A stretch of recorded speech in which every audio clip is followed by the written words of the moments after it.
contract. See, Can't it be like linked to my phone or something? So if my phone is within a few feet of the toilet, it knows I'm the one that's sitting there having a massive dump.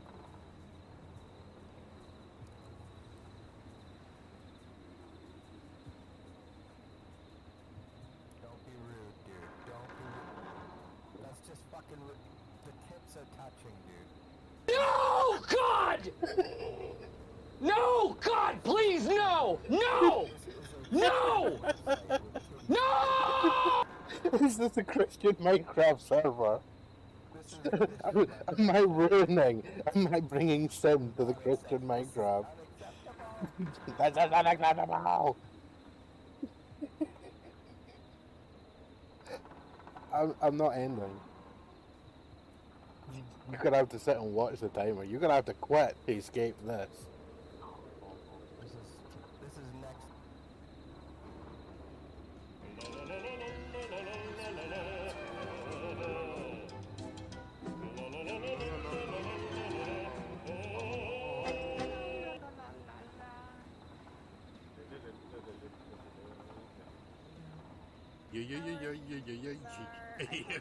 Are we just gonna devolve into singing the troll songs? We could do that. Ha ha ha ha ha ha ha ha ha ha ha ha ha. And remember, you got a point.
Actually, yes.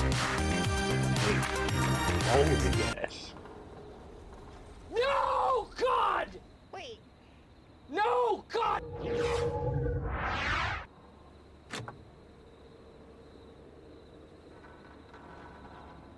Yeah, why can I not hear stuff? Alright, I'd somehow managed to have my volume. That's really smart. Oh yeah, killer frequency. Let's start a new game. Ooh. We'll move around. We can mess with the bins.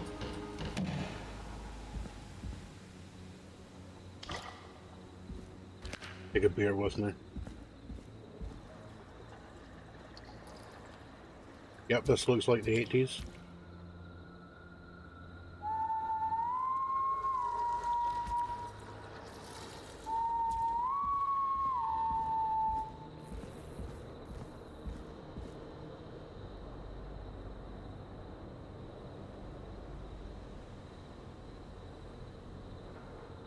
Yeah, I remember chain link fences in the 80s. They had this this outline. Yeah.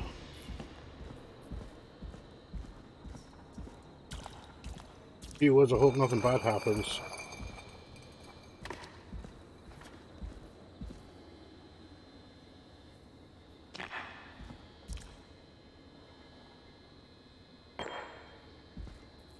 Now, it's very important that we remember this is here.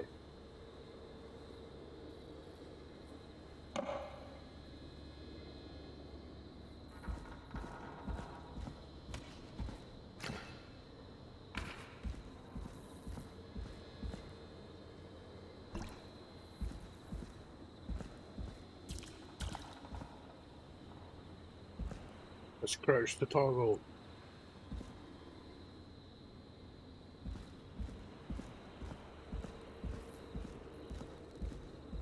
I don't wanna. Opening doors. Oh.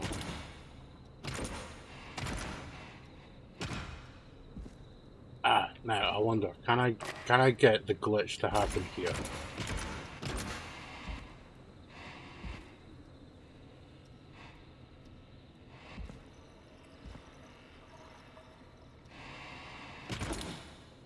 Might actually work on every door.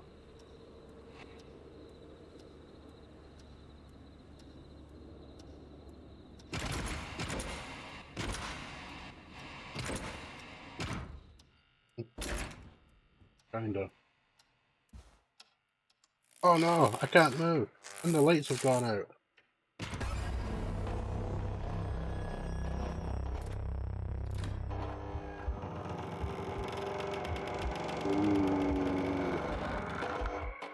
Oh.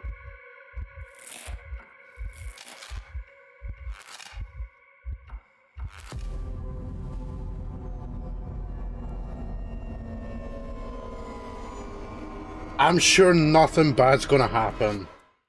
He just wants to show me his mask. Oh. Okay, maybe not. You hear something, Peggy? Huh? Hear what? I thought I heard someone yelling, or I don't know, a howl. Forrest, is this a joke? No, I almost swore I heard something. Oh, and here I was thinking you'd finally started to ease up. You probably just heard some cats outside. Cats? You know, 4 legs, whiskers, tails, not dogs. I know what a cat is. But I mean, does Gallows Creek have a stray cat problem or something? Not since the rats moved in. Anyway, you ready to do the pre-flight checks? Seriously? Yes. Do we have to do these checks every time? And do you have to call them that? Reggie pays us to check the equipment before each show, and he pays us to call it a pre-flight check.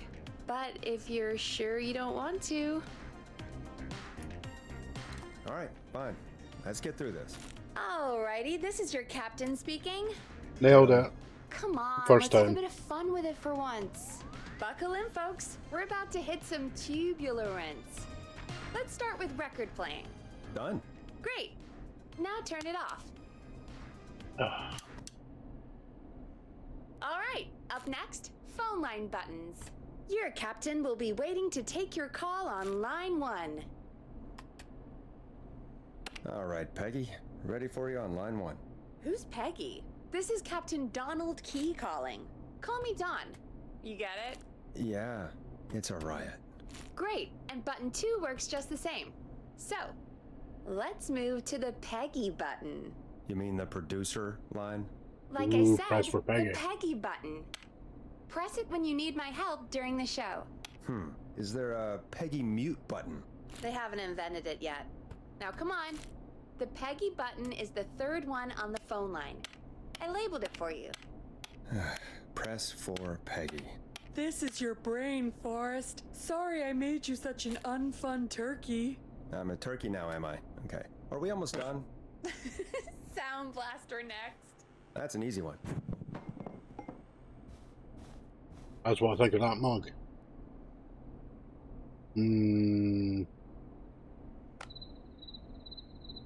There we go. Always good for a cheap laugh. Alright, we're almost done. Just the volume sliders left. These should let you affect pretty much everything. But let's test it with a record. play a record and change the volume with the music slider. All right. Seems to be all working. We done, Captain? We sure are. Coming in for landing. Local time? Should not encourage you. I knew you had a fun side. It's my fun side that gets me in trouble. Now, let's get the show started. After your introduction, our first segment is Guess That Scream. I thought that was a joke. Nope, and don't blame me for this one. It's Reggie all the way, and he demands we do it tonight. Okay, Forrest, shut the music off. Okay, you're live in 3, 2... 189.16. Good evening, Gallows Creek. This is your host, Forrest Nash, and you're listening to 189.16, The Scream. 189.16. Before we start taking your calls tonight on Gallows Creek's only late-night phone-in talk show, I need to let you know about a special competition we have for you this evening. Guess That Scream. This is actually one of the station manager's better ideas. Here's how it works. I'm gonna play you a scream, then you call and guess that scream. We need you to guess why they're screaming. Did they stub their toe, saw off a finger, or discover the corpse of a loved one? That's good. Now, Forrest, hit them with the tape. We'll play that scream in just a second. Listen close, and then call in to guess that scream. Peggy, what do you mean play the tape? I used to have a tape guy do that for me. You're not in Chicago anymore, Forrest. Here in Gallows Creek, you get to be your own tape guy. Come on, I gave it to you yesterday. And I don't have it anymore. Forrest, you do have the tape right. No. You knew we were doing this tonight. Peggy, let's be real. Guess that scream is a terrible idea. No, I don't have the tape. It may be a stupid idea, but that doesn't mean it can't be fun. We're going to need a scream tonight, Forrest, and you're the one at the mic, so... I used to go out all across America, and now I'm just screaming into a mic in a backwater town. Jesus. Come on, Forrest, just do it! That's enough dead air already. Just think of a scream and let it rip. Oh, God. Sorry about that. I'm back. Had to step away there for a second. Listen close, and then call in to guess that scream.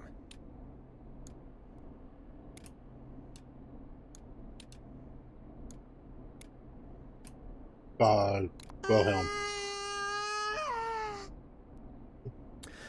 What was that? Well, folks, there you have it. Call in with your guesses, and if you get it right, you could win 2 tickets to the amazing Maze and 1 free fried dough. Fried dough? Just call in at 555-239-KFAM with your guess. Now, here's some music while you get dialing. Time to go on the journey that is Last Processor with their hit song 1980X. Have any of them gone in? 8 of them so far. Oh, God, Forrest! I've actually gotten it up to 100. Amazing. Thanks. I can't wait to hear what people think that was. How the hell did I get into this mess? Lighten up, Forrest. That's gonna be the highlight of my week.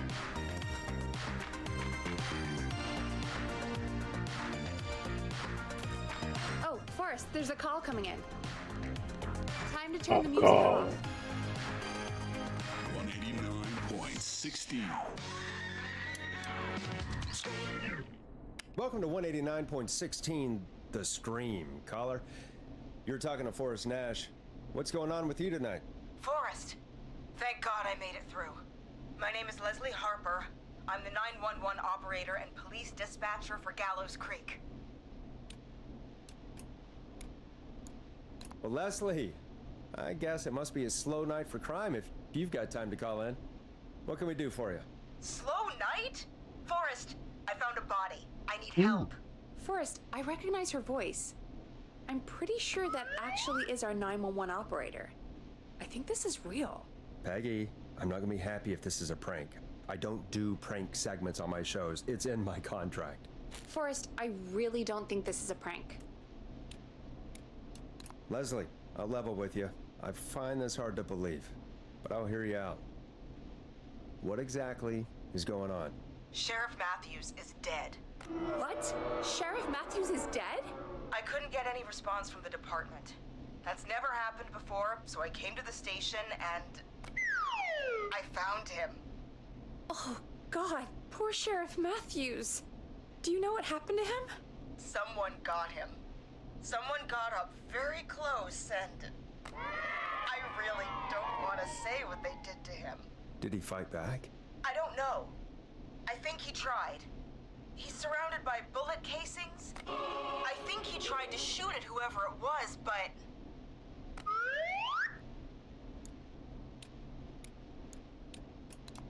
I don't understand. Where are the other officers? Do they know? Have they secured the scene or whatever cops are supposed to do? No, I checked everywhere. Deputy Martinez is here, but she's knocked out, tied up, and locked in a holding cell. I called you right after I found her. God, wait.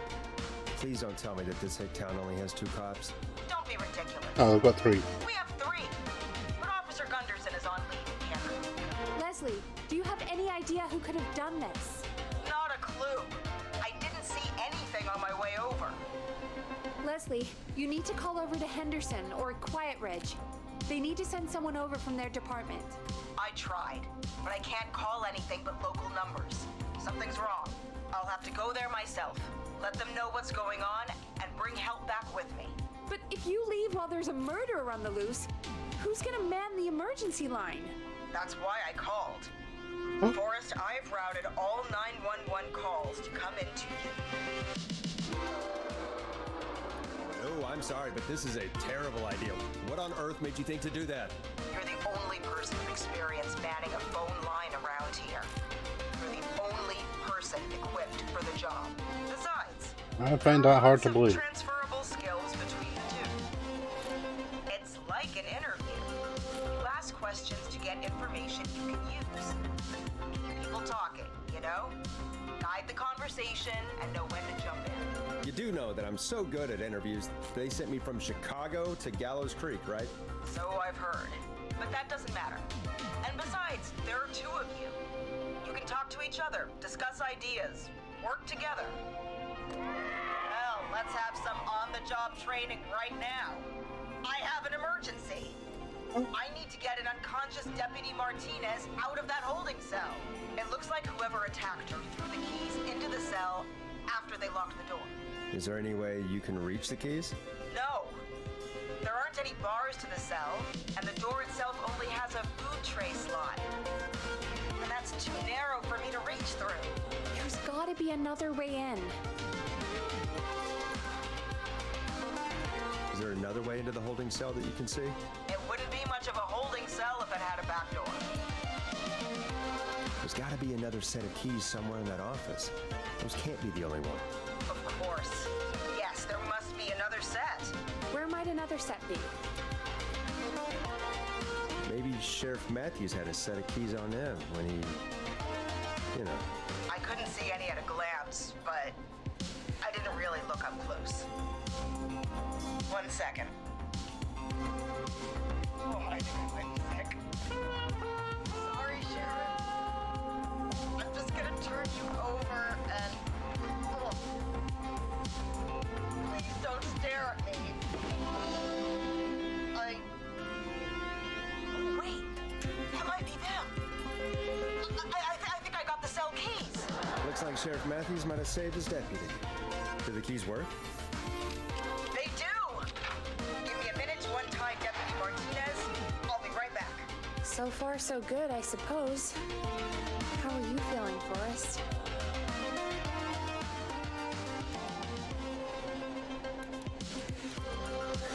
I swear to God, Peggy, if this is some sort of joke, I'm leaving this town.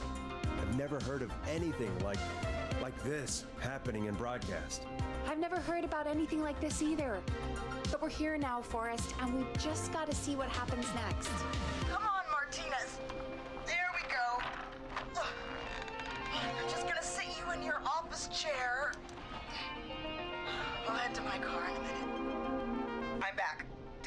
Martinez is still out cold. I'm taking Smack her in him. the car with me to get help in Henderson. All right, smack If the her. killer came back now, Martinez would be a sitting duck. Ooh, smelling salts. You mean we're gonna be on our own? Just Peggy and me, and no one else responding to emergency calls. You'll be fine. You and Peggy just work together like you did earlier. You can do this. Now I'll be back as soon as What? My car! My car is on fire! What do you mean it's on fire? How the hell? Did it just go up in smoke? What happened? Wait. What? No way. This can't. Forrest, we have big trouble. What's happening? What's that noise? It sounds like whistling? Whistling? It can't be. Oh, my no. God. I can see him, but he's dead, right? Right? With that mask. How the hell is he? Who, Leslie? Who? The Whistling Man. The Whistling Man? Who's the Whistling Man? He was a serial killer back in the 50s. Wore that mask. But he's dead. He's... What the hell? Oh, God. Do you think he attacked Sheriff Matthews and Deputy Martinez? He's coming this way. Stay inside and lock the doors. Right. Forrest, come on. You need to focus. I'm Shit, we focusing. need a new plan. My car's Yeah. torqued. We need to think. There should be police cruisers at the sheriff's office, right? Like, you should take one of those. Yeah. Yeah, that could work. Let me check if Martinez has any... I'll just reach into your pocket there, Deputy, and... Yes, got him. Keys for squad car 3. I saw that parked out front when I got here. Nice one, Forrest. Good thinking. But wait. How am I supposed to get us to the car? The Whistling Man is right there. Deputy Martinez surely carries a gun, right? Could you use that? Deputy Martinez's gun is missing. I guess the Whistling Man must have done something with it. The sheriff must have a gun, right? Can you see it? There was a gun next to him. Let me grab it. Shit. It's empty. He must have emptied it trying to defend himself. Are there any other weapons lying around that you could use? I didn't see anything earlier.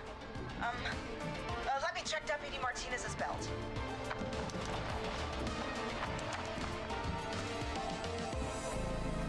All right. It looks like the Whistling Man left her with a baton, pepper spray, and taser. I can only hold one if I'm carrying Deputy Martinez. Which should I take? Why do you need to take? Well, obviously, take the It's gotta taser. be the taser, right? Got it. I'm just going to grab Deputy Martinez and then... Wait. Do you hear that? Yes. But just to make sure we mean the same thing, what do you hear? The knocking stopped. Everything's gone really quiet. Maybe the freak decided to up and leave. Maybe. I think that may be wishful thinking. Nah, they're totally gone away. So... Okay. Deputy Martinez, if you can hear me, it's time to move. Just lean on me. Yep. There you go. Are you sure about this, Leslie? No time like the present, right? So, here we go. Again, you're hooked into dispatch now, so I should be able to radio you when I reach the car.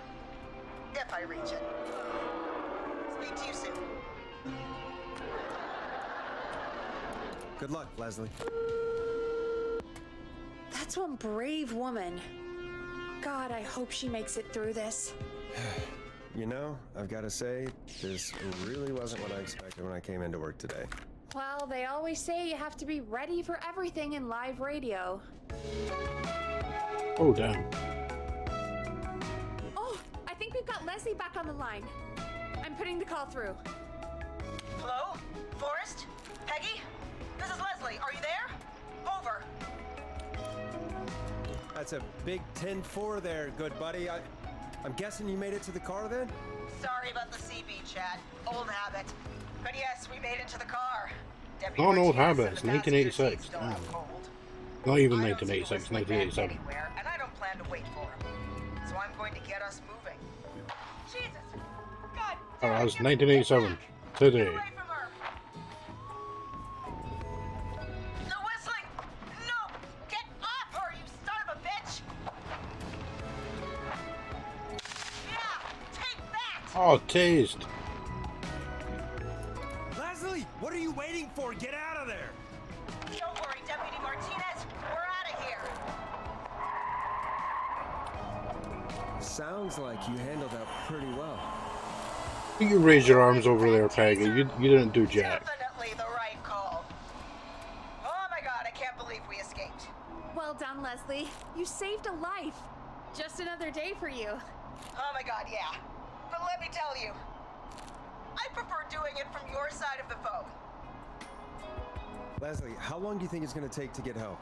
Gallows Creek isn't Nowheresville, but it's pretty damn close. It's going to take a while, maybe 2-3 hours each way. Slightly less if I put my foot down. You keep that pedal to the floor then. We'll see when you're back. You don't have to tell me twice. Anyway, once I'm in, I think Deputy Martinez is starting to stir.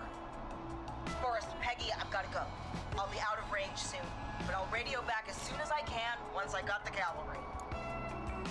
Try not to crash. We need you back in one piece. Good luck, Leslie. Feel better soon, Deputy Martinez.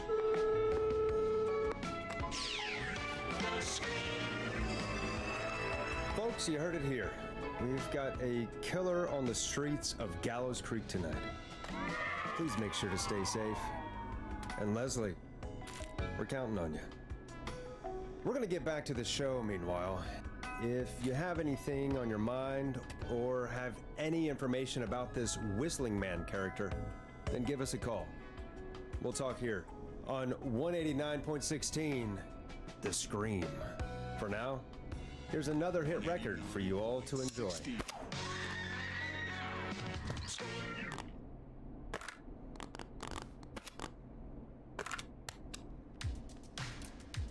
Enjoy this classic by Smooth. It's their hit song, The Word. This is not what I signed up for, Peggy. This is actually insane. Did she really say it's gonna take her 4 hours? This guy's gonna kill half the town in 4 hours. Forrest, that's not helpful. I know, I just... Who is this Whistling Man character anyway? He was a serial killer back in the 50s. Edward Marshall Mooney. Went around in a freaky mask, whistling, and killed about a dozen folks in Gallows Creek. No reason for it. No motive. Just...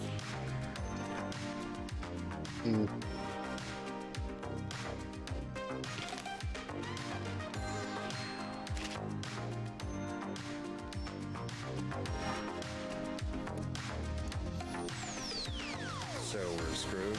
Because it sounds like we're screwed. Well, probably not. Police chased him up to Ellis Point one night. We call it whistling. And it was, well, it was on this night actually. The police cornered him and he jumped into the river. His body was never found. So is he alive? Dead? I mean, what's the story? Story is he's biding his time, waiting to take revenge on the town. All right, that's the story. What's the truth? Other than we have a whistling killer on our hands tonight, I don't know. It's actually kind of funny if you pay attention to the details on the map. Carpenter Avenue, named for John Carpenter. Myers Lane, Michael Myers. No idea who McCready is, or Rogers. Romero Street is it's that guy that did Night of the Living Dead.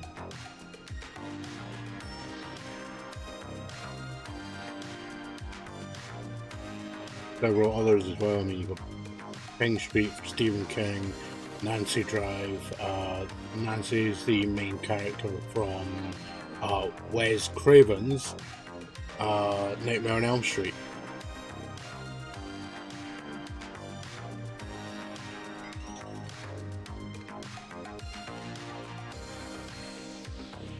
Pretty sure the other ones have, you know, are named for stuff like that. Like, I have a feeling that Lorraine, Lorami even. Okay, I thought I could have swore that was Lorraine Way. Evidently not. Right, So we're screwed. Because it sounds like we're screwed. We're so We're screwed. not screwed. We're screwed. Things just aren't great right now. At least we got the word out, I guess. It's super What relevant. listening figures do we get at this time? On a Thursday after midnight, could be around 35. 35. Isn't 3,500? Huh. I didn't realize Gallows Creek was that large. No, 35 people at best. 35. That's nothing. That's 35 people you're talking about, Forrest. They're not nothing. They're people. People who like tuning into our show. What's the population of Gallows Creek? I don't know exactly. A little over 1,000? Oh. How many did you get before? You know. Before my career exploded and I ended up on a midnight hour talk show in the town of 1,000 people? Yeah. Before that. Around 5 for most shows on the low end. Big gas could pump that up to 10, 15. Easy. 5,000 on the low end? I couldn't dream of that. 5 million. Million? Yeah. Well, yeah, sometimes Chicago. It's just the way it goes. At least the Whistling Man hasn't killed me yet. I guess. Yeah, I guess we're gonna learn a lot about perspective tonight, huh? Oh, we have a call coming in. Take it when you're ready. Okay, Forrest, shut the music off. Hello, caller. You're live on 189.16, The Scream. Is there... Oh, for God's sake.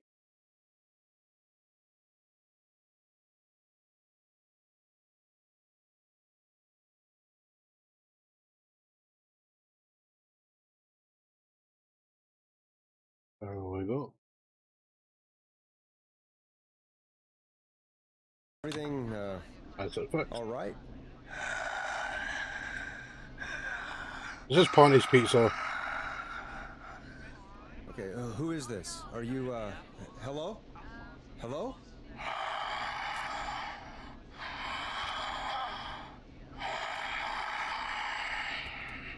Thanks, back, mate. I'm a lifesaver rescue Okay, man. what's I'm your rescuing name and people why are you on the calling radio.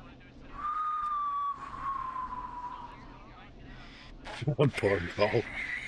Yeah. You know my name. I've come back from the dead to kill again. No one's safe. Do you accept requests? I've got a list of names I'd love to see in the obituaries. Maybe you must make a sacrifice to us. A sacrifice? To us? I mean, me.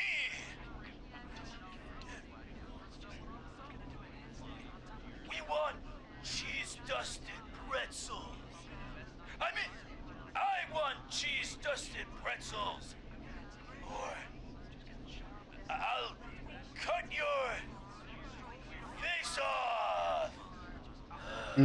Base Goddamn or kids. cheese dusty I'm cutting you pretzels? off. Not yet. I want to deal with them. Oh. Ooh, mega gulp. We also want a mega gulp. Okay, so cheese-dusted pretzels and a mega gulp behind the gas station. You got it, Whistling Man. A wise choice. See you soon, Boris Nash. Needless to say, I won't actually be going out to the gas station to buy anything for these kids. And none of you should be going out tonight either. We've got an actual killer out there. Anyway, This next one's dedicated to all of you staying inside with your doors and windows locked.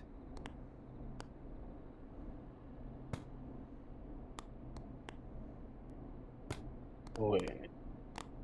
Stab in the Twilight, yeah. It's funky, it's groovy, it's Stab in the Twilight by Knife and Easy. Peggy, the hell was that? Kids pretending to be a killer who right now is stalking the town? It's a thing. A thing? Ugh, kids around here. They pull pranks pretending to be him. By pretending to be this Whistling Man character? They think it's funny, but it's not. It's not funny at all. And there's no chance that our Whistling Man was just a prank. That Leslie... No, that's real. Christ. Let's stay positive. We still have a show to do. We already have another caller on the line. All right. Let's do this. 189.16. Hello, caller. You're live on The Scream with me, Forrest Nash. What? I dialed 911. I need the sheriff right away. Wow, tough shot, Sandra. You're screwed. I'm filling in for 911 tonight. What's your name and what's your trouble? My name is Sandra Sharp, and I need the cops now. Uh-oh. I'm sorry, but the cops aren't coming. Leslie's on her way to Henderson for help. What? God. Listen, you've got to help me then. I drove to the edge of town for a jazz run, and now some psycho dressed like the Whistling Man is after me, knife in hand. Oh, God. It's actually happening. You went out for a jazz run? What is that? What is it? It's jazz running, baby. And it got my butt all the way back to my car before I got slashed. But I dropped my keys somewhere along the way. I never locked the door at least, so I've got a place to hide, but I can't get moving. Is there anywhere else you can go? Do you have any friends nearby? Well, I'm not going back out there. Oh, you're so screwed. Oh, You're super screwed. Oh, he's back. Look, I don't know a thing about cars, but I gotta start this engine without the keys, and you're gonna have to help me. Wait, I don't... If it helps, I've got a toolkit buried beneath my spare sweatbands. I'll call you back when I find it.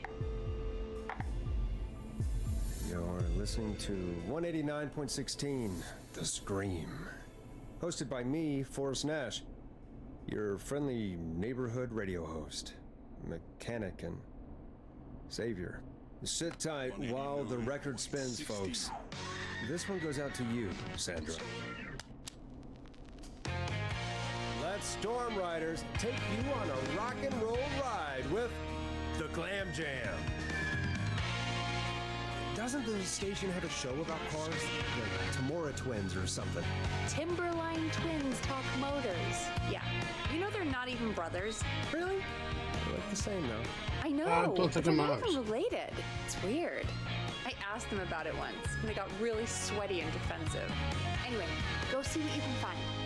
The offices are out the door and down the hall.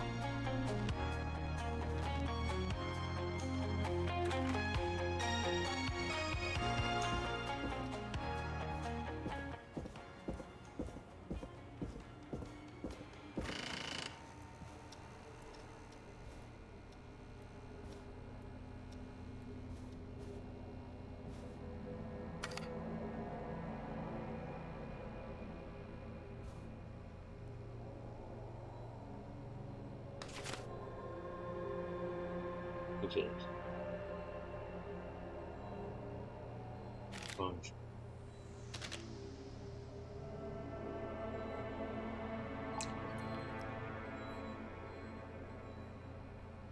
And I know this is actually useful later.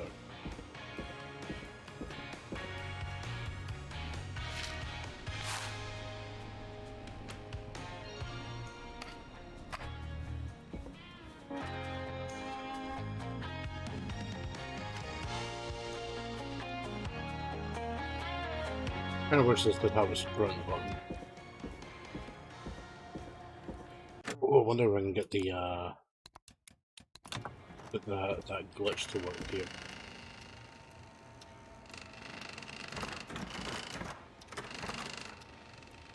Come on. Come on.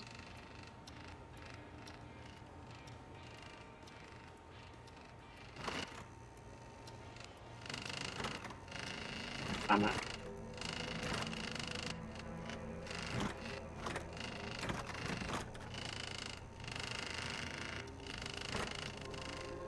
Oh. It sort of worked.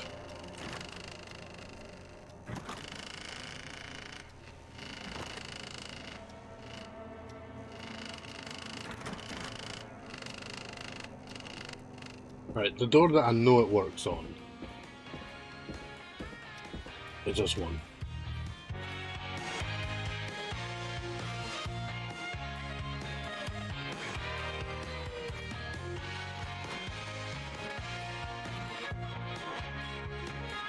Come on.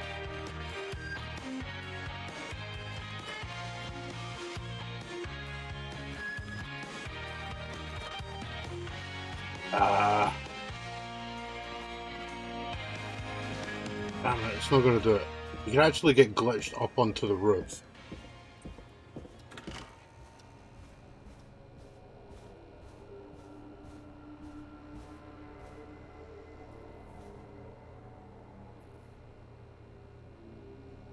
This has to be important.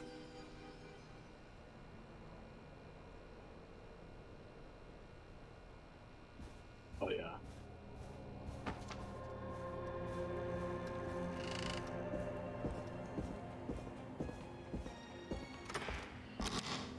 Ah! This looks useful.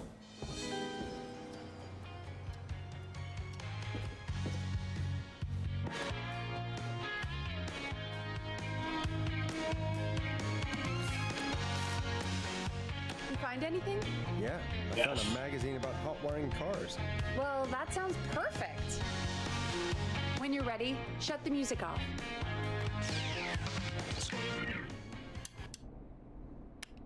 Caller on line 1. Thanks, Peggy. We're back with 189.16. Kind of annoying because there's always The that you have to Scream. turn the music How are you off. holding up, Sandra? It's kind of annoying. Through the parking lot trying to find me. But I've got my tools, and I'm ready to get this hunk of junk moving.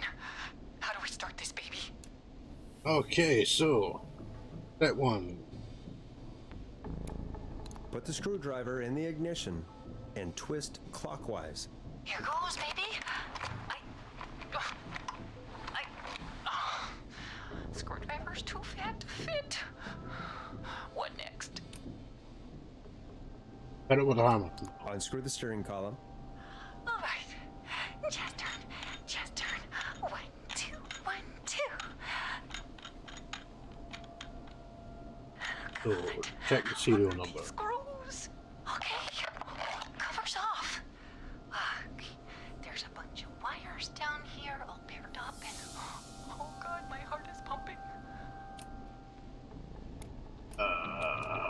Yeah, jazz Jazz breathing. Don't panic. Okay. I can do this. There's a red wire, a blue wire, a yellow wire, a green wire, and a brown wire. Serial number. What's the serial number on the steering column? The number is 576-894-320. Okay.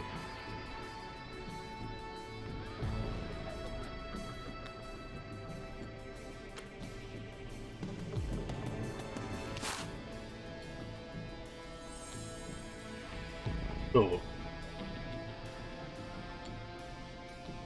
there's a 4 and a 3, but there is a 7. There is a 6.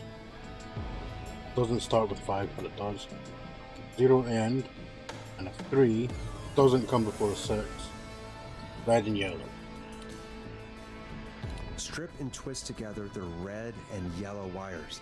All right. We take the red and the yellow and we twist and we turn. Oh, perfect. I also see pink and purple wire. What next? Right, so strip the purple wire and don't touch it. Purple one, brush against the twisted wires. Strip the purple wire and brush against the twisted wires. Okay. We strip and we brush and. Bit of life thing. Energize that body! Fantastic work, baby! Anytime you want to come down to the jazz studio, you get in for free! You just keep driving now, okay? And get home safe. Get home safe, Sandra. Will do, babies!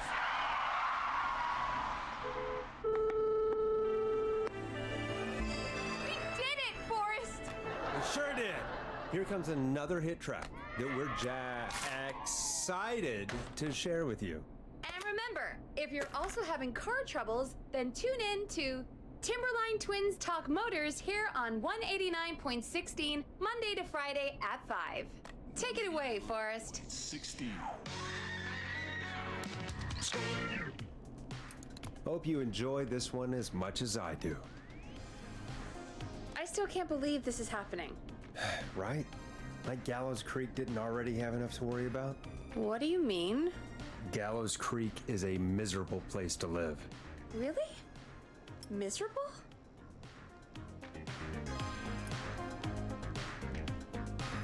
Peggy, be honest, it's a dump. There's Yeah, this nothing place to is a do here. shithole. Hell, I'm almost ready to thank this whistling guy for at least making things interesting. Well, I like it here. People are polite and, Stab happy? don't be awful, Forrest. Come on, there must be something you like about this place.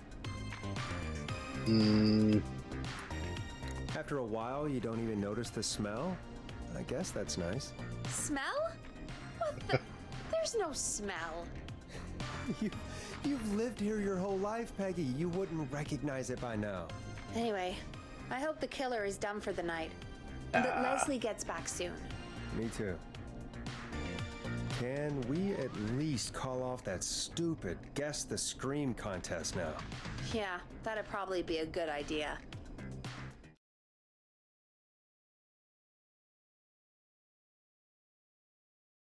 Caller on line 1.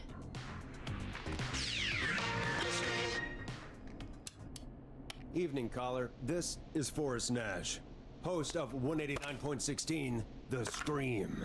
And tonight's 911 stand-in. Hey, Forrest. My name is Brian. Brian Ponte. Brian Ponte of Ponte's Pizza. Hello, Brian Ponte of Ponte's Pizza. What have you got to say about what's happening? Oh, I'm so happy that Deputy Martinez survived. I've seen her a lot over the years down here at Ponte's Pizza. Oh, you did a really great job. And as a thanks for all you did there, I just wanted to tell you that I'm sending you some coupons for free pizza here at Ponte's Pizza. Wow, Brian. That's really good of you. But you really don't have to, though. Oh, it's the least I can do. And if you like it, well, you're in luck, because we're always running great deals that'll have you eating for pennies. Sounds great, bro. And let me tell you, the pizza we have is to die for. No. Poor choice of words tonight, I guess. That was pretty tasteless, I have to say. I'm sorry, Forrest. Well, I just hope I didn't put you or anyone else off coming on down to Ponte's Pizza. We've got a great special this weekend. Our famous beer and pizza deal. Wait a minute. Come on down to Ponte's Pizza this weekend. You've just got to pay for one slice to get yourself. God damn it, you're just calling in to advertise your shop. Peggy, hang up on him. Done. Oh, real quick, before I forget, it's probably time we played a paid ad. Now, a word from our sponsors. You know how to play an ad, right? Sure. Done.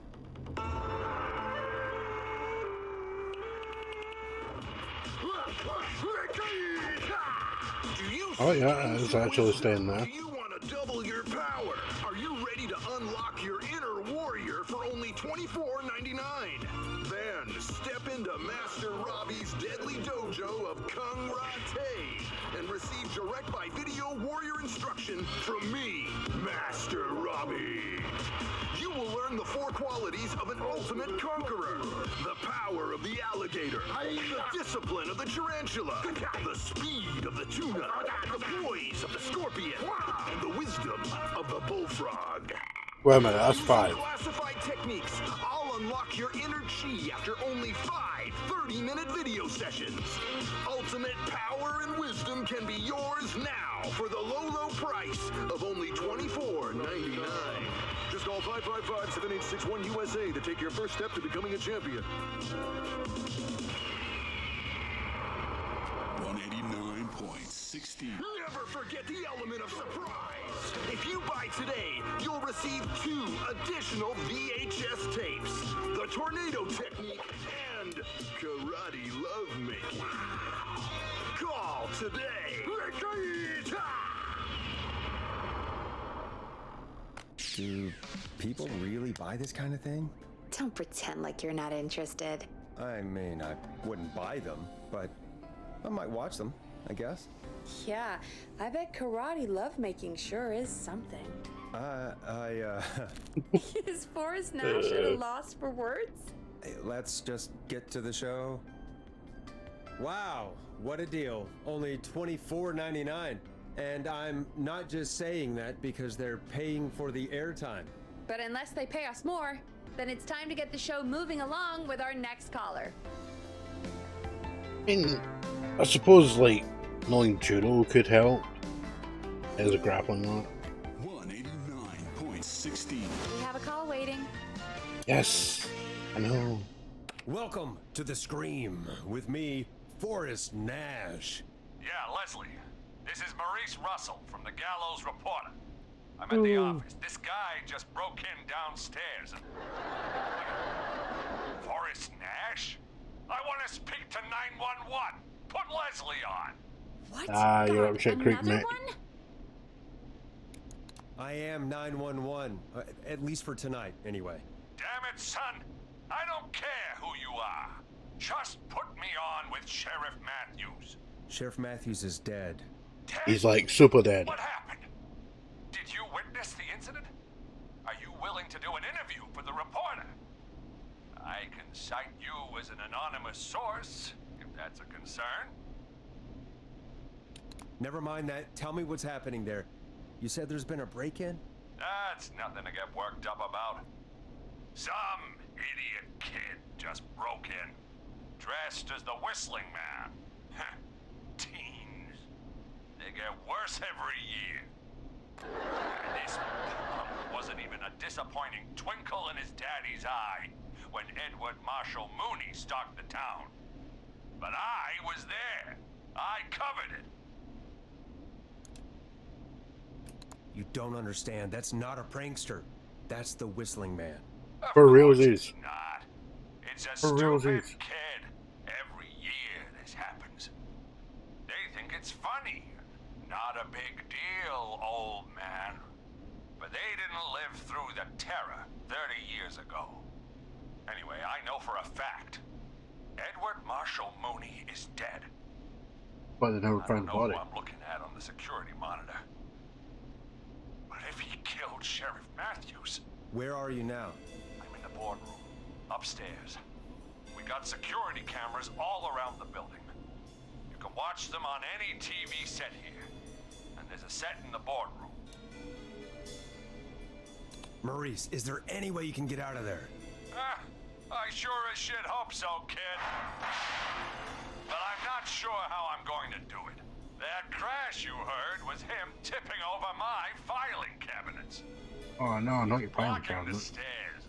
I'm guessing the stairs are the only way out. That's right. And it would take me a good few minutes to move those cabinets. We need to do something. But what? All we can do from here is... Forrest, I think I've got it. Why don't we call the killer? They'd have a bunch of phones set up across the office, right? In different rooms, with different extensions. So we call one of them, draw the killer away. And get an exclusive interview with the killer. That could be interesting. No, I mean we just make a distraction. It's worth a shot. I can hear you, you know. The son of a bitch hasn't killed me yet. Sorry, Maurice. Don't worry Peggy about and it. I were just trying to figure out. You realize how stupid that plan sounds, right? For that to be successful, you're gonna need every phone extension, plus a plan of the entire office floor, all delivered while the killer is en route. I've got it. And thank God I've always been cool under pressure. Don't go anywhere.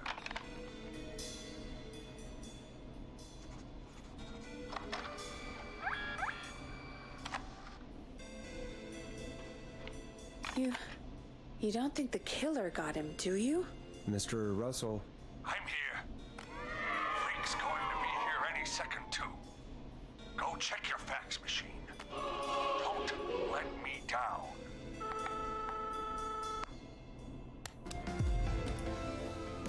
That was fast. How do you know our fax machine number? K-Fam and the Gallows Reporter have a pretty long history. Tell me where the fax machine is again, Peggy? The fax machine's in the office on the other side of the hall. Thanks, Peggy. Be right back. Okay. Okay. Go to the office on the other end of the hall. Grab the fax from the machine. Easy.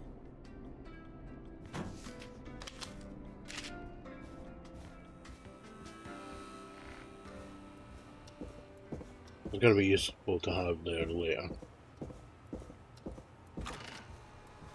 This must be it. Seems legit. You were asking before why is he talking in a bad Scottish accent. He does more than just a bad Scottish accent. He calls in multiple times. This is quite funny. Hey, did you get the fax? Yes. Yes, I have. Okay, Forrest, shut the music off.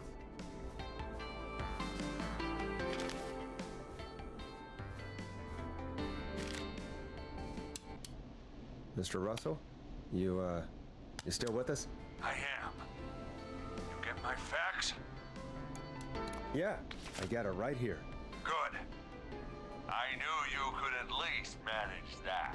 Okay, folks, we're back on the line with Maurice. Let's see if we can help him avoid the Whistling Man. Here's the situation.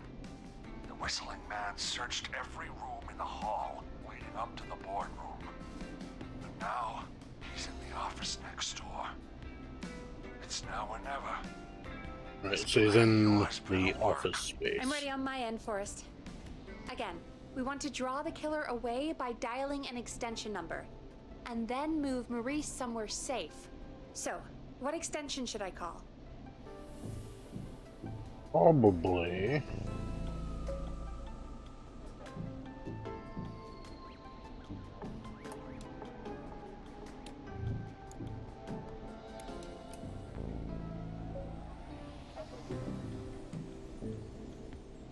Yeah, Call the call the archives. The archives. extension is 01. Got it. I'll put the call through when you're ready. All right, Nash. Where do I need to go? You. Yeah, like, why? See, this is kind of stupid because it should give you the option to send them to his office. Yeah, you go in the Moving kitchen. To the kitchen. The kitchen? That's just across from the archives. It's going to be tight. Are you sure, Nash?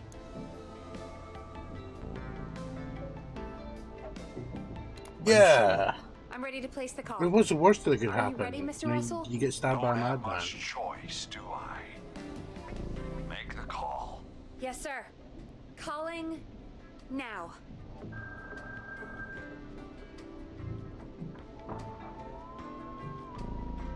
I can't believe it. He's actually heading to the archives.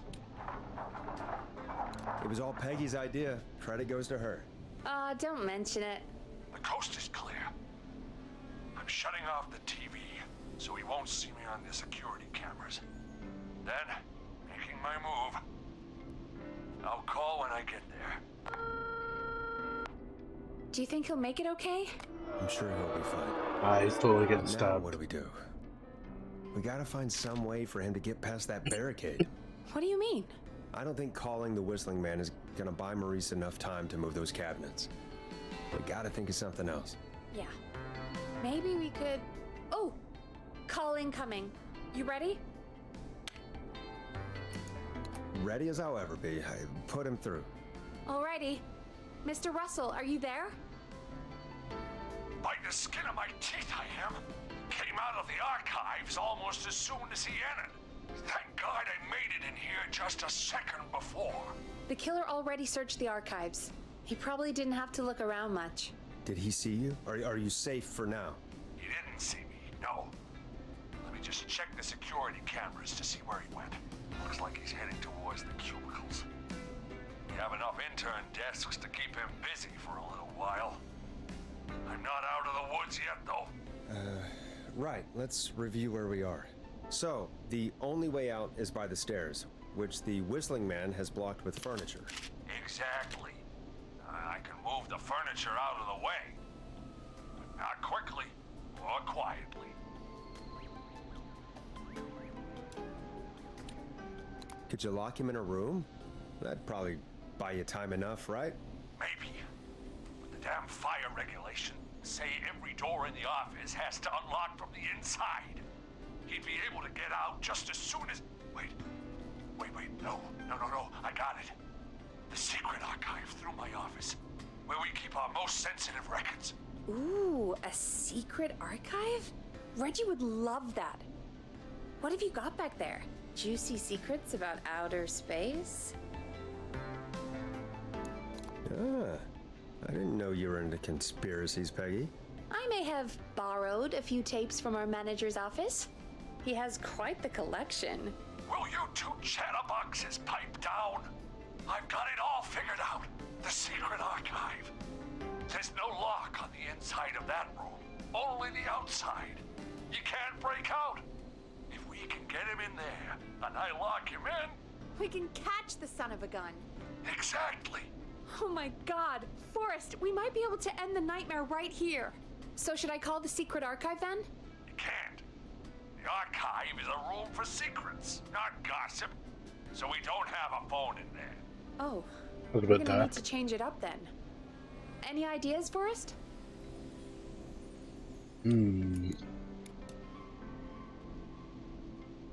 Maybe we could use a radio. There's no radio in the secret archives. Are there Why no not? radios at your offices? I don't have one in my office, but What is it? our sports reporter, Hopkins, he has a little portable radio he never turns off when he's here. I'm glad you got a radio fan there. Does he listen to 189.16, The Scream?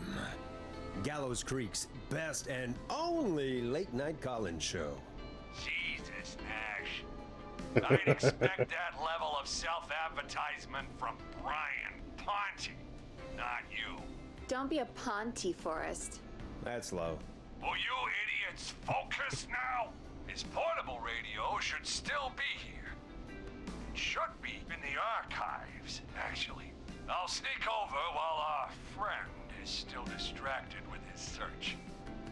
I'll call you back once I've got the radio. We're gonna save him, Forrest. Heck, if this works, we might even save the whole town. That would actually be kind of fun. There's still a lot to do before we celebrate. Let's just see how it goes first. What do you mean? He's not out of there yet. He's still got to find the radio, unblock the stairs. I know, but we've got a plan for how to do that. And, oh, call incoming from the reporter. Putting it through now. Nash, Thank you. hello? Nash, are you there? I'm here. Yes. Is everything okay? I found the radio. It's right where I thought it would be. It's all coming together. I'm just gonna turn it on quickly, make sure it's still got some juice. Turn the volume's low, turn the Maurice, volume turn down. the volume down. We don't want that thing blasting just yet. Yeah, I knew that, Nash. I went was just doing that when you yelled at me. The radio works! If I make it out alive, Hopkins might just get that day off he wanted. He's earned it. Let's do it for Hopkins, Forrest. Wait. Ah, God damn it. If I can't have this stupid thing turned up, how am I supposed to draw the killer? I can't be in the room when it's on, or I'm dead. You just... Oh, that's a good point. But wait, we're the radio. We can just be quiet until you're ready. If you can do that, then... Yeah, sure. 189.16. Now, even when I know something for a fact, I like to double check. But after your earlier self-advertisement, Nash, I don't think that's necessary. Well, then it was a good idea. On silent, but I'm tuned in. Now, I just need to get to my office. Sounds like we need to make another call, Forrest. Where should we send the killer? Oh, boardroom. Call the boardroom. The extension is 04. That might work. The boardroom is fairly close to the editor's office, but we haven't seen the killer go there yet. Are you sure? I'm sure. Make the call. Okay, calling the boardroom now.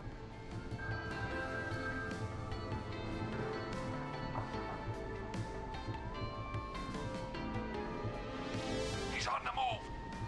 I'll call you guys from my office in a second. Looks like we're almost through this nightmare.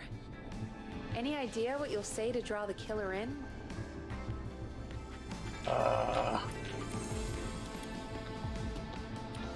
I'll pretend to tell Maurice to hide in the secret archive. The killer will hear me, go check it out, and we've got it. Oh, I like that. Make the killer think he has the upper hand, and then BAM! I appreciate the vote of confidence. Ooh, call coming in. Here we go.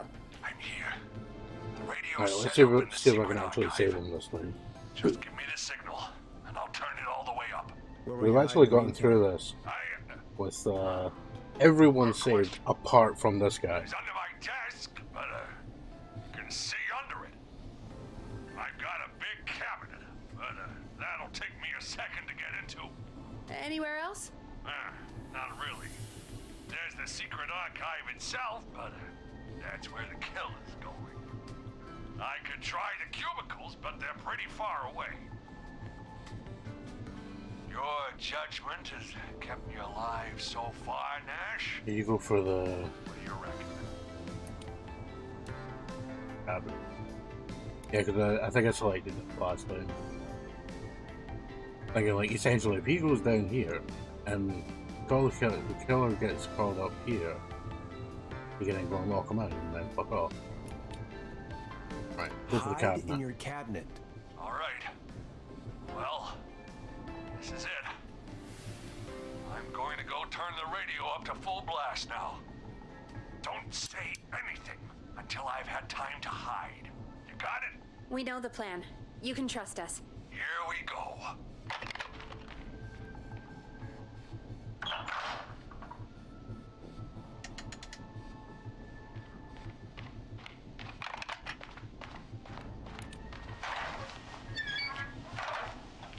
I think it should be safe now, Forrest. It's going to be all right. He won't look for you there, I promise. And Mr. Russell, be quiet. It's important you make no sound. Quick, Mr. Russell, hide in the back room in your office.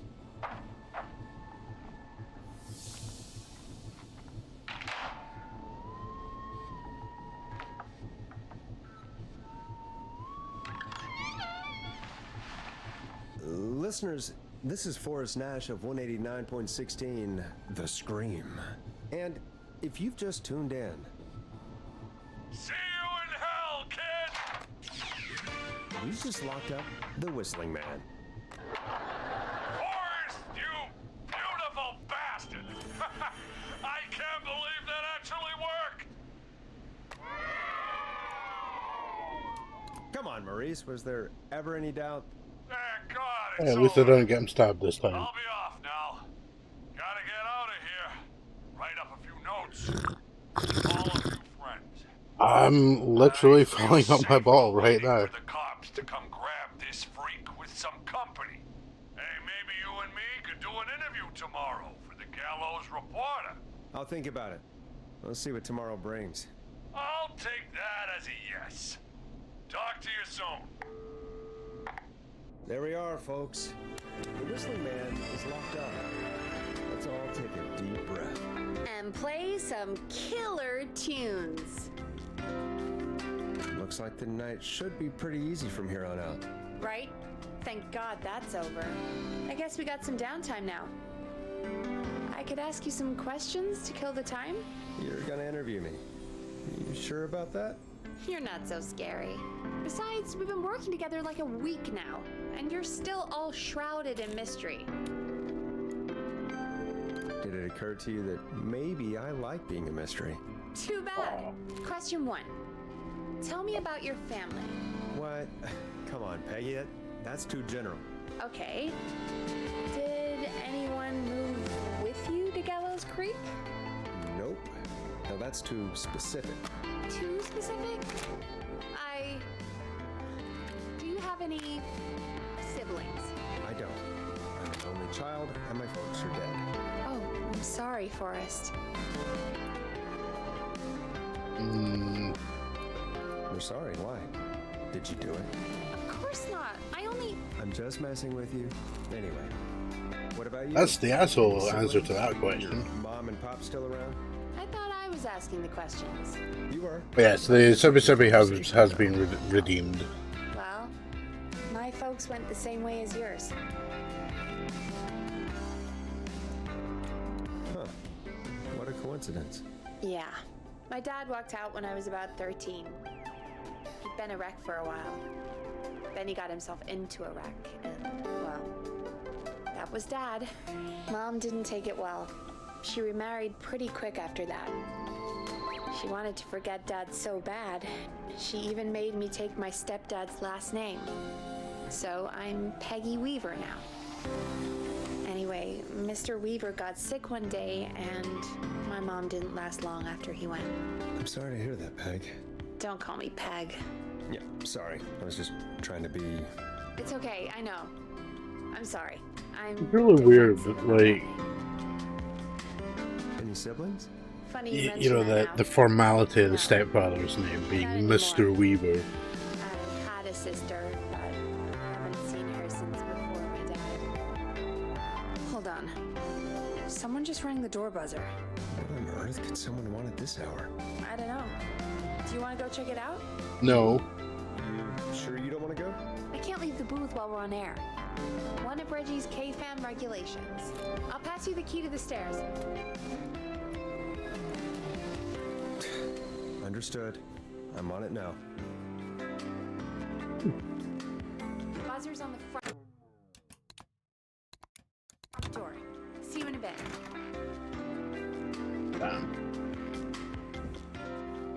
Okay. Down to the first floor, then check the door. Up the key.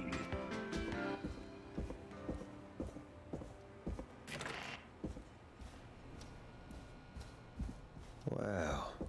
That was ominous.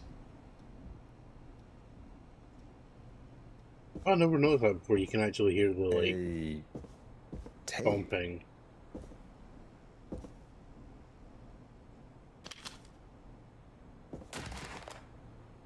What was that?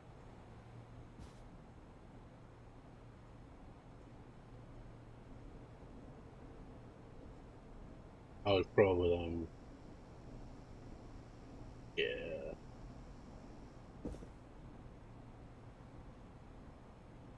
Bill was here. Look at that tape in a minute.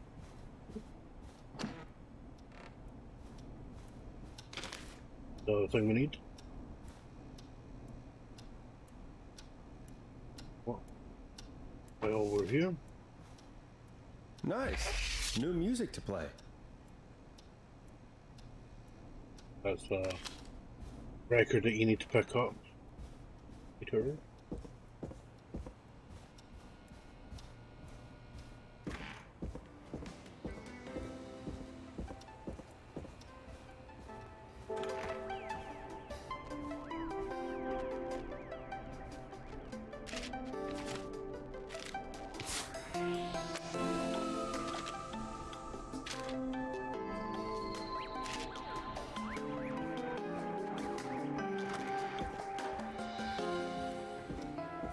that tape.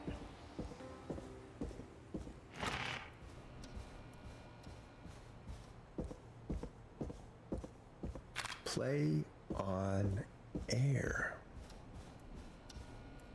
And I'm pretty sure this is super against regulations. This is not OSHA compliant.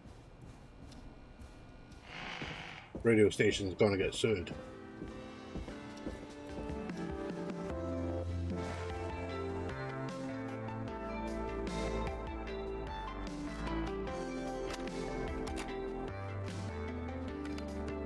Who was there?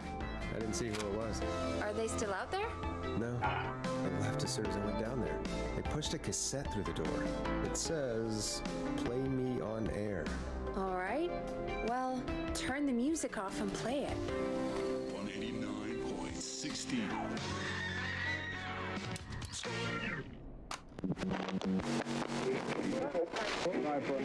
Hello, Gallows Creek. Time to Pay the price. Time to pay for lives. Time to sit there. I will punish you. I'm going to enjoy this. I did not enjoy that. What the hell was that? Oh, Forrest, we're still on air. Say something.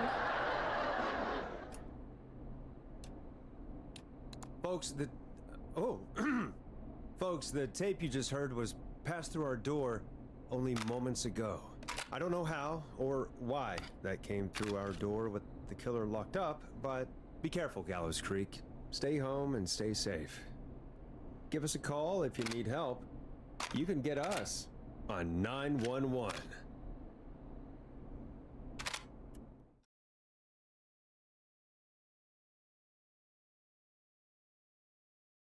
Hey, we had a call come in. Caller, you're on 189.16 The Screen with... Ash! Shut up and listen to me! Mr. Whistle? Oh no! Are you okay? I said listen! He's gone! The Whistling Man is gone! Oh. He's gone? What happened? Well, after our call, I cleared the stairs and went home. I phoned some buddies. We came back here to keep watch. Then what happened? I'm getting to that. We came back here. Door was shut, just as I left it. We had a couple of drinks, and, well, there was a bunch of us, and we were all armed. They thought we could teach the freak a lesson before the cops got it. That's shameful, Maurice. I didn't think of you as a vigilante. This was not my idea. The guys just grabbed their weapons and unlocked the door. I braced myself and... Then nothing. The room was empty. The door was still locked. How the hell did he get out? are you sure it was still locked? I'm telling you, it was locked. No way out of it. None. Maybe. I mean, I know it's crazy, but if he's back from the dead, then... Do you think he's some kind of ghost, Peggy? It would explain things. I mean, how do we know he's not? There's no way. Whoa, did you say something, Maurice? Baloney. I said baloney. Look, I don't want anything more to do with this. I'm clearing out of Dodge. And I recommend you and everyone listening do the same. He seems really spooked. Wouldn't you be if you got attacked by a serial killer who turned out to be a demonic spirit? He's not a demon, Peggy. Yeah, you're probably right. But what do we do now?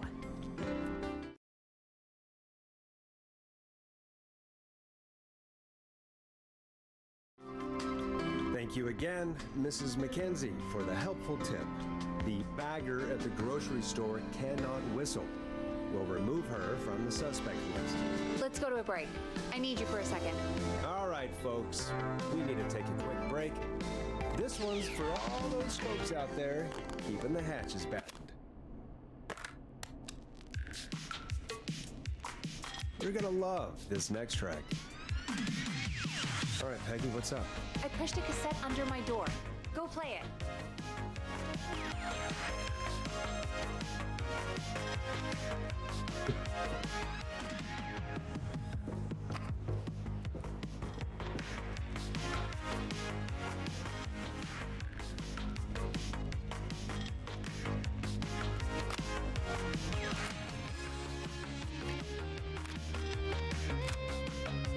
Or try your call again. Straight to voicemail? My God. Are there any professionals at KFAM? This is Gina Franklin. I'm calling because your backwater station has not honored our agreement. We gave you Mr. Snatcher's newest single, the kind of honor you've never had and probably never will again. And we've still not received any information about when you're fitting it into your busy programming. I'll be frank, I didn't want you as part of the debut, but Mr. Snatcher, due to his prior friendship with Mr. Nash... Prior and current friendship, Gina. Forrest, mate, you alright? Don't worry about Gina, you know how she is. But yeah, can't wait for you to hear the new single, man. I think Final Breath is my best work yet. I really hope you and your listeners like it. And man, if you ever find your way this side of the pond, let me know. We'll have to catch up. If Final Breath isn't played on your airwaves by the end of Mr. Nash's show tonight, the next call will be much less friendly. That was Roddy Snatcher, Forrest. You know, Roddy Snatcher?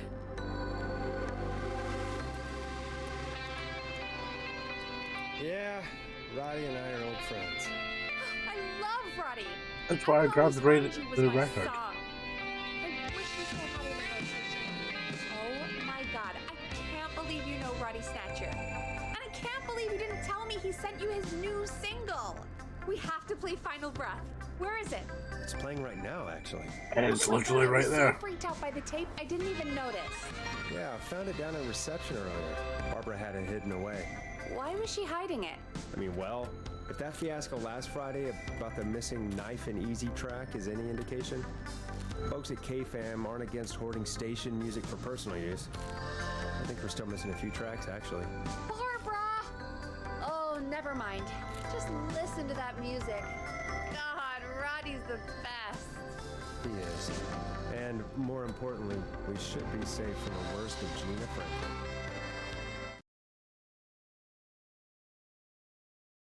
I don't actually think that much of the song. I think that's every time I've seen him live. Peggy, you just talked through the whole song. Oh, whoops. It's okay. I can just play it on loop later. Oh, shoot. I just noticed we have a caller waiting. I really hope it's nothing serious. Time to turn the music off. Evening, caller. This is Forrest Nash, host of 189.16, The Scream. And tonight's 911 stand-in. This is Murphy! Murphy! Hello, Murphy. What have you got for us tonight? Two things, Forrest. First, happy birthday to my son, Fernando. Free today. And man, being his daddy has changed my life. I've learned how to live, how to laugh, most importantly, how to love. Aw, happy birthday, Fernando. Happy birthday, Fernando. Thanks. And now, my other thing. I'm putting the word out to this so-called killer. You think you're tough, huh?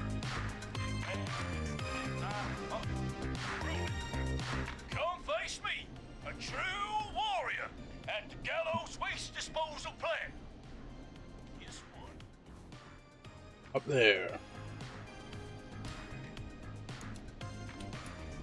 Are you gonna kick his ass, Murphy? Goddamn right! I'm gonna kick his ass!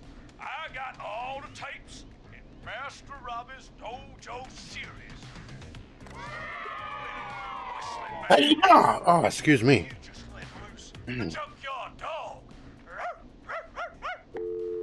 Oh yeah, Murphy's gonna get his ass kicked. And there he goes. Ladies and gentlemen, keep your fingers crossed for Murphy as he tries to become our hometown hero. How many have I got? 57 so far. Master Robbie ad earlier. Well, Don't get your hopes up too much. Anyway. I don't know. I mean, you could give him some Kung Fu 11. Yeah, let's pick this one. 189.16.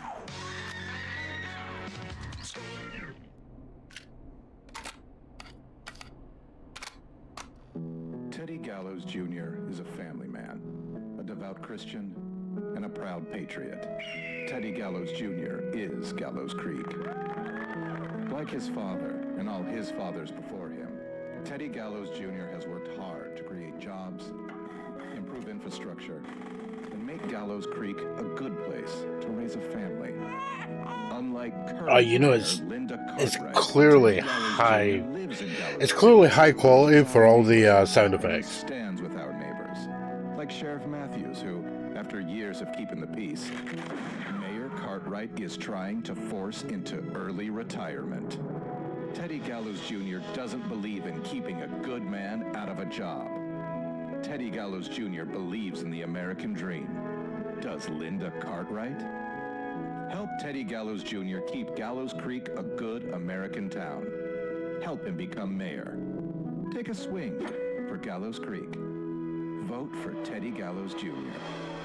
My name is Teddy Gallows Jr., and I approve this message.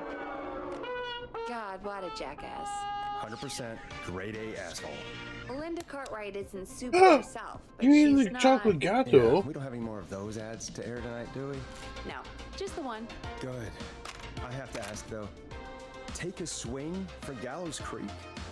He set the home run record for Gallows Creek High. Of course, Oh, he's yeah, one of those guys. Yep, Have a he bang played right lots here. of sports back in the day. Yeah. Does anyone forget it? Right. Let's just get back to the show. I Well, folks, normally hearing that okay. reminds me that every vote matters. That ad really made me want to take a swing at Teddy Gallows. You mean take a swing for Teddy Gallows? Yeah, sure. Let's find out from our next caller who's got their vote. We got a caller. You know what to do. 189.16. Hello, caller. You're live on the stream with me, Forrest Nash. Yellow. Who is this?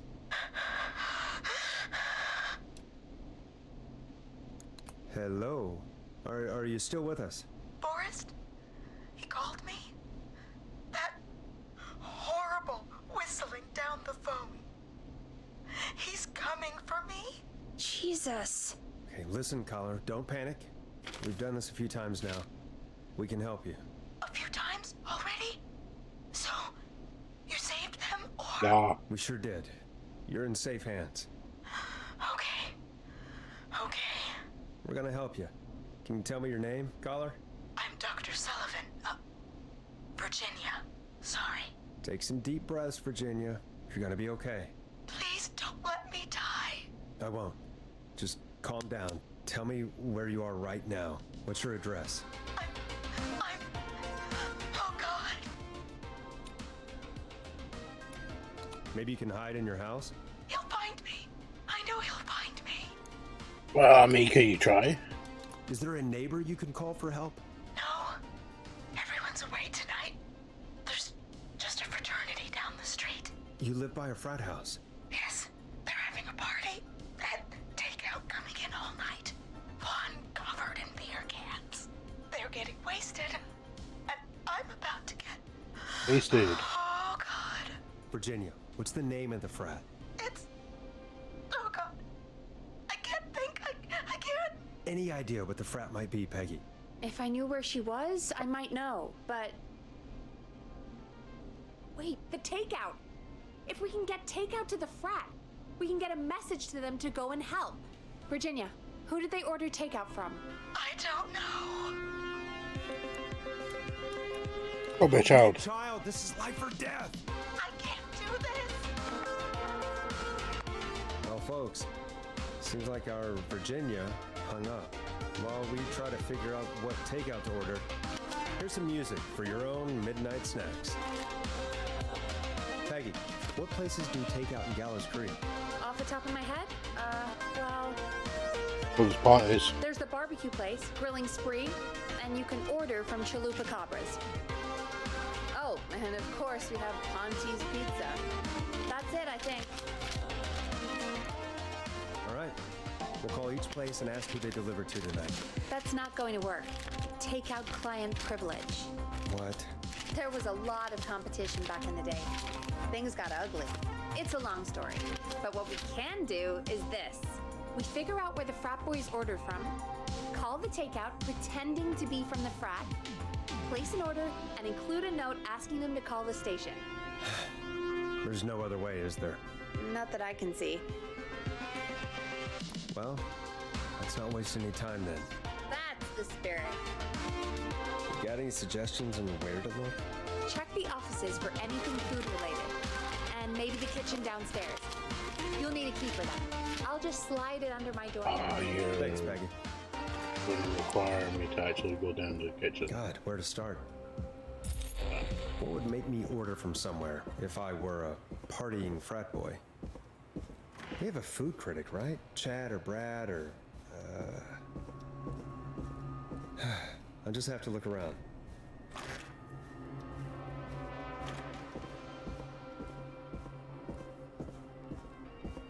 Do we get anything over here?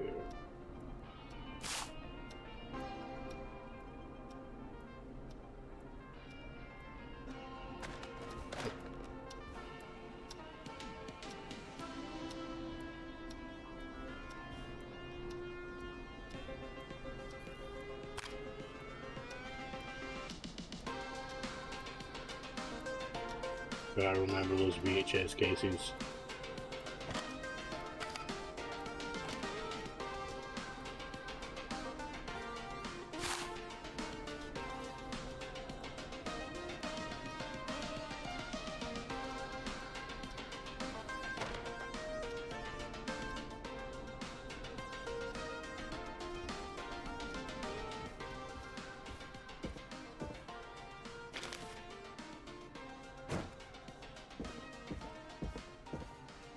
Rooting through trash. This is a new low. Ooh. Interesting offer. I wonder how well Gallows High performed.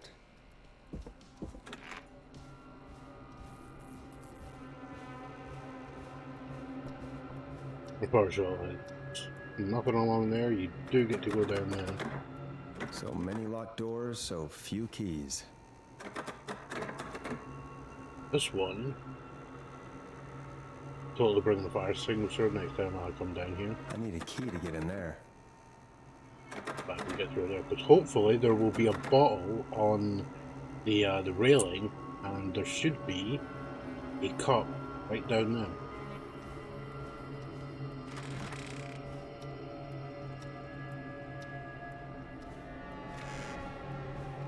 Hopefully.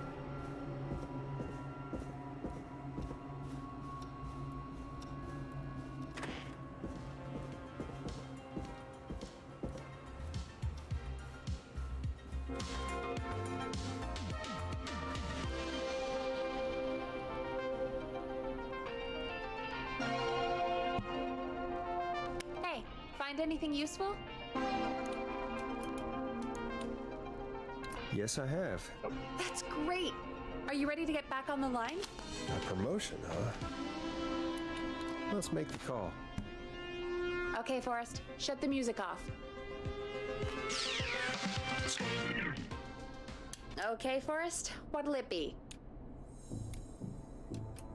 Call... Oh, Ponte's. Ponte's Pizza. You got it. Ponte's Pizza is on the line.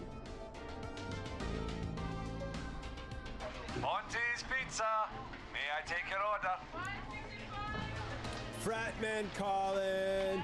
We're in major need of foods for dudes. May I take your order?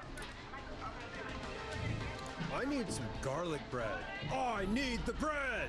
Can do. Where do you want that delivered? Same place as before, you know. The frat house. Got it. And we'll have that over to you right away. Oh, and one more thing. can you add a note to the order that says to call K-Fam? K-Fam? Oh, consider it done. The folks at K-Fam are huge fans of Bunty's Pizza, you know. I should really call them and let them know. And now we wait. We should put a song on. Agreed. This one goes out to our delivery workers.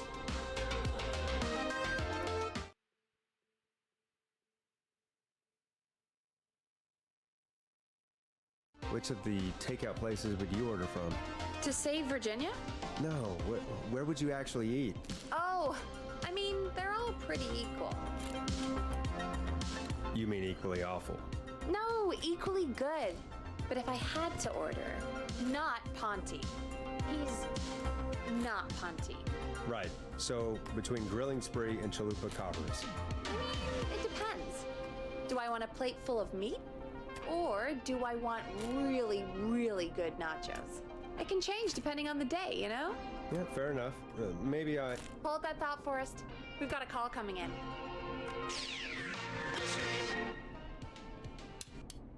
Hello, caller. You're live on The Scream with me, Forrest Nash. Hey, this is Fratman Bunker. We got some... Call this... Yes!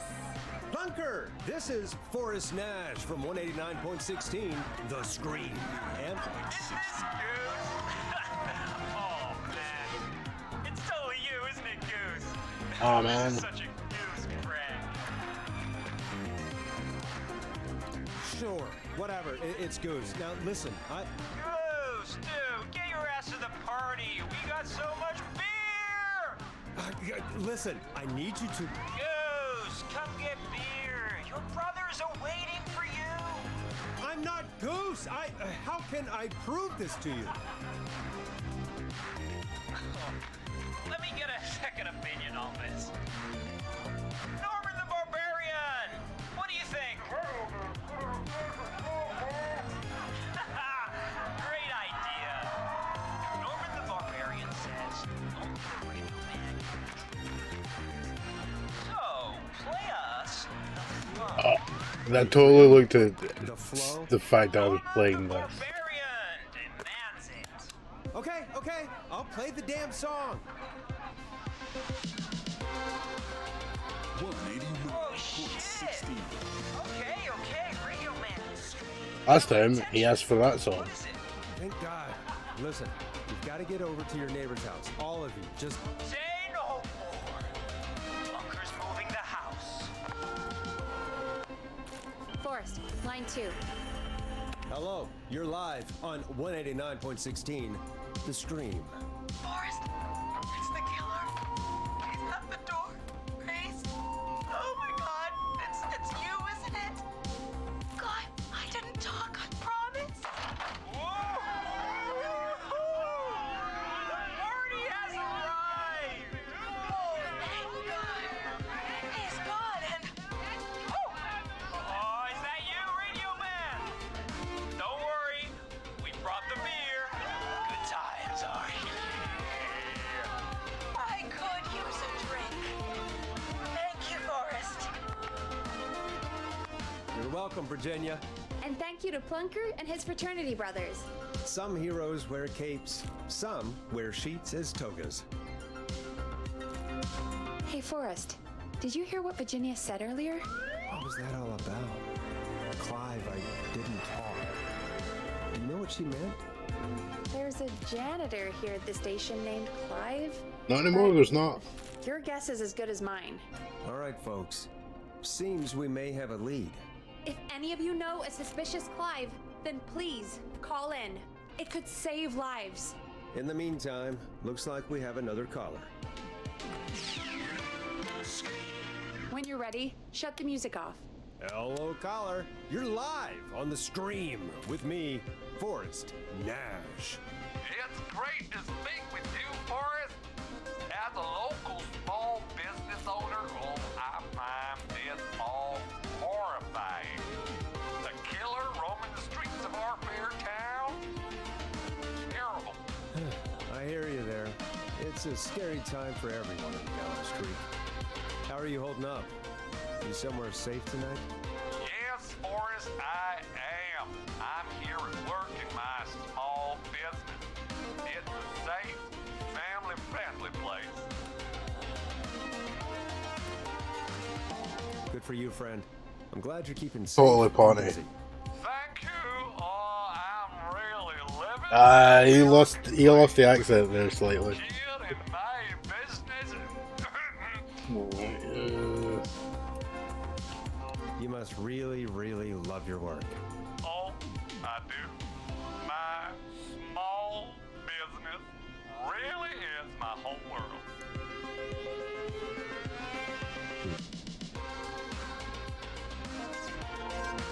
What's your small business? Oh, well, I'm not really big on promotion, but Fire. since you asked, it's Ponty's Pizza! The best and only pizza place in town! Come on down and get yourself a cracking deal on our 2-for-1. God damn it, Ponty, no! No free ads! I mean, I guess we can't be that mad at him. Calling Ponty's did save Virginia. I can be mad, Peggy. That sort of thing just... I can be mad. Look, he's gone now. We already have somebody else on the line. Just take a deep breath and let's keep going.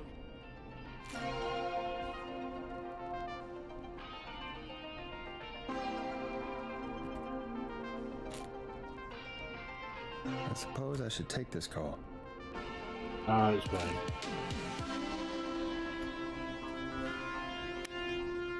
Okay, Forrest, shut the music off. Evening, caller. This What do you is want? Forrest Nash, host of 189.16 The Scream. And tonight's 911 stand-in. Hi. Hello? Am I Eugene! Sure are, caller. What's your name? And what have you got for us tonight? Name's Eugene Stein, and I've got a heart full of love, Forrest. I'm hanging out in the middle of the maze, listening to your show, looking up at the stars and waiting for her. You got a special lady coming out to see you. Yeah. Molly. We planned to get lost in the maze tonight. To take our first journey together into the love labyrinth. That's why I'm calling, actually. I thought she'd be here an hour ago. And since I've listened all night to how cool you play it, I thought you were the perfect guy to ask. Should I call her up and ask if she's coming, or wait and see? For real, kid? If you've been listening all night, do you really need to ask me? Yes, that's why I'm calling. Bingo. You're an idiot. Here's what I was looking for. Eugene, do you really need to ask? I'm just not sure, you know? What the hell? Stay and wait. Forrest, that's a terrible idea. Eugene, please go home. Your parents must be worried sick. Oh, you had to say it. My parents are dead, actually. But See, now who's the asshole? Oh, jeez. yeah. Damn it, I guess Peggy. It's not the night. Hang on. I hear some rustling. This game, after all. Molly! Preferably never. It'll take a little while to get here, but thanks again, Forrest. It's been good talking. Knock out your bond. Molly can't whistle. No, this is supposed to be the best night of my life. Not the worst. Run through the Just walls. run through the walls. It's only corn. It wouldn't be the maze if you could just walk through walls, Forrest. She's right. Listen, Eugene, breathe, hide, and call back in a minute. We'll get you out. I'll do it for Molly. But please, hurry. Well, listeners, while Peggy and I deliberate, here's a track for all you lovers out there. How the hell am I supposed to get him through the maze? You know Barbara, our receptionist? She's a maze fanatic. Shame she isn't here. I was supposed to go with her last week.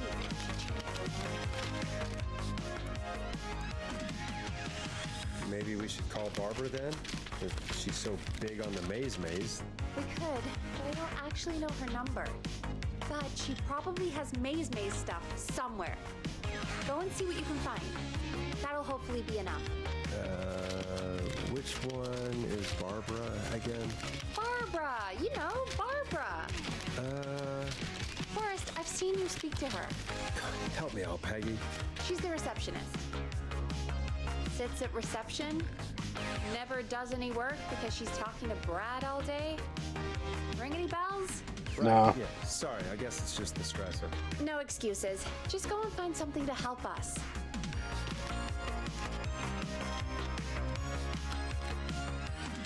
Any luck? Yeah, I found a map for the maze in the trash. Why was it in the trash? Never mind. It doesn't matter right now. That's a question for Barbara later. Eugene called while you were away. He's on line 1. Time to turn the music off. Welcome back to 189.16 The Scream. I hope you lovers like that track. And I hope we can help our lover in the maze. Eugene, you're back on air. I'm lost, Forrest. I just ran and I don't know where I am.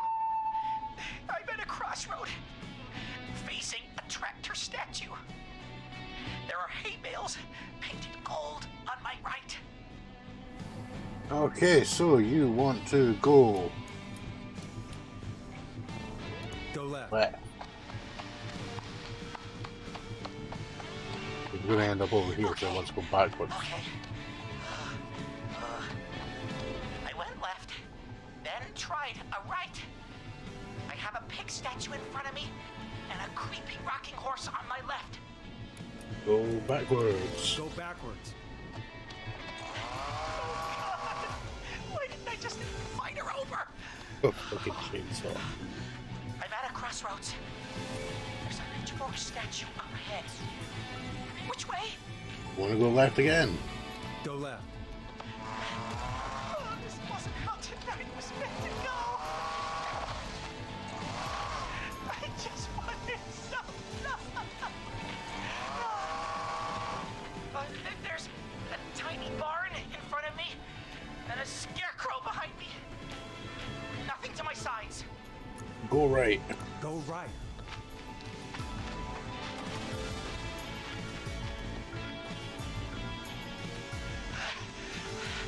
I can't run much more. I just passed a cordon silo. I didn't see anything else.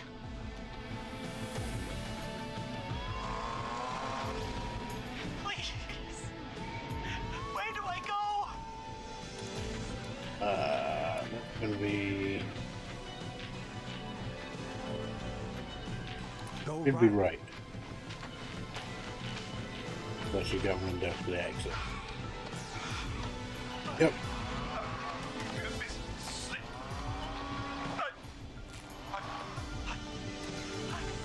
I'm out. And my bike's still here. Oh, thank you, Forrest. I love you, Molly. That was tense. I think I held my breath the whole time. I think it went pretty well, all told. I think you're right. By the way, why do you think Molly missed their date? Do you think she's okay? Unfortunately for Eugene, I think she probably never left home.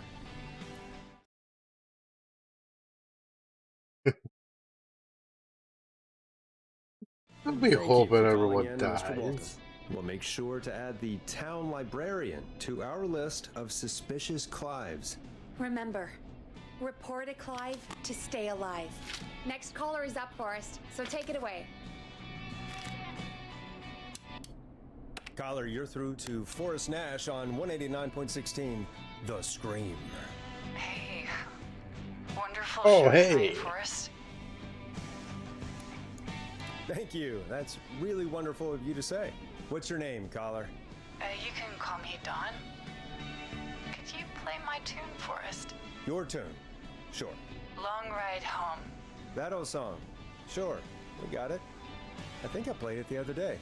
Thanks. It'll be good to hear it again. All right, folks. Coming up is that old classic. Forrest, I don't think you're gonna find that song. What do you mean? I played it a few nights ago. I know, but, we don't have it anymore. What are you talking about? Oh. I threw it Well, away. I'm stopping them from killing people. No, I threw it out the window earlier today. Fair enough. Can't say I blame you. Thank you. It's a terrible song. And Brad had it on repeat all afternoon because he knows I don't like it. So I grabbed it and threw it right out of one of the office windows. Not my finest hour, but I can only take so much. I'm sorry Brad was being a dick. Thanks, Forrest. Let's just play a different song. We've got more important things to think about anyway. Gotcha. Okay, folks. Here comes some unrequested music. Sorry about that, Dawn. Maybe try again tomorrow night. Sorry.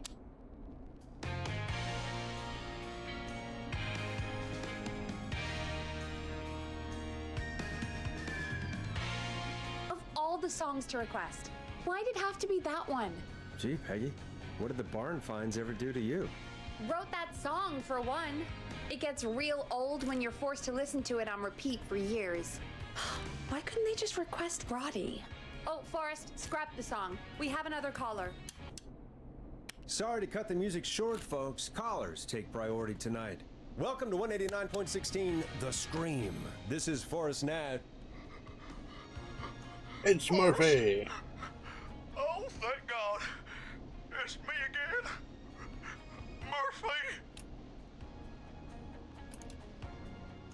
Hey, how'd it go, Mr. Dojo? Oh, the killer got me, man. Why did I ever trust a guy named Master Robbie? That's not important right now. Just tell me what happened. Goddamn Gleason. He came to the Gallows Waste Disposal Plant. Beat on me, man. I mean, Carried me inside and locked me you in did the challenge dumpster. him. I got a flashlight, but oh goddamn! I smell smoke. I think he started a fire. Hold on, Murphy. We'll call for help right now. You gotta hurry, man. I need someone here now, or I'm gonna die. Peggy, get the fire department on the line. On it. All right. Now just... Come on, pick up. Hi. Yes, I'd like to report a fire over at the Gallows Waste Disposal Plant. It's an emergency. What do you mean it's not operational? Why is there no backup vehicle? Oh, God damn it! Forrest, that evil son of a bitch slashed the tires on the town's only fire engine. They can't do anything. But I have a few friends who live nearby. Maybe one of them can save Murphy. Where do they live? My friend Alex lives on the corner of Haddonfield and Romero Street, and Catherine lives on the west end of Myers Lane. And there's Jericho on the east end of Myers Lane. But he's old. Really old. Okay, I'll check the map, see who would be best to do this. There's also a really weird detail with this. East side McCready Street will be closed.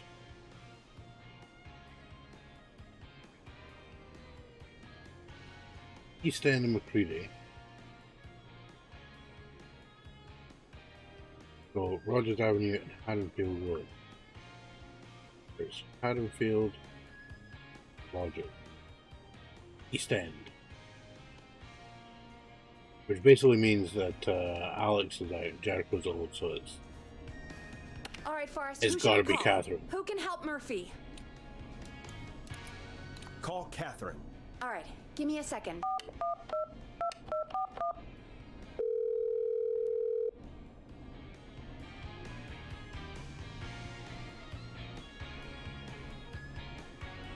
They're on the way.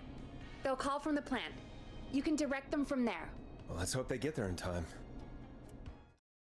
It's also interesting that for 1987, A lot of people have mobile phones. Call coming in. It's Catherine. She and I Murphy mean, are now both on the line. I know obviously there were Hello, Catherine. Are you there? What's happening at the there plant? were actually mobiles in '87, but they weren't super common. It was like car phones mainly. Reception is terrible in here. God, my eyes sting. Murphy, can you see anything at all? Yeah, I got a little flashlight.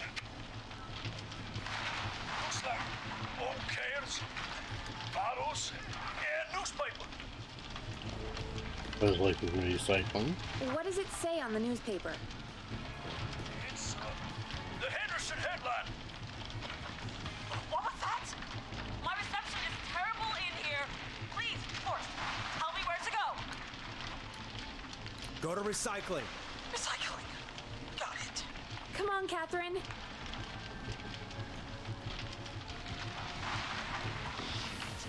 The plant smells up again. I can go shredding or crushing. Which way? Murphy, do you know what part of the plant you're in?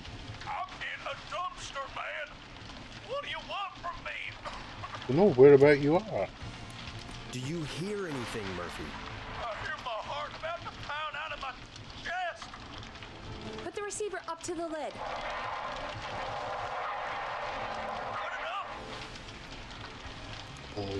Catherine, Crusher. go to the crusher.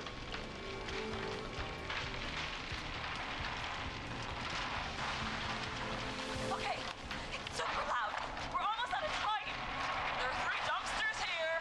One for Gallows Creek Council, Henderson Disposal, Henderson. Wyatt Ridge Municipal. Open the Henderson container.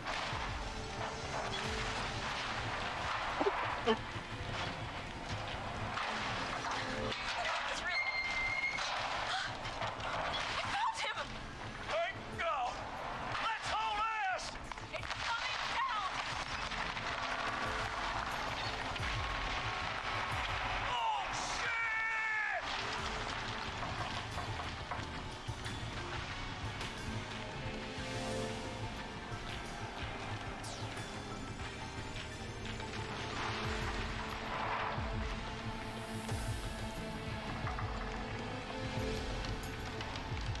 We made it! Oh, man. You saved my life. Thank you. Thank you. And I swear to you, now, I'm gonna raise Fernando to be like you. I'm getting my money back from Master Robbie. Hey, you just get home to your son, okay? Will do, Forrest. Well, folks, Gallows Creek has 2 folk heroes tonight, Murphy and Catherine. I'm sure their deeds won't soon be forgotten. Great job, Forrest. No time to celebrate, though. We got a caller. You know what to do. All right, folks, another of our good citizens is on the line. Let's see what they have to say. Welcome to 189.16 The Scream, with me, your host, Forrest Nash. Forrest, Teddy Gallows Jr. here. I just want to say that my thoughts and prayers are with my Gallows Creek neighbors during this awful time. Oh, it's mayoral candidate and scion of the town founders, Mr. Gallows. Are you in danger? We need to be a town of law and order. We need cops who have the tools and funding they need to keep us safe. Okay, Teddy. I know you're an outsider to our little town here, Forrest. But you're really stepping up to bat for us all tonight. I just want to say thank you for taking a swing for Gallows Creek. Jackass. I want to make sure I get this out on air to all of Gallows Creek. You're a real prick, Teddy. I just want to make sure our town is safe and prosperous. No, you're dickhead. That's why the Gallows Family Factory, founded by my father, Theodore C. Gallows, God rest his soul, which employs over 200. Teddy, unless you've got an emergency, I'm cutting you off. You know what? I do have a problem.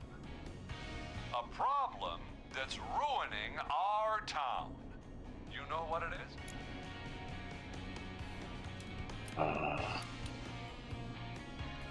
Your family waste plant just burned down, so now we have nowhere to dump our garbage? The problem is that woman, our current mayor, Linda Cartwright. Oh, here we go. She just isn't one of us. Linda Cartwright. Oh no, is she's un-American. Unstable, and You're not better than anyone, Teddy. Just because you inherited half the town. your producer sounds a little unstable too. Don't you dare speak to me that way. Cut him off, Peggy. I can guarantee this kind of thing will not happen when I take office. The moral decay of... And that's enough of Teddy Gallows Jr. for one lifetime. I always feel disgusting after hearing him talk. Tape's Play an going ad, there. Forrest? I need a minute. We'll be right back after these messages. 189.16.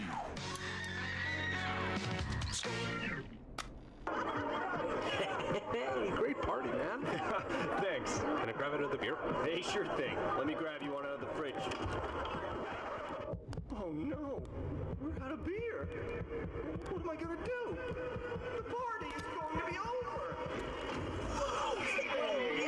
Fear not. The Grilling Spree will give you a free 6-pack of beer if Gallows High wins this Tuesday. Say what?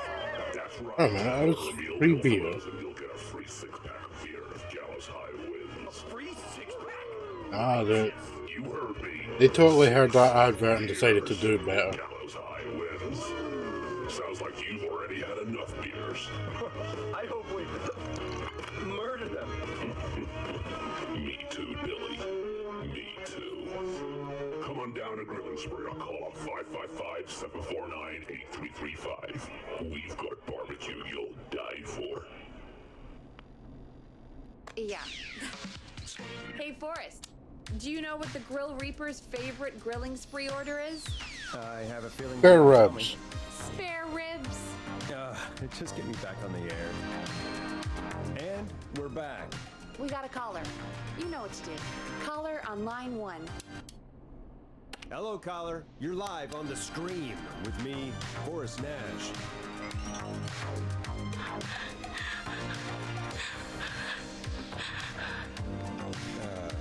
Hello, caller. Who is this? I need the police. I'm Forrest Nash. I'm standing in for 911 tonight. What's wrong? There's a guy on me, my friend. I with him already. Friendship quiz. This might work. That's him. He's just outside. I can see him from up here. God damn it. She's just a kid. Is there a way out? Can you run? Oh my god. Oh my god. Then stay with me, kid. Focus. I can't do this. Yes, you can. Focus. Tell me, what's your name?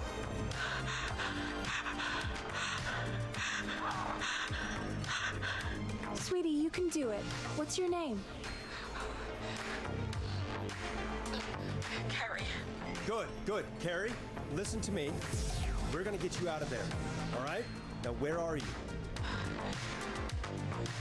The old murderers. Upstairs. I'm at the end of the hall. There's a bathroom, a couple bedrooms. Oh, he's coming. Where should I go? Go to the bathroom. Okay,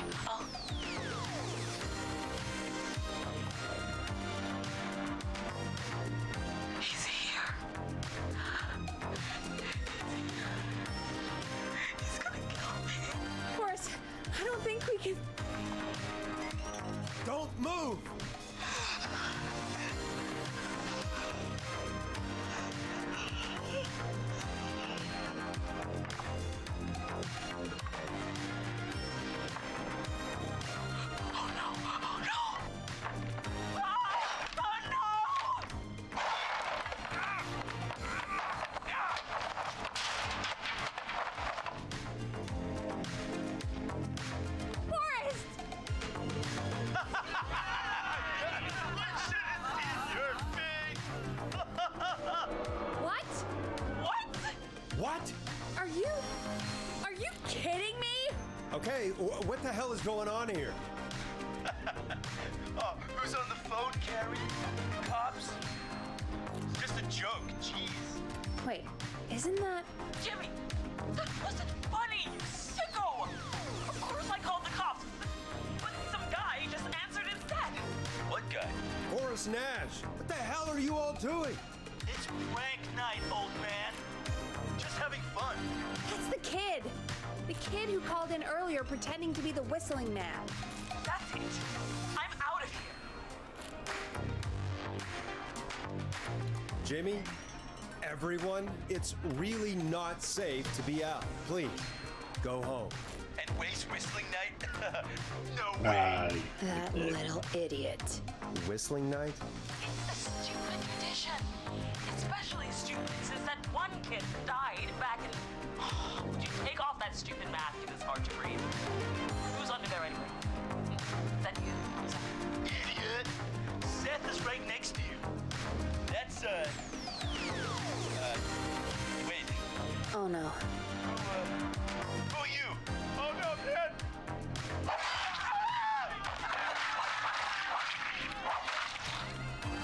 Everyone, get inside! Everyone, run!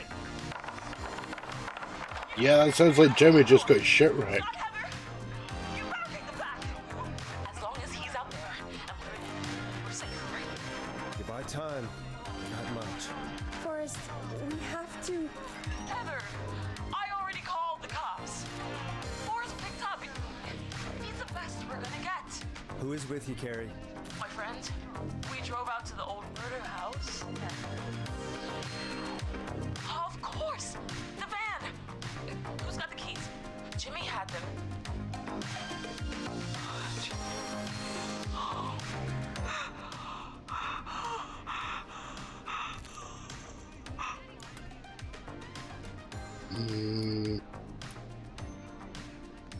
One. Focus, stay focused, Carrie. Focus. Yes. Sorry. I'm here. We'll figure something out. Between all of you, there's gotta be a way to beat this. Just sit tight, okay?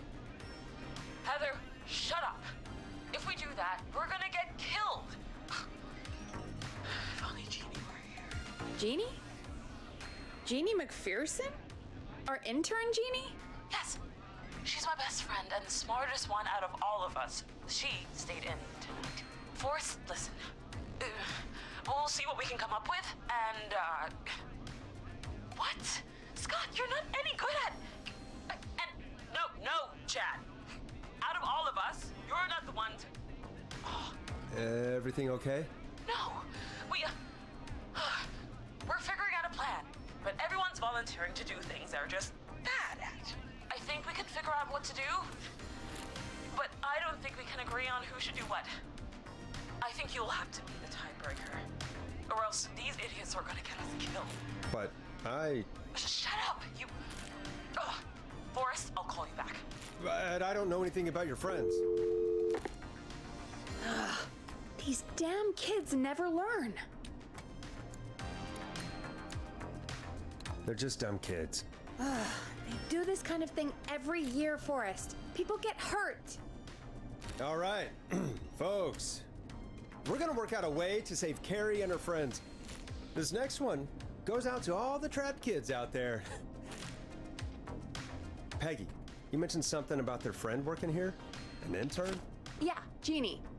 Seems a nice enough girl, but a bit head in the clouds, you know?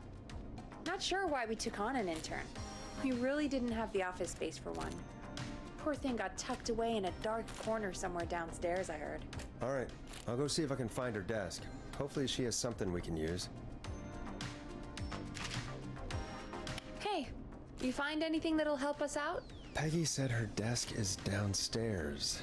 Yeah, I found a friendship quiz with all these kids on it. If you think that'll help, then good enough. Carrie's on line 1. Whenever you're ready. This is Forrest Nash, back again with an unlucky caller on this unlucky night. Carrie, are you there? Yes, we've got a plan, but we can't agree on who should do what. You want me to be the tiebreaker? Exactly. I'm ready. what's the first step? Okay, first things first, we'll need a spotter. Someone who can keep an eye on the killer. We'll need someone on the roof. It's gonna be a hard climb. We're deciding between Heather, Kyle, and Hot David. Oh, it's gotta be Heather then. Heather's got this. Yes, Heather, he picked you. Now please, stop talking about all your cheerleading trophies. Part 2, the Whistling Man padlocked the gate back to the road. Before we drive out of here, we need someone to pick the lock. Seth, Jennifer, and Scott all want to do it. Oh, it's Seth. Most likely end up in prison. What are you talking about? I don't know that smashing into windows is really... God, fine. Anyway, that brings us to part 3. Getting Oh wait, actually that may have been Jennifer. I'll volunteer for this. I don't know Jimmy as well as you guys, so it'll probably be easier that way. Then it's part 4. This plan is, well, it's ambitious. Thank you. You're doing great. What's the next part? Part 4, we need someone to lead the Whistling Man away. We need a fast runner. For this one, we're trying to decide between... Who was it again? Hot David, Cynthia, and Scott.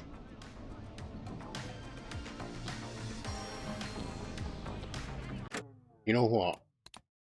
Okay, let's actually come off with it.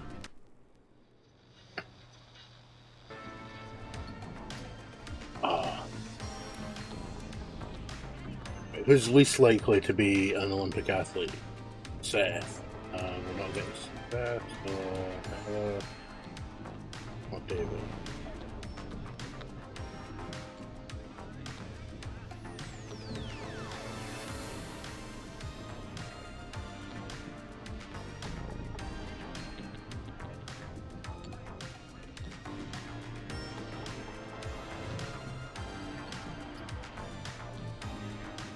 Oh, fine. David. Yeah, you spend a lot of time running shirtless. You got this, Hot David. Sweet. Okay, let's recap. We get the eyes on the roof. A runner distracts the killer while we grab the van keys and pick the lock on the gate. Now the tricky part. The getaway. Ooh, what's the plan there? Well, we can't all outrun the Whistling Man. But he thinks we're just a bunch of stupid teens. So, let's use that against him. Part 5, we trick the killer into a trap. Someone can pretend to be injured. Who would make the most believable lead? Who you got? We got Lisa, Tammy, and Cynthia. Tammy. Tammy, if you survive this, never do that British accent again. That should take care of the killer. And then it's time to get out of here. Finally, part 6. We need someone who can drive us through the woods and back to Gallows Creek alive. Who's our getaway driver? Should it be... Who have we got? Chad, Scott, Cynthia, whatever. Forrest, you know what to do. Oh god. Oh, Scott. I know we all love watching American Sketch. Oh wait a minute, it's most likely end up in a car crash. Yeah, just do what they did in the movie. Thanks, Forrest. We'll just take a few seconds for ourselves, and it's go time. Sounds good. Talk to you in a sec. Alright, they're boned.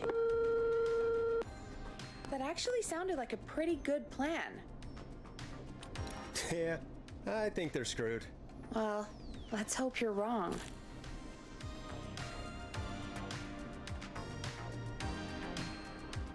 $189.16. Oh, the kids are back already. Line 1 again. If you're just tuning in, we're coming to you live with a bunch of teens about to flee a madman. Listener discretion is advised. Are you ready, Carrie? We're good to go, Forrest. Don't die, okay? You got this. Here we go, everyone. Spotter, to the roof. Go, Heather. She's off and away. All right, Renner. Get ready. Wait for the spotter's signal. Spotter says go.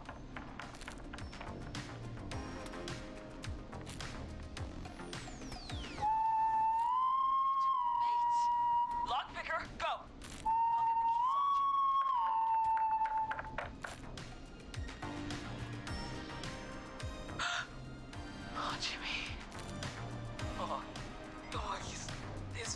is... The keys, Carrie. You need to get the van keys. His face is lying next to him, Forrest. Oh, gnarly. Oh, God.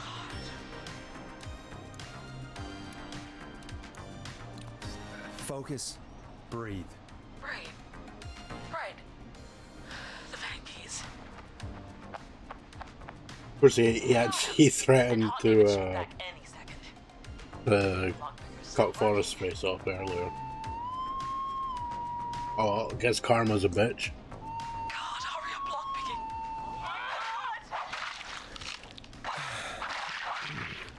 Oh. Oh. Oh. Oh. Terribly. I still believe in you. You can still do this. Don't give up, Carrie. Don't give up. Right. Right. We just gotta keep pushing on. Time to trap the killer. All right. Bait. Get into position. It really doesn't sound like they cared for whoever just got nailed.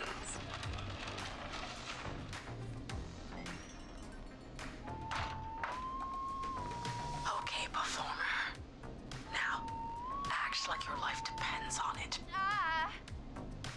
Oh. There he is. He's buying it. Oh no. He knows. Damn it! Now! Push the bookshelf over!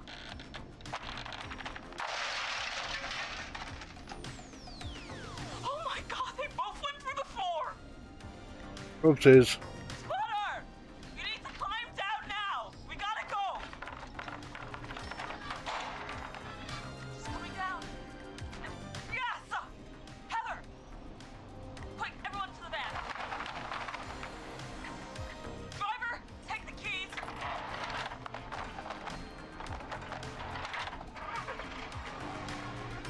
Goddamn gate is too locked. We're gonna have to ram it! Carrie? Oh, what was that? It's the whistling man! Drive! Now! Hold on!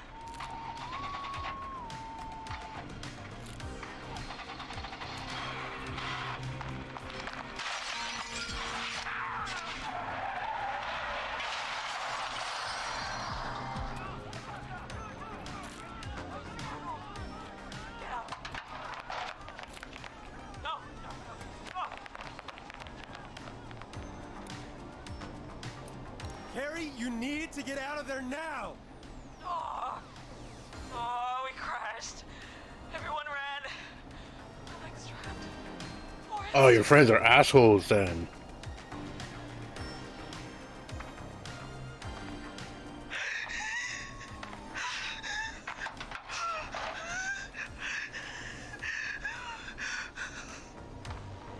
Please, no! No!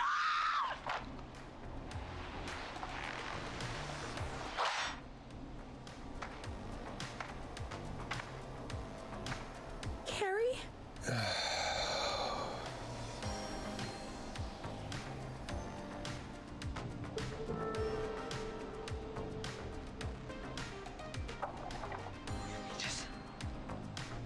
He just stared at me. Carrie! Carrie? He just stared and got my leg out. I don't understand. Thank God you're okay. Can you get somewhere safe? I can make it home. Thank you both for helping. If you hadn't, I guess the plan was just...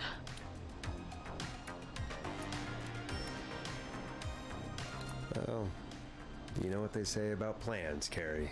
Forrest? Plans are the first casualty in any struggle. Whew. After Jimmy, anyway. Forrest! Hey, fuck him. He was an asshole. I need to go. I need to get home. Breathe, Carrie. You're okay now. I'll call you when I'm somewhere safe. Talk to you then. Folks, that was a lot. Our thoughts go out to the parents whose kids won't make it home tonight. For any kids listening in, please stay inside and stay safe. And parents, hug your kids extra tight tonight. Here's a song for the girl walking home in the dark.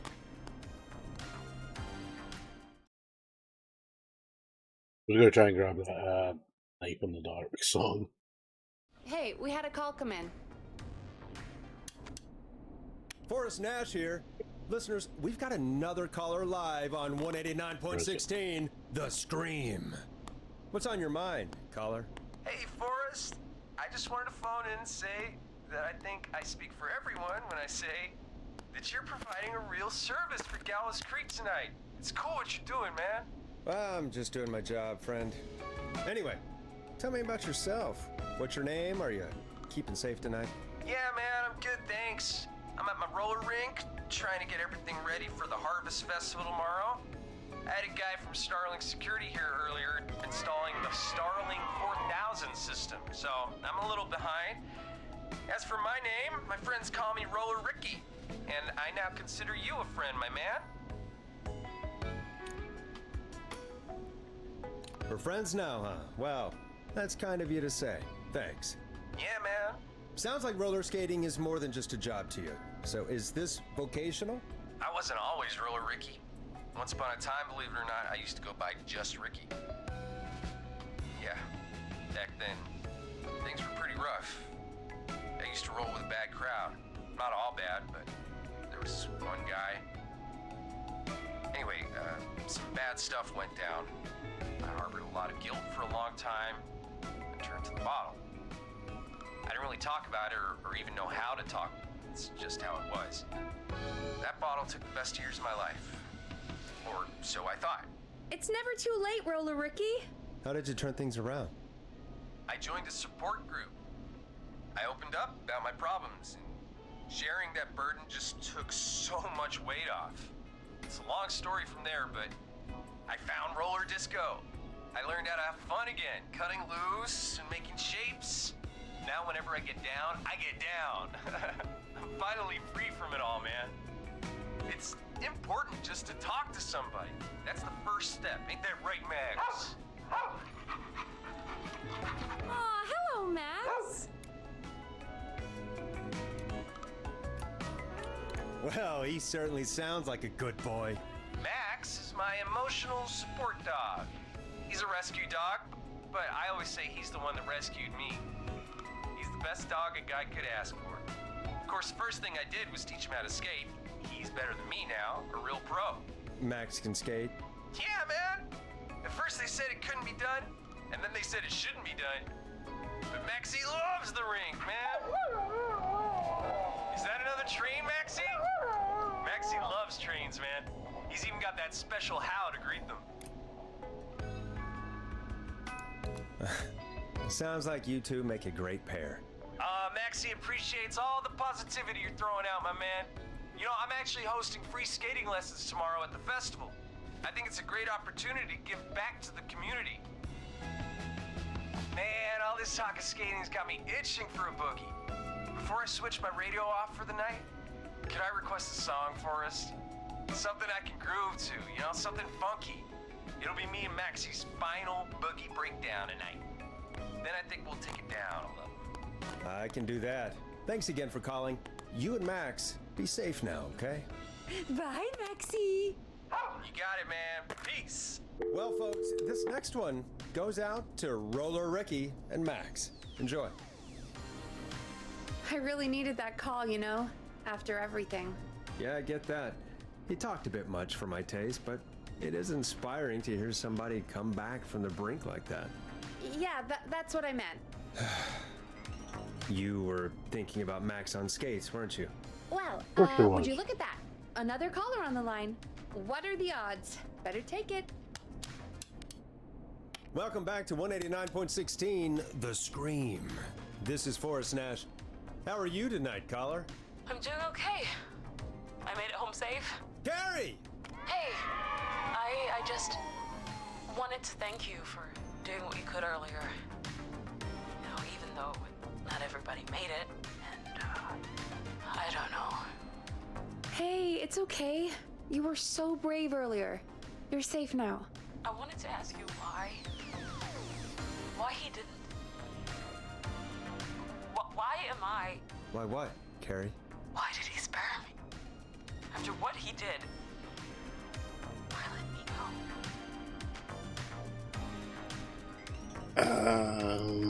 go? Maybe he didn't kill you because he saw you as a victim. Maybe. But why would that stop him from killing me too? After everything he did to... These stupid hazing nights have to stop. Carrie, you did so well tonight. Stay safe and rest. Help is coming to Gallows Creek. We just need to hold on. Thanks, Peggy. Hey, Forrest? Could I request a song? Of course, Carrie. What song? Any song by Blast Processor. And thank you. This next one goes out to Carrie.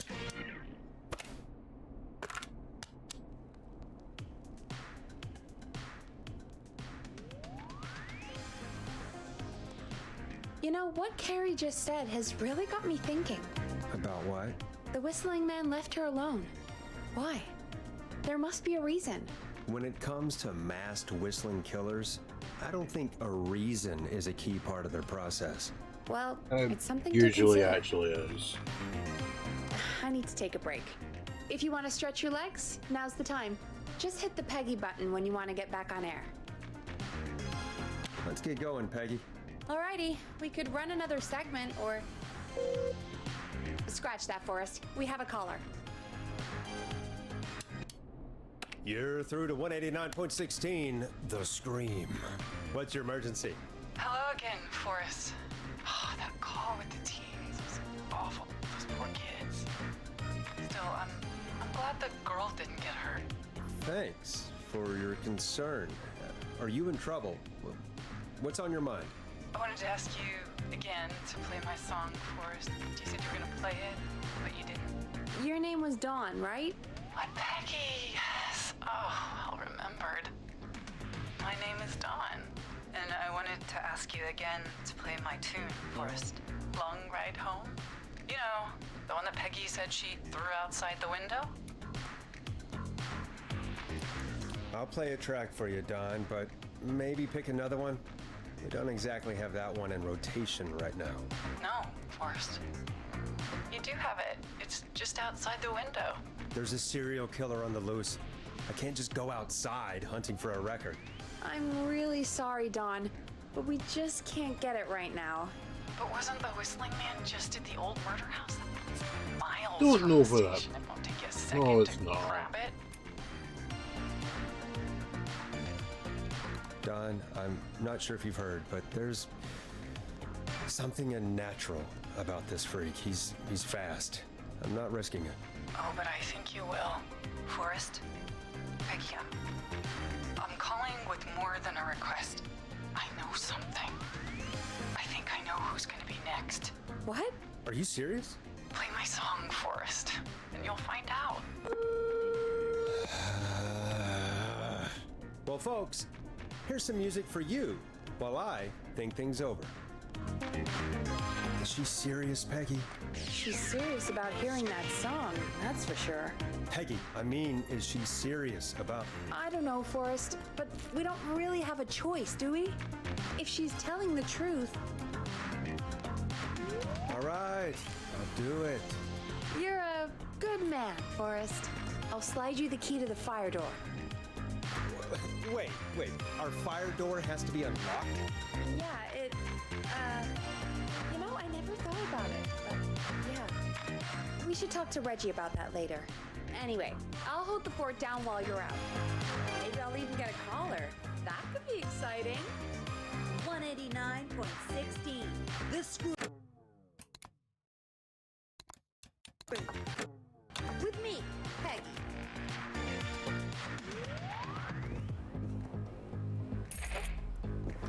Fire door.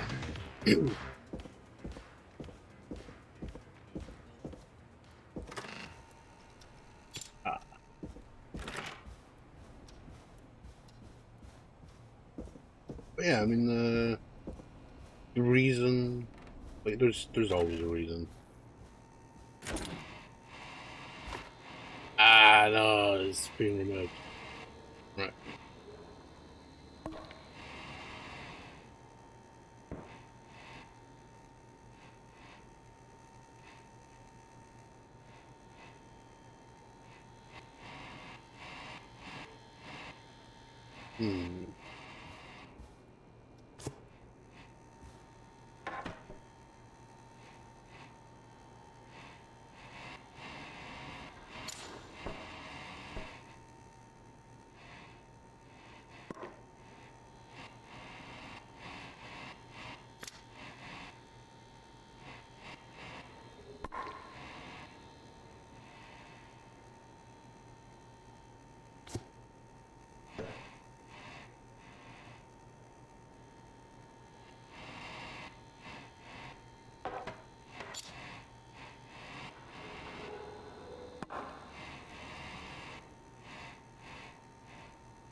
This one, wow.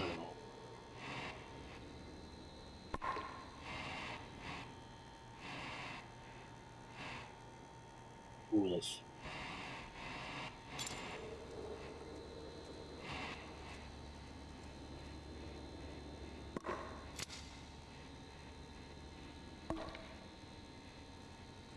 Alright, I think we're just gonna have to go with one. Oh, you don't. Right. You know, let's go I for hope it. she'll be happy when I'm brutally Do what you murdered by do. the Whistling Man. You mean that guy over there? In the open. Hello? Here it is. Got it. Long ride home. Right. Wait, come on. Of course. Oh, yes. And Ah, of course the key suck doesn't it. work on this side. Fantastic. Maybe there's another way back in through the basement.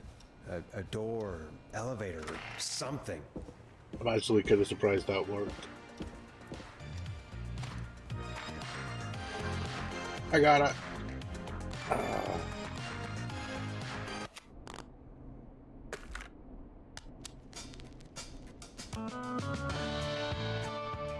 Oh my god, that is bad. Hey.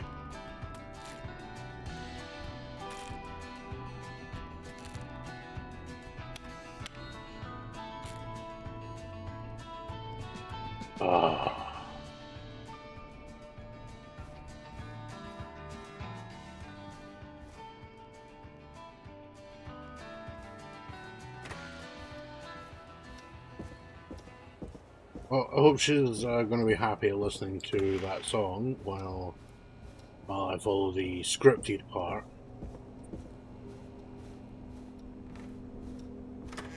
Now, that would actually be kind of fun if the developers would actually... And that's broken too. Only the best for K-Fam. Oh, wow. See if I can fix this. Looks like a power issue. I should check the fuse box. That is the door where someone got killed here.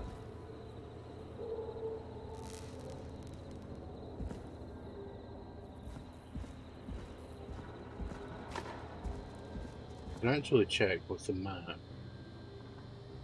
I think that might actually be the police station.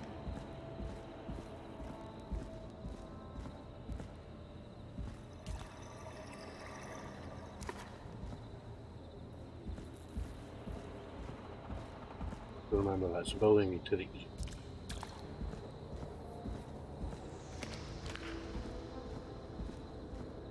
Oh gee whiz, I hope this bucket doesn't just randomly fall over.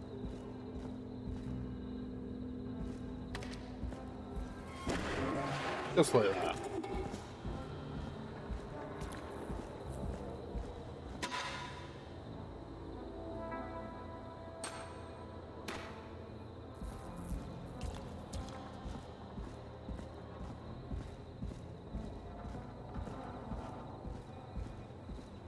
Yeah.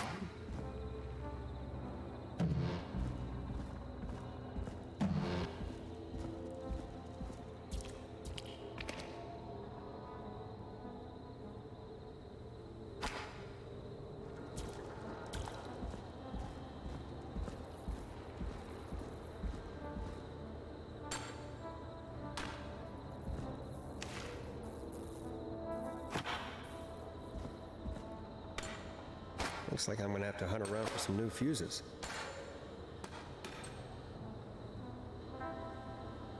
Oh. Cool.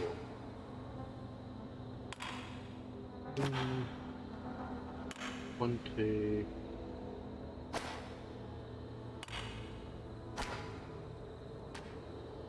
Okay, so 20, 40, 50, 60, 70. Bingo! Ah.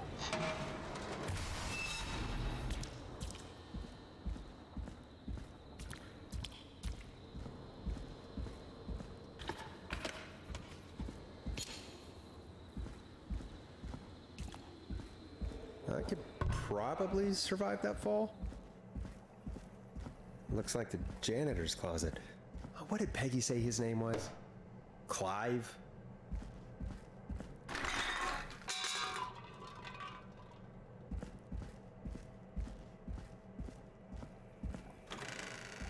Janitor's closet. Hope there's nothing weird in here.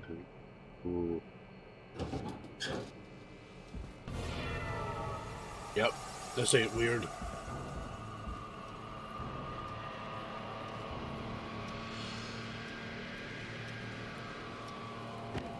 What the hell? Peggy is not gonna believe this. Huh, there's a key. I'll just take that. Might be important.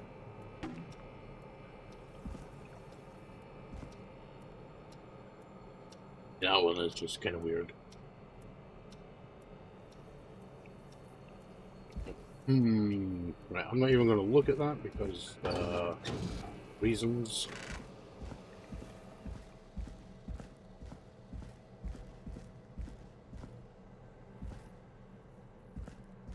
I wonder how the show's going.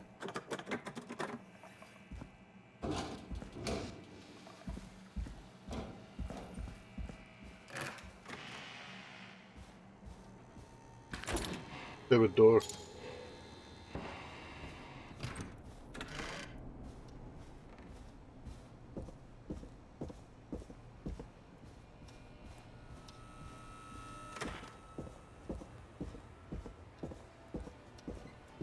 She's probably in there going stir crazy. Isn't that such a good song, folks? And now for... Jesus, Forrest, you've been gone for ages. I thought something had happened. Something did happen. Clive the janitor might be Clive the murderer. What? I'll start from the beginning. The fire door locked behind me.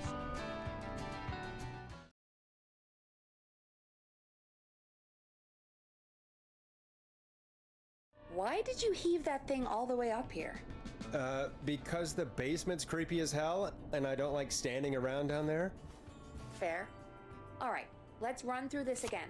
We have a creepy board you found in a creepy basement, made by our creepy janitor, who you think is the creepy whistling man. Yep. And on the creepy board are the names Chuck Brody, Kim Walker, Rebecca Allen, and Aunt Williams. Correct. And you think one of these people will be the whistling man's, Clive's, next target. That's right. And we've got to find them. You said there are 4 locations listed there too?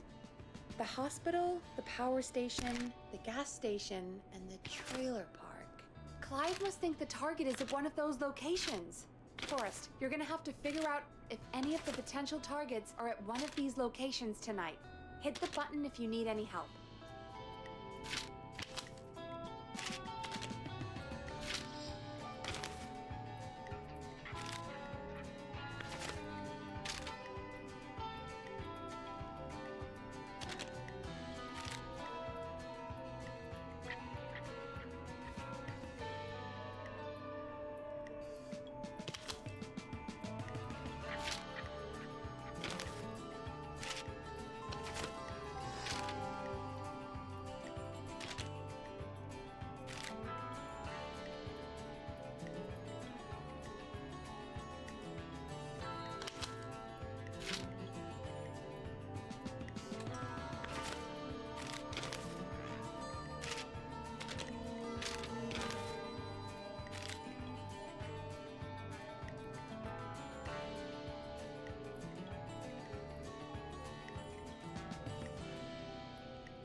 So yeah, this is basically just about another thing. You've got Chuck Brody here, who is the number 13 player here.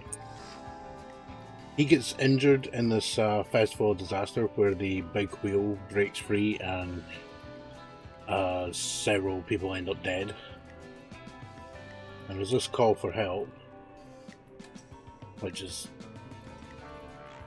I don't know, like weird American thing that they do.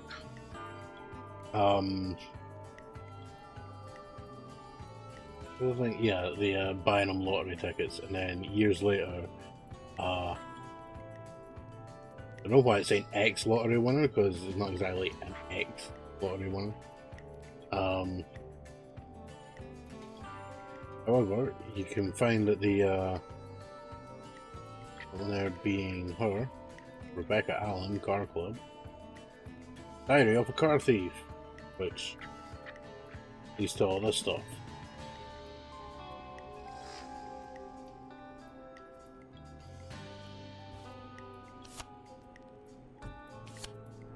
And goes around the wrong way. Kim Walker at the hospital gets married to Mr. P. Stein, which genuinely the first time I read this I thought it said P. Stein. Oh, yeah. And then of course these folk end up dead, which interestingly, Mr. P. Stein and Mrs. K. Stein happen to be Eugene Stein's parents.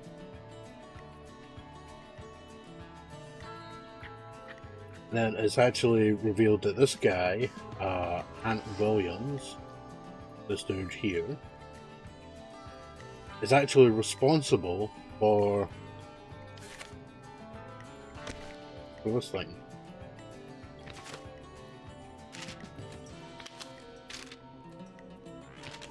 Take on a bunch of people. That happens. Then you've got this thing. Investigators blame John Everett and Williams. Apparently talking too much about horror movies. And then this next 7 Tuesday 1st to Sunday 6th September. Is it September? Yep. That's going to be when? 1st to the 6th.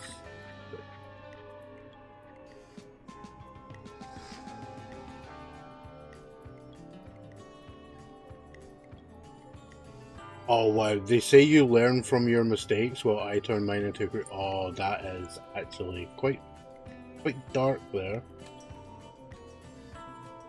Yeah. How's it going? Going absolutely perfect. I figured out who it is. I'm ready, Peggy. Are you sure? We've only got one shot at this. I'm sure. Let's do this.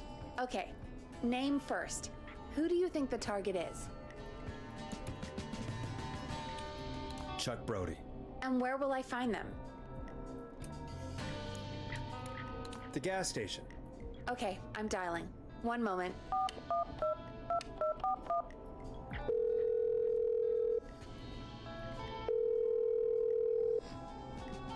Hello? Chuck Brody! Listen, I know this sounds crazy, but we have reason to believe the Whistling Man is coming for you. You need to get yourself and everyone else out right now. The Whistling Man? Who the hell are you? Who is this? This is Forrest Nash. Listen, the Whistling Man's back. We found a list with your name on it, and... Oh, God. It's today. The year I finally let myself forget. You might want to run away.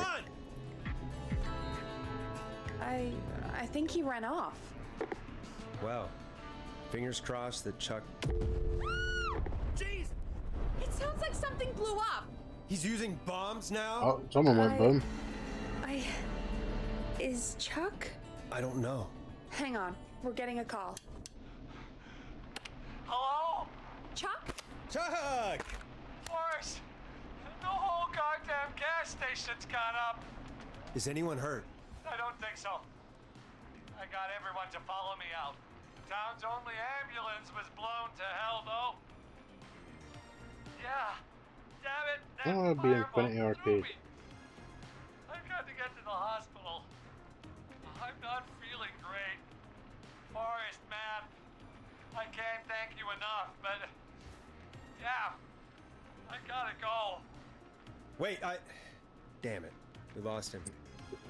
What was that about today? Oh, Forrest, the call board is lighting up. Get us into some music while I deal with this.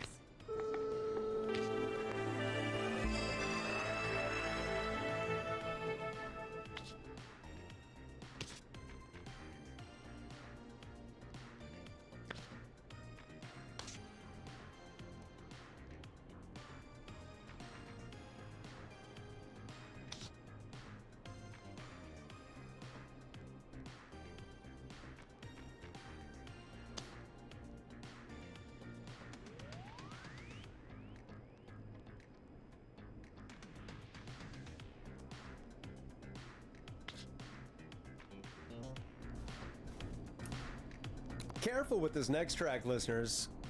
It's dynamite. Forrest! 9.16.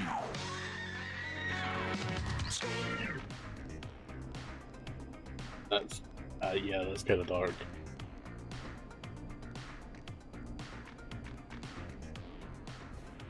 There's gotta be more in the basement to show us who Clive is targeting. And if that's the case, we can get ahead of him. Stop the killings before they can happen. Forrest, we need to go back down. By we, you mean me, right? Yeah. Of course. Like I said, I need to handle all these calls. Maybe start with that creepy mannequin room you mentioned before. I still have a lot of questions about those, by the way. Me too.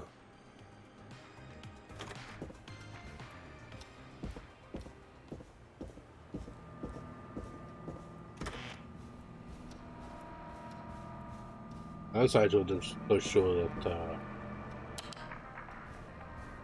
not paying attention. Oh my god, there's another one. I have one that was very similar to that. Oh, what is there's that one in here.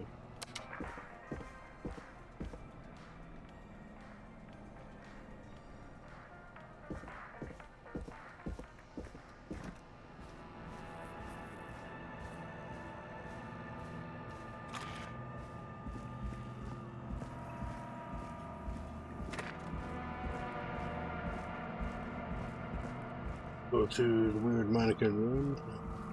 Find one item that the guy missed. Which is this. A key. Like, was this how do always you here? how do you I lift must the have missed entire it when I thing brought down? Everything upstairs. Like, I mean, you gotta like grab it, step back, put it down. And like, you're probably gonna turn it around. You're never gonna look back at the wall covered in newspaper.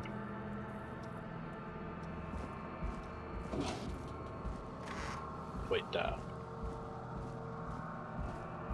and I call complete BS on that. Hey, Forrest! Peggy, give me some warning before yelling down the intercom. Sorry. Peggy, I've found a tape and a map down here. A map of what? Looks like it might be to somewhere in this storage area. Weird. Well, maybe the tape will give us more information. Give it a play. Buzz the intercom when you find something and want to discuss it. Let me do that. George Barrow, 1968. That's when this all began for me. Follow the maps, find the tapes. I'll be waiting.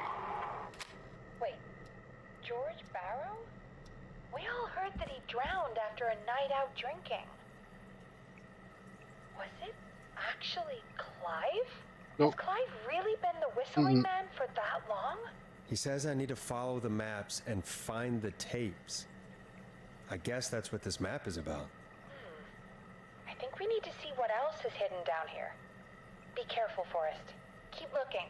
Buzz the intercom when you found something.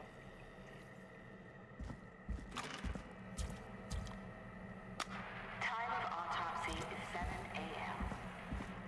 Cause of death is asphyxiation from drowning. This indicates that the subject has been deceased.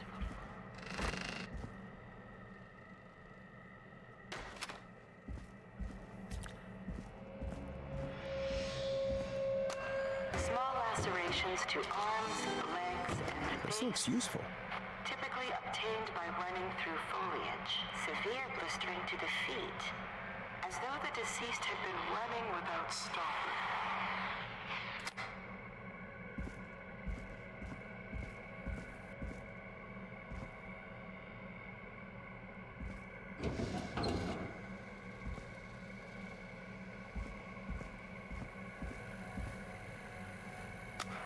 Additionally, there appears to be a post-mortem injury to the arm. It looks like it was trapped in a car door.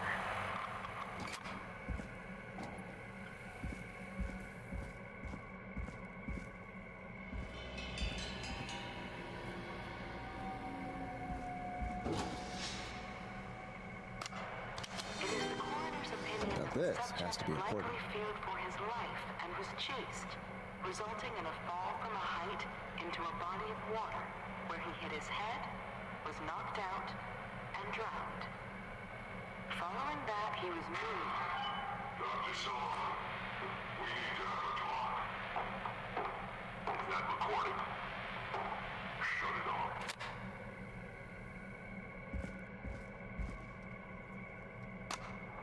If you're listening to this, then I'm probably dead. What the? I'm a man who likes to stay informed. I've got subscriptions to newspapers all over the country. A few weeks ago, I noticed headlines cropping up A new vinyl for my collection. one after the other. Each headline about a murder. Each murder, the death of someone I knew almost 20 years ago. And each one drawing closer to Gallows Creek. Drawing closer to the anniversary. None of us are innocent, but I don't think we deserve killing. All I hope now is that I can save some folk from the worst. And I can. I don't know. Do something to make up for what I did back then, I guess. I didn't kill anyone, mind you. But that's past mattering. Now, there's more I could say. That I should say. But my employer made it clear that my family would pay a high price if I ever spoke out. So, hopefully I've said enough for you, listener, whoever the hell you are, to start putting the truth together. What the hell? Peggy is not gonna believe this.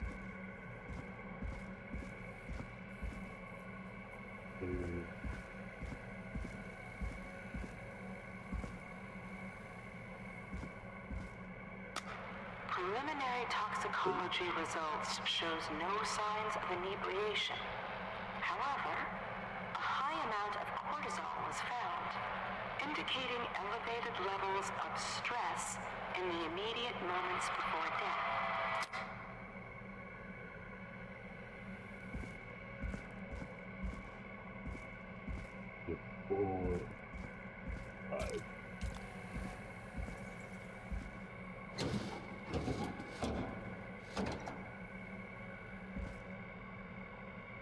Home security. Because we need that thing too. What have you found, Forrest? It's an autopsy tape. Doesn't say for who, but I think it must be for George. Poor George. He was so young. Something's bugging me, Peggy. What do you mean? I swear I recognize the voice of the woman talking on the tape. I just can't place it. Seriously? think you've met her before? I don't know. I mean, I just got here recently. I don't know. Found another tape. It talks more about how George died. What did it say? Trying to get that low. Sounds like he was running for his life. Sprinting through trees and bushes, getting cut up all over. What would drive someone to do that? I'm not sure yet. There's also a tape about a toxicology report. There were no signs of drinking or that he was on anything. What? But everyone said he went swimming drunk and drowned. It was in the newspaper and everything. I found a written autopsy report. What does it say? According to that, it's just like you said at the start. George drowned after getting drunk. Said he liked to fight, too. But that contradicts the tape. I know. And I think I know why. There's a note with the report that says, "I'm sorry I made you do this, Virginia." If it was on the autopsy report, then Virginia must be our coroner. Wait, the caller from earlier, when we had to call the takeout restaurants, wasn't her name Virginia? Yep. We need to call her back once we finish down here. It looks like she might know something about what's going on. I found a tape that introduces a new detail to the story. Post-mortem injury. Apparently, his arm got caught in a car door. A car door? Yeah, after he died. How do you suppose they can tell? How can they tell? I'm a radio producer, not a coroner. The written report. Oh, maybe we should call a coroner then. How did his arm get trapped in a car door after he died? Unless he got it when the police collected his body, I guess someone else must have moved him after he was dead to where he was eventually found. But the report, what is going on here? I found a police report. Mentions a friend from earlier, Sandra Sharp. Sandra. The jazz runner? That's right. She found George's body washed up at the reservoir. The reservoir? Yeah? What's strange about that? George got cuts from running through foliage, right? But there's no forest around there. Also, how did it wash up at the reservoir? What do you mean? Reservoirs don't have tides. But that's what the police report said. It's not possible, though. I did a school project on reservoirs and got an A. But, yeah, not important right now. The important thing is that it doesn't make sense. What are you suggesting then? That the body was originally found somewhere other than what the report suggests? That the sheriff tried to cover it up, but accidentally let something slip? Something like that. I think. Well, Sheriff Matthews wrote the report. If he hadn't been eviscerated, we could have asked him. True. But Sandra is still alive? Once we're done down here, we should give her a call.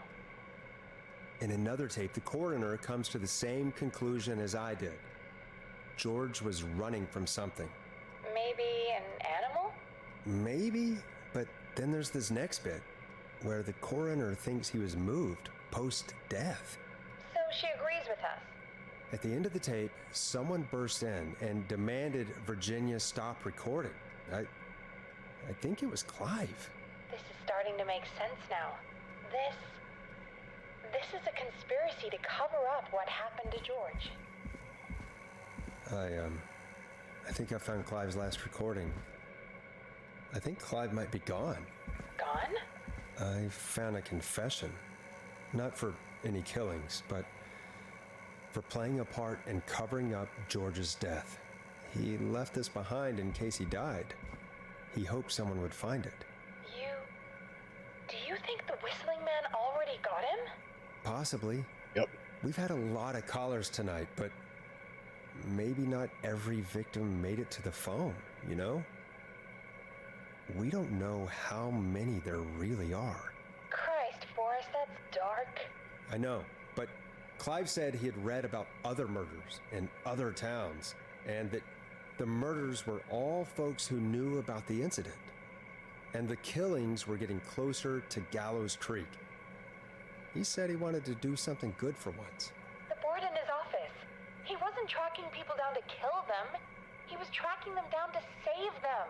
Why didn't he just come out with all of this? He said his employer threatened his family if he spoke out about any of it. His employer? The one who orchestrated the cover-up? Oh, Clive. sorry for thinking you'd killed all those people. Do you think you found everything? I think so. Forrest, what's going on here? Someone wanted that boy's death to seem like an accident. And they hired Clive to make it look that way. Come back upstairs when you're ready. We need to figure out our next step.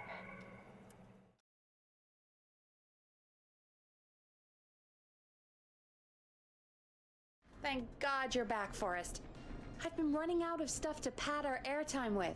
Peggy, you work in radio. Forrest, I'm stressed. I mean, really, how are we supposed to keep a show going with all this happening? Damn it. This is our job, Peggy. We gotta do it. You're right. So, what's the plan now? I think we should call Virginia back. All right, I'll get her on the line. Okay, Forrest, shut the music off. Oh, I need to leave the room briefly. Oh, god damn it. Hello again, Gallows Creek. This is Forrest Nash. We're circling closer to the truth behind tonight's events. To this end, we're calling back one of our earlier callers, Virginia Sullivan.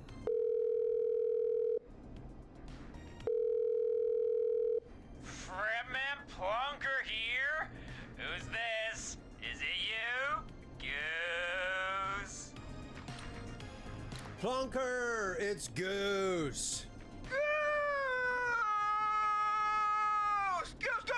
Goose! Where are you? Get your ass here. The party has moved. Oh, cool. Where's it moved to? This old lady's house. Oh, she's pretty cool, though. Dude, she said we could raid her liquor cabinet if we stayed and protected her. Of course, we're not drinking anymore. We're staying sharp in case that whistling turd turns back up. The old lady might need our help. Of course, man. Of course. Hey, could you put me on with the old lady? You know, to check if it's cool for me to drop by. Oh, there's that Goose respect we love. I'll grab her now. Hello? Is this Goose? Hey, Dr. Sullivan. Who is this? Hey, Virginia, it's Forrest. I'm glad you're still okay. Oh, Forrest. Sorry, I'm still jumpy. I can't blame you. I'd be jumpy too.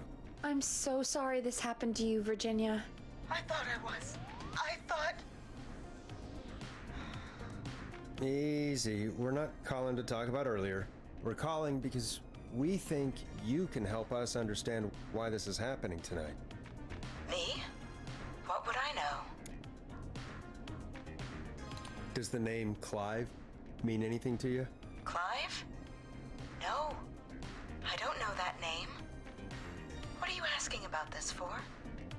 You mentioned that name earlier when you called us the first time. I don't know what I said then. I was petrified, Forrest.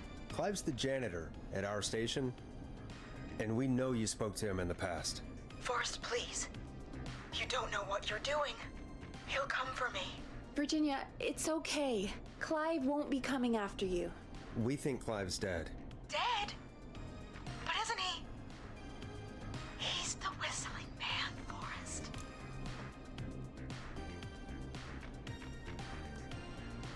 Why are you so certain Clive's the whistling man? Because all those years ago, It's okay, Virginia. He's gone. We found evidence to suggest well... And we found your autopsy reports for George Barrow. How? I saw him destroy them. Well, he didn't. I don't know if he kept them or made copies or what, but we found them. And we know it's related to what's happening tonight, which is why we called you. Why did you write a false report? All right. One day, I came into work to find a boy on my slab. And as I finished the autopsy, this man, Clive, he just burst in. And he started making demands to give over the reports, to falsify what I found? Of course I said no. But, well, when someone wants to make you do something, they can use the carrot or the stick. For me, he used both. You see, my sister is sick. She has a chronic condition that's never going away. It's expensive to treat, and it was getting to where I couldn't afford it. And Clive promised me that his employer would pay for my sister's treatment if I did what he said, and that if I ever spoke about this, he'd beat me to within an inch of my life. I don't know why he had me do it, but my sister needed me. You have to understand, she needed me. We understand.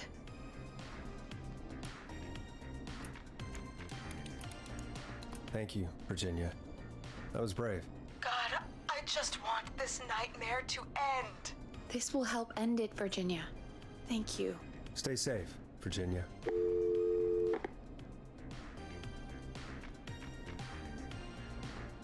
So, Virginia's tied up in all of this. Clive threatened her to keep quiet about George's death. But for who? Why cover up these details? Well, we know Sandra was involved in George's death. Do you want to call her? I do. All right, but before we go asking questions, I think we should know what we want to ask. Is that fair? Yeah, we need to ask her about finding the body. She was the one who discovered it, but something just doesn't add up. 100%. She knows more than she's saying. I wonder what she's hiding. We'll hopefully find out soon. Anyway, just be careful when you're talking to her. Don't push too hard. We don't want her to hang up. I'll be careful. All right, calling her now. Hopefully she's at her jazz studio.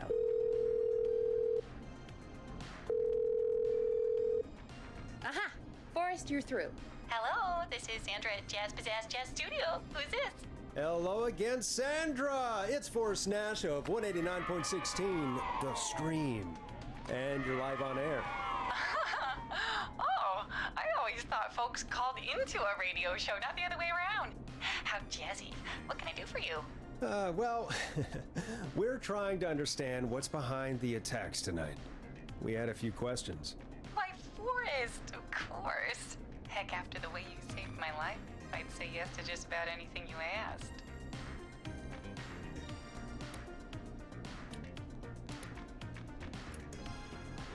Do you know why the Whistling Man might have targeted you?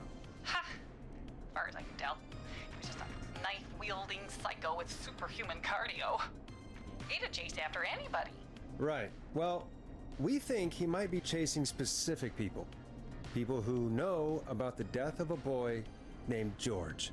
I don't know anything about that. Sorry. Sandra, we know you found George's body. We have the police report. I don't know what you mean.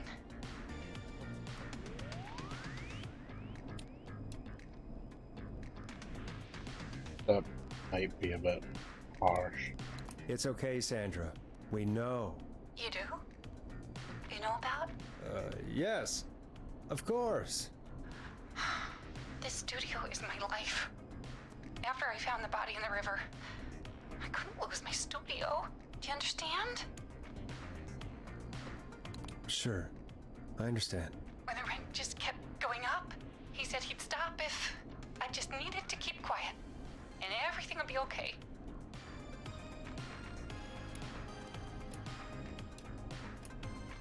Of course. We understand. I mean, it's not like I killed him. What was the harm in saying I found him in the reservoir instead of the river? Right?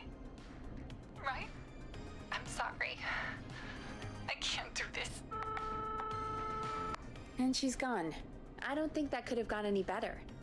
You truly did great, Forrest. Well, folks, if anyone out there has any thoughts on what's going on tonight, please call in. That's good timing. We've got a call waiting just this second. Welcome to 189.16 The Scream with me, your host, Forrest Nash. Hi, Forrest. I know this is really out of the blue with The bad everything accent. happening tonight, but I wondered if you could send a special birthday message to my uncle. No, I don't wanna. Oh, come on! It's his birthday. I won't have a chance to do it again until next year. May as well, Forrest. It's a bad What's his idea. name? Thank you, Forrest. He's my Uncle Ronnie. His first name's Peter, but he never liked his name. But since he always had salt and pepper hair, even as a kid, can you believe it? Folks always called him Pepper. Thanks for the history lesson. Is there anything besides happy birthday you would like to say to Mr. Pepper? Oh my God, damn it! Yes! Tell him he can get the best birthday deals and party packages here at Putney's Pizza. Starting at just... You son of a bitch! Stop calling us!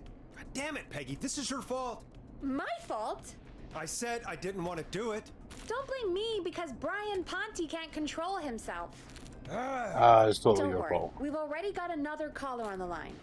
Just pick it up, okay? This is 189.16, The Scream. I'm Forrest Nash. You're on the air, caller. Point 16.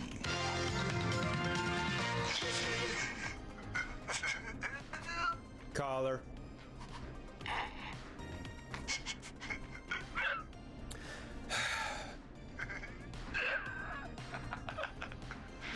Ponte. Ponte's Pizza always delivers. Come rain or sleet or whistling man, we'll be there. Man, quick three cackling. Forrest? Forrest? Are you okay? Forrest? I hope the whistling man gets in with his own pizza slicer. Jesus, Forrest? Sorry, that was too much. It's okay. It's been a high-stress night. Don't worry about him anymore, okay? Not for tonight, anyway. I think he's spent for now. We've got another call, whenever you're ready.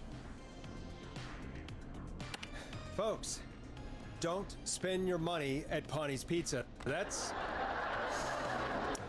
all I'm gonna say about that.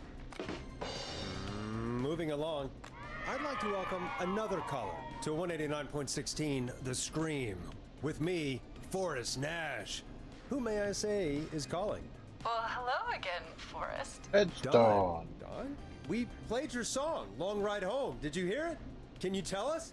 Never mind that now. First, I'm calling because I need your help. Are you in danger? I sure am. Do you mean Yes, he's after me now. you? I think so. He must have heard me on the radio helping you. Right. Okay. Tell us everything. I was out following a lead, trying to work out who would be next after Chuck. And what happened? And I started to feel like I was being followed. I came back to my apartment building, but this newfangled security system has me locked out. I need you to help me get inside. You lying butt. Can a neighbor let you in? I only moved in last week. I don't know anybody yet. There's not even a buzzer here, only the keypad for the entry code. I need that code to get inside. Which apartment block do you live in? Maybe one of our listeners lives there too. It's the New Woodside apartment building, trailer park, but I doubt any of your listeners live there. I don't have many neighbors. Sounds like a prime piece of real estate. The sound really carries at night. Shit. Oh, you lie. Is that a neighbor's dog? Yes, it is. Boy, I wish he'd muzzle that thing and... Oh. And now he's blasting David Scopo out of his window. This night can't get any... This man. He's coming down the street. I don't think he's seen me yet. Forrest, please. I need your help. I need the code for that security system, or I'm gonna die. Can you get your neighbor's attention?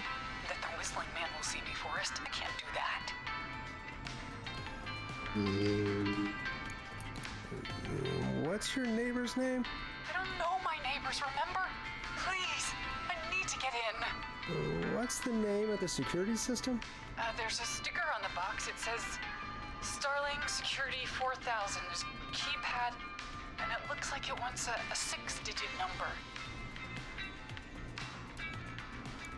Starling Security 4000, huh? That's right. Very newly installed. I need the key code before the Whistling Man gets me. Yeah, of course. Don't worry, Don. Thank you, Forrest. I knew I could count on you. I'll sit out of sight. Call me back soon. Oh, you are so full of it. All right, folks. Here's a little tune for you all to enjoy while I try to break Dawn into her apartment. You were pretty quiet there, Peggy. Forrest, was it just me, or was there something... Yeah, it wasn't just Yeah, you. super. Something Yeah, was super. weird about that. Mm-hmm. Yeah, well, tell you what, we have a Starling 4000 or whatever here at KFAM. Clive bought one for the station. Maybe we can find something to help. Well, I'm not sure who, but to help someone. I have a theory about that. Okay, so Hey. she's locked out of the Woodside Apartments, and somewhere Clive probably has the papers for the Starling 4000. She's supposedly down here. Except...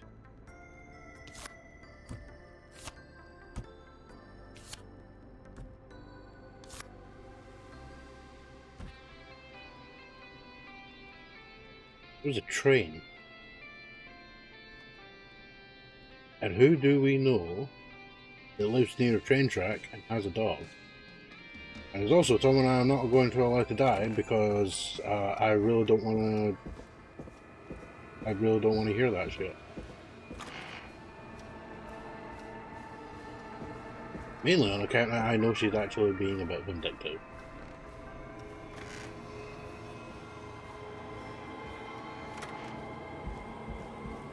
Something rather fucked up happens should you allow Roller Ricky to get murderized.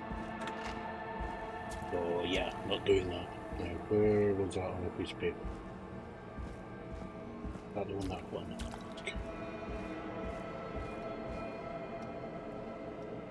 Starling 4000 user manual. Ah, these codes should come in handy. Order delivery form. Starling must have left this by accident. This system's not even installed at Woodside. We're unable to install requires new parts. New installation date is the 17th.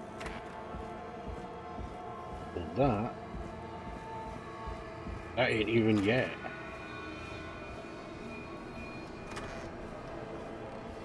I think Dawn is full of poop.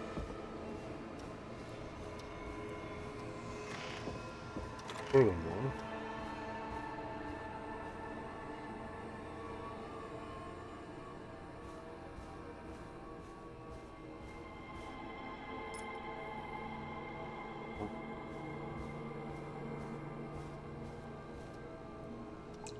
I know somewhere there's one that's very much like the one I used to have. Not that. There's one up here. Oh, it was actually this guy. I had one exactly like that, except the base piece was shorter. So you actually had to set it on like a corner.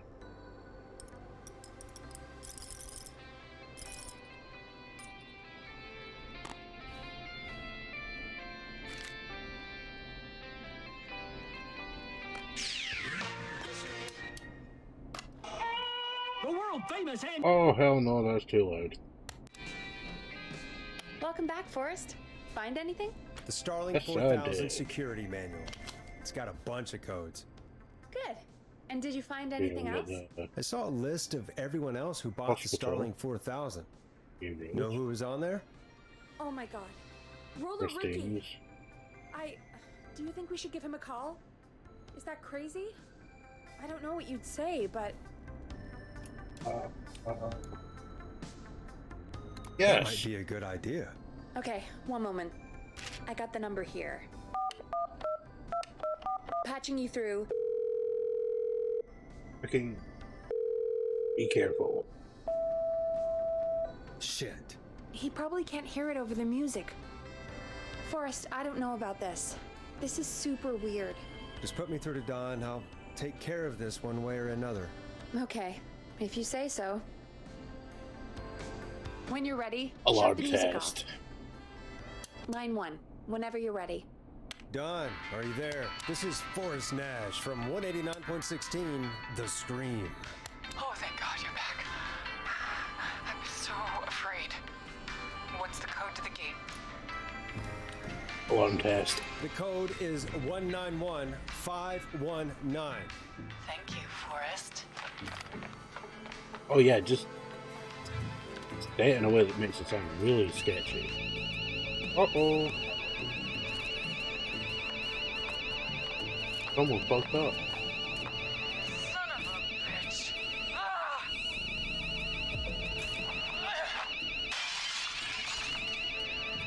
Is she?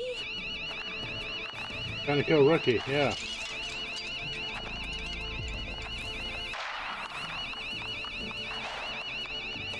Yeah, stay out! Nobody disrespects the sanctity of the ring! Don't ever come back here again! I'm calling the cops! Thank God. Hello? Is someone there? Ricky, Ricky! get back inside and turn on the radio. Whoever that was, she was trying to break into the ring. She? Forrest, man, you got no idea. That was him! That was the whistling man! The alarm gave me just enough time to get my rifle. I don't like hurting folk, but I can't let anything happen to Maxie. He's my best friend, you know?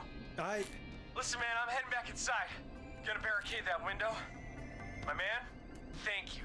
You and Peggy can skate for free whenever you want, forever. That's a done deal.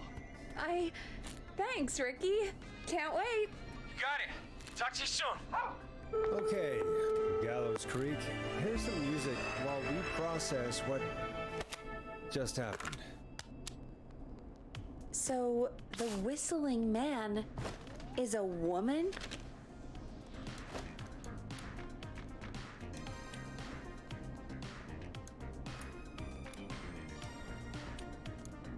Yeah, I worked it out a while ago. Yeah, sure, Forrest. You just never mentioned it. She called up. You spoke to her multiple times.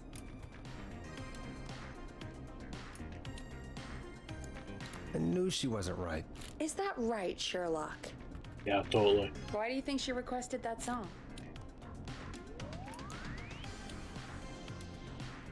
I mean, maybe she actually wanted it. Could be her favorite killing song. Ugh, that's awful. So, what now? I guess I should make an announcement. We do have new info. Okay. If you throw the happen to music see and Dawn, you can make the announcement. do a runner. Okay, you're live in 3, 2... 189.6. Hey folks, this is Forrest Nash here. I hope you're all safely locked inside. For those of you listening to that last call, you might be wondering what to make of it all. Here's our take. We now believe the killer is actually a woman. One who might manipulate you into letting her in before she attacks you.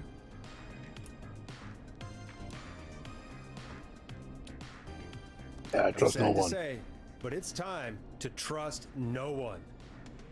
The killer was calling themselves Dawn.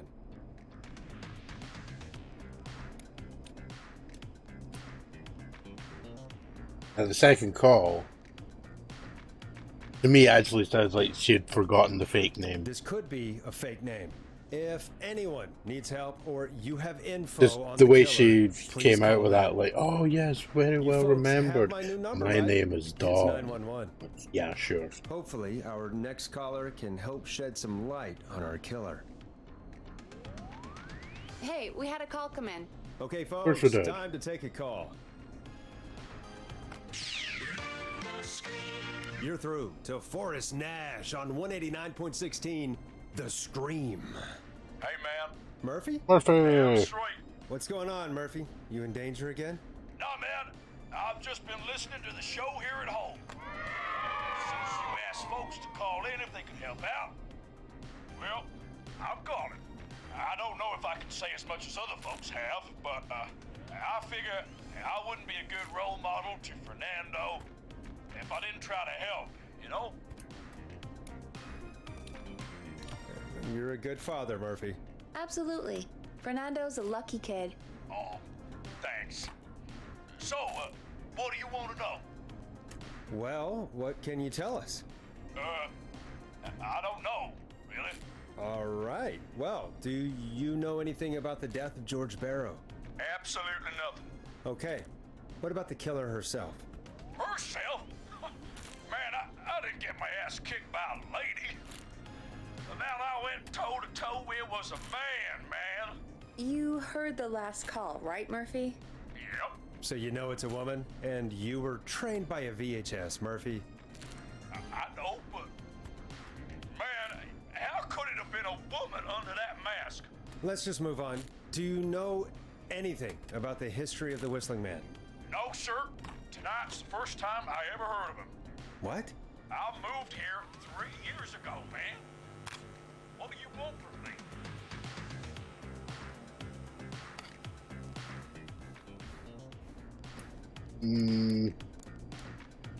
Well, this was a waste of time. Oh, hey, man, I didn't know it was going to be a Gallows Creek pop quiz. Now, if you'd have asked me about gators. Forrest, we have a call coming in. Sorry, Murphy. I think that's all we've got time for right now. All right. I'll catch y'all with the gator talk later. Night. Well, folks, that was a bust. But perhaps our next caller has more they can tell us. Let's find out. This is Forrest Nash, and you're listening. Please help me. My name is Casey Moore. I'm at 25 Nancy Drive. My best friend's been stabbed. He's bleeding everywhere. I don't know what to do. Please help me. Is he still breathing? Yeah, but he's bleeding out fast. I really need help. Please. Take a breath. We'd been out at the reservoir. We were heading back to his place when we heard this whistling all of a sudden. I just started freaking out. He screamed at me, told me to hide.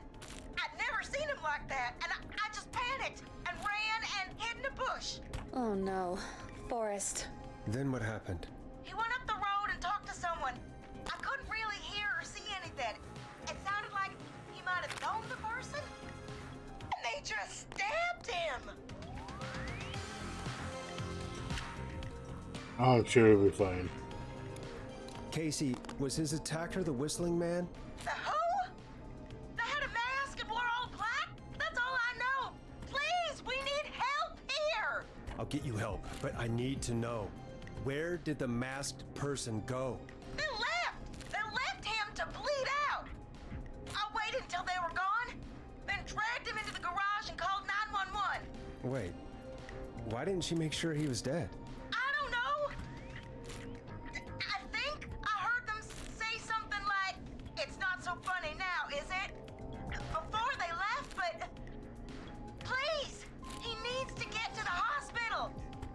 I can't drive. That really sounds like the woman for the meme Was destroyed in the of explosion at the gas station. he needs some You milk. should get all the info you can. Can you tell us where your friend was stabbed? They stabbed him in the stomach, Fuck you, Dave. and then stabbed him again in his leg when he was on the ground, and it's... Oh, the knife is still there in his leg! What's your friend's name, Casey? It's Jason Parker! We'll be right back. Peggy, patch us through to the hospital. On it. Phoning St. Gabriel's now. Switch to line 2. Hey, Mike. Hello, St. Gabriel's Hospital. How can I help you? Hi, this is Forrest Nash from 189.16. We have a stab victim at 25 Nancy Drive named Jason Parker. He's been stabbed in the stomach and the leg. He's bleeding heavily. Oh, God, I'm sorry. But the ambulance is... well, you know. I know, but please, we need something or he's going to die. Forrest, listen, you're going to have to get him here. We need to see him, and we can't get there ourselves right now. We don't have any way to drive him right now. And even if we did, he's bleeding out fast. All right, listen. We need to buy him time to get here.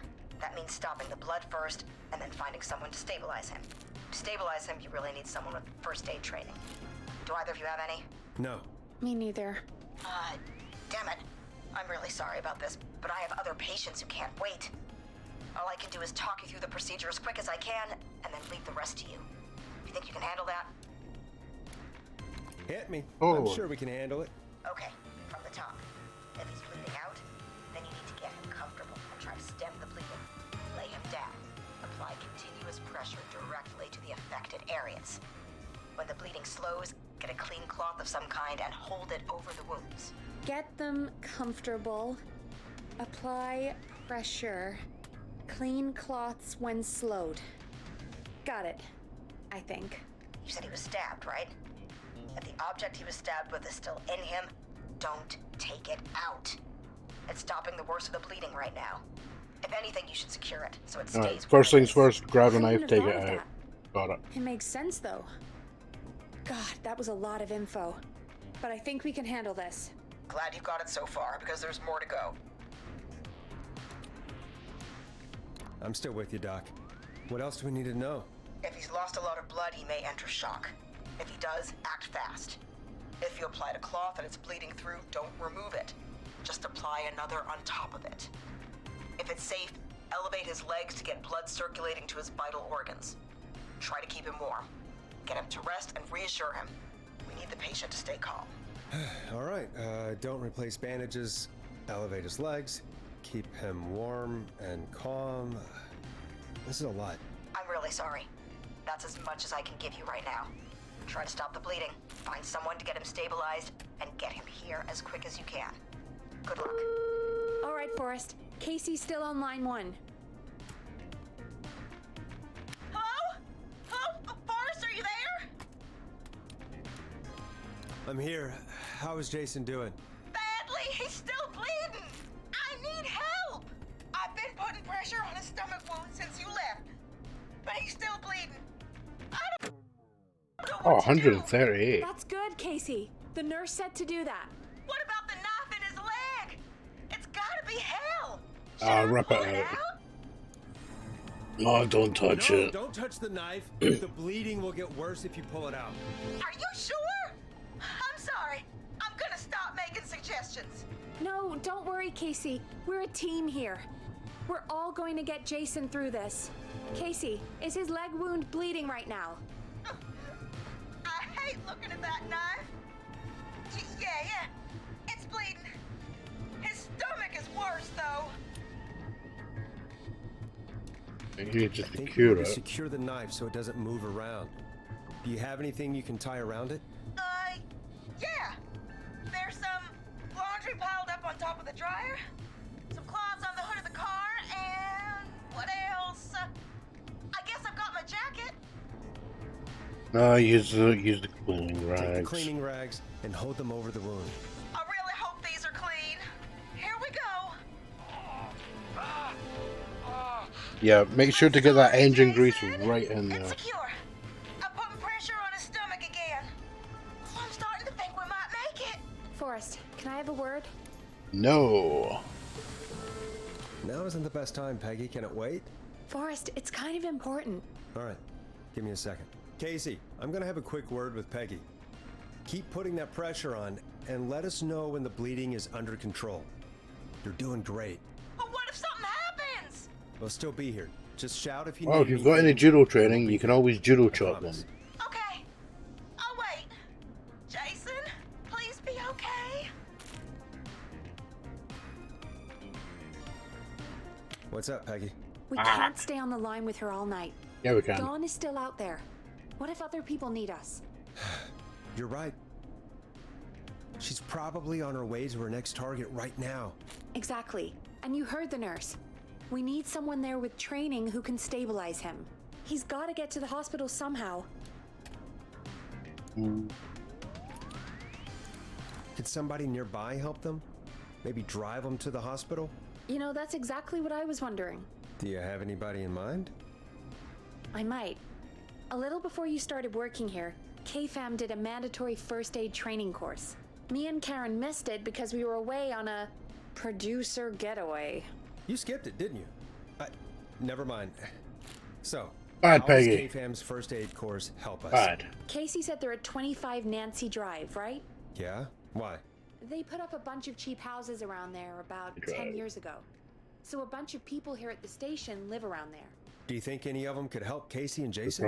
Probably, but I don't know who lives there. And since I missed the training day, I don't know who knows first aid. Could you call them and ask? I don't know everybody's numbers. I've only ever called Karen. Everybody's personnel info is probably in Reggie's office. Got it. I'll look through their files in Reggie's office. It's a life or death situation. I'm sure they won't mind. Right. But there are a couple of problems with that. Naturally. It's sensitive information, so Reggie probably locked it in his safe. Great. Great. Do you have any idea what the combo for the safe could be? Not a clue. Reggie's a serial note taker, though. Maybe something in his office Ah, I will give bet it it's away. 1107. Right. There is something else. I'm not gonna like this, am I? Have you ever heard "the future is floppy"? No, I Peggy, don't what listen the to hell are you techno. talking about? I'm talking about floppy disks. Floppy disks are like these futuristic things that have information on them. You put them in a computer and they do something. Peggy, I know what a floppy disk is. Anyway, Reggie decided that the future is floppy and started phasing out our physical records and replacing them He's going to with be these screwed in floppy 20 disks. years when the I magnetism imagine it's dies. the same for our personnel files. That's good to know. Since we haven't heard anything from Casey, I'm guessing Jason's okay for now. I'll check out Reggie's office and see what I can find. You'll need a key for that. I'll just slide it under my door now. Thanks, Peggy. I'll just have to look around. The world famous annual Gallows Creek Harvest Festival I'll patch my mic down to the is office. back! We got it all out on Giblet Field. We got the Little Miss Harvest Pageant, Princess Harvest Pageant, Harvest Queen Pageant, Cotton Candy, Corn Dogs, Reggie's Cornhole, office. Corn on the Cob, Crokinole, Country Music, Can Jam, Jesus, Jam, that Jelly, advert is Jamboree. loud.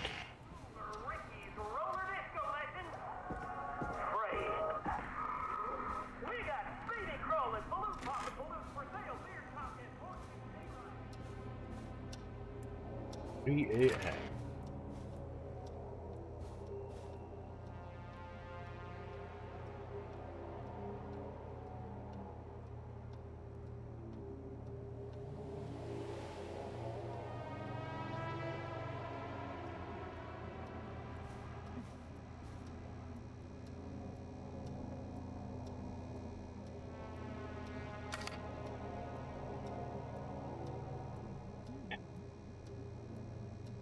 Aliens. 5 of arena stops doing reports. Remember Reggie Jr.'s birthday. See, that's that problem with the US style of the month end day.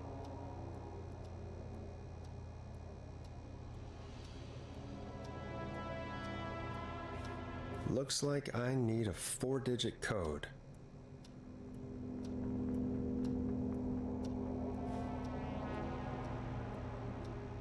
See where his tapes are.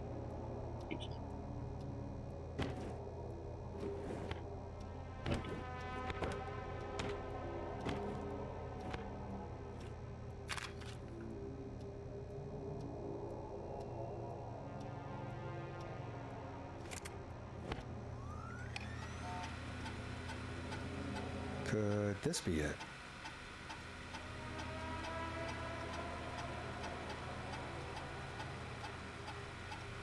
Oh, there was a date there. 1107.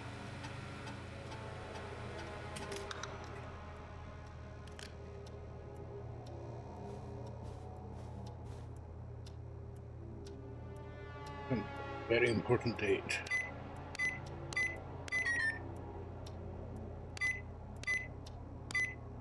Nice.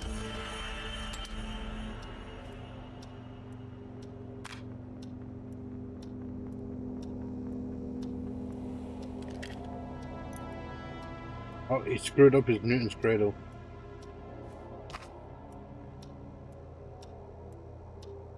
Bradley Carter.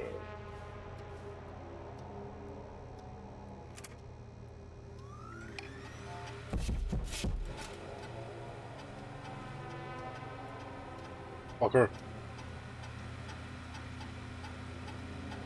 Okay.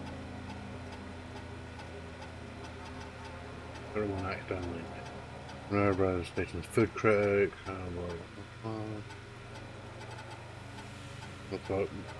Right. Brad and Barbara miss. What's that? Right. Who was its personnel? Who's this? Karen Lawson.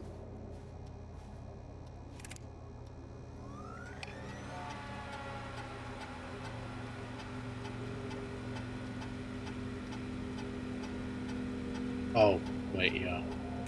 That's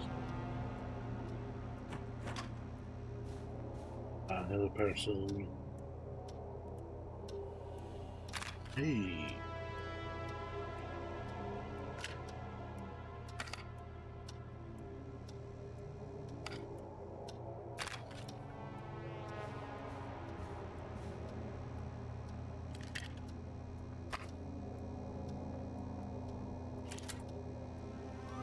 Barbara.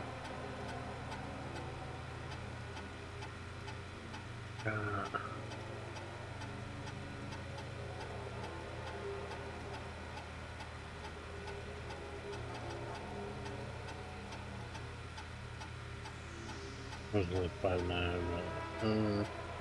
Lord Winston. But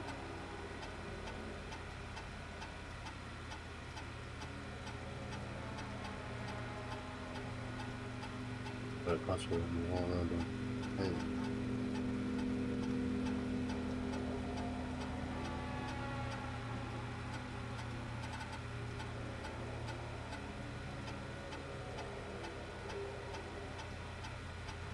That's not how dates work. You can't just say, oh, this is going to happen on February 30th, so you know what? Let's just not have it. It's like Americans with our... If we have floor 12B and then we go to floor 14, it doesn't count. Like, it kind of still does. Get a load of this, Peggy. Apparently, I'm a lone wolf type. Forrest, what are you doing? We don't have time for this. We have a man literally dying on the line, and you're more interested in you. You're right, I'm sorry. I need to focus on possible candidates. I can read the rest of this later.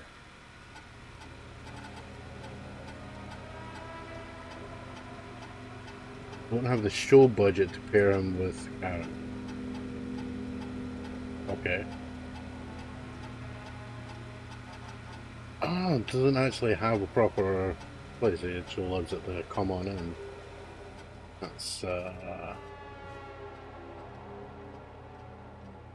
right there. Hey, right across from Roller Ricky's. Oh, it's the X-Files advert.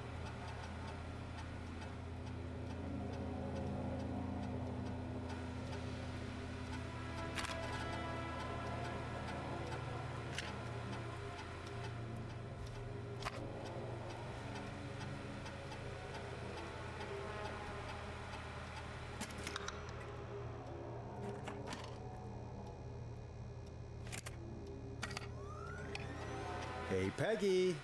I think Reggie's on to you and Karen. Maybe don't bring those little drink umbrellas into work for a while. What? Why are you really Yeah, it totally rumbled. You need to find someone who can help Casey. We already know I can't. Don't waste time. You're right. I'm sorry. I need to focus on possible candidates. I really should Get have this done one. both. We're in a hurry. Lost one.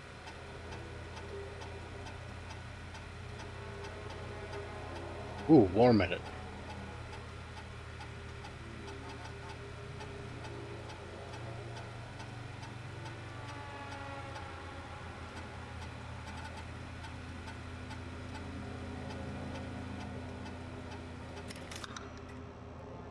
Alright, well, we have our dude. Let's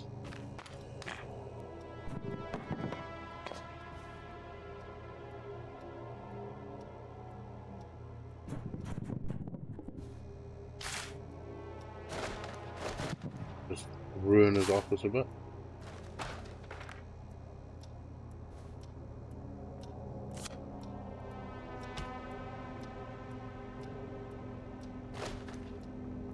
Maggie, you there? Yeah, I'm here. Did you find what we need? I think I know who our best bet is to help Casey and Jason. All right, good work. Who should I... Hello? Is anybody there? Please, pick up! Casey, I'm here. What's wrong? Jason started going pale. I tried to get him to rest, but he just threw up everywhere. What's happening? What do I do?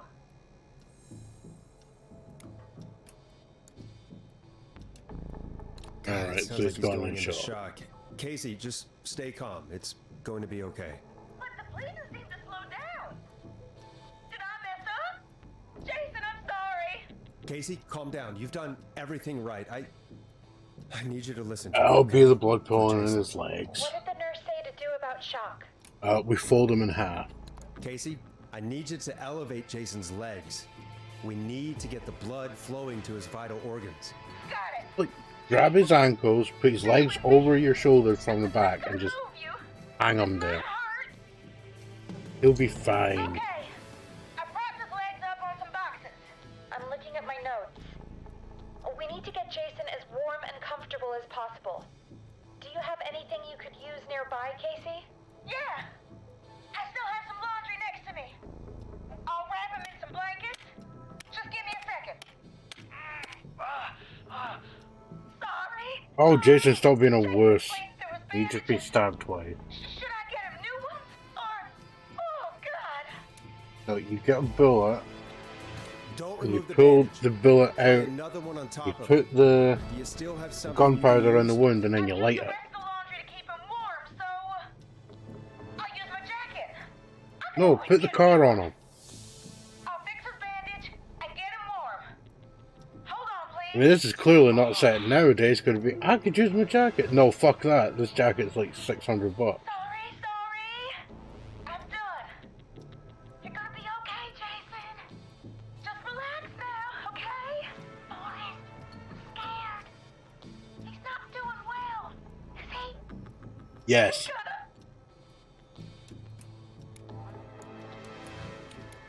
No, he's gonna Jason be fine. is going to be fine. Just make sure he knows he's going to be okay. Okay? Okay. But please, I can't give him what he needs. Please, help. I can't lose him. All right, Forrest, we need to hurry. Jason doesn't sound like he's doing too well. You said you knew who to call earlier? Who was it? Oh, we should totally call Karen. We Oh, need to it's call Hedges. John Hedges. He lives on Nancy Drive. He didn't really participate in the first aid training, but he's a former war medic. He's probably the most trained person we have. Really? I never really spoke to him before.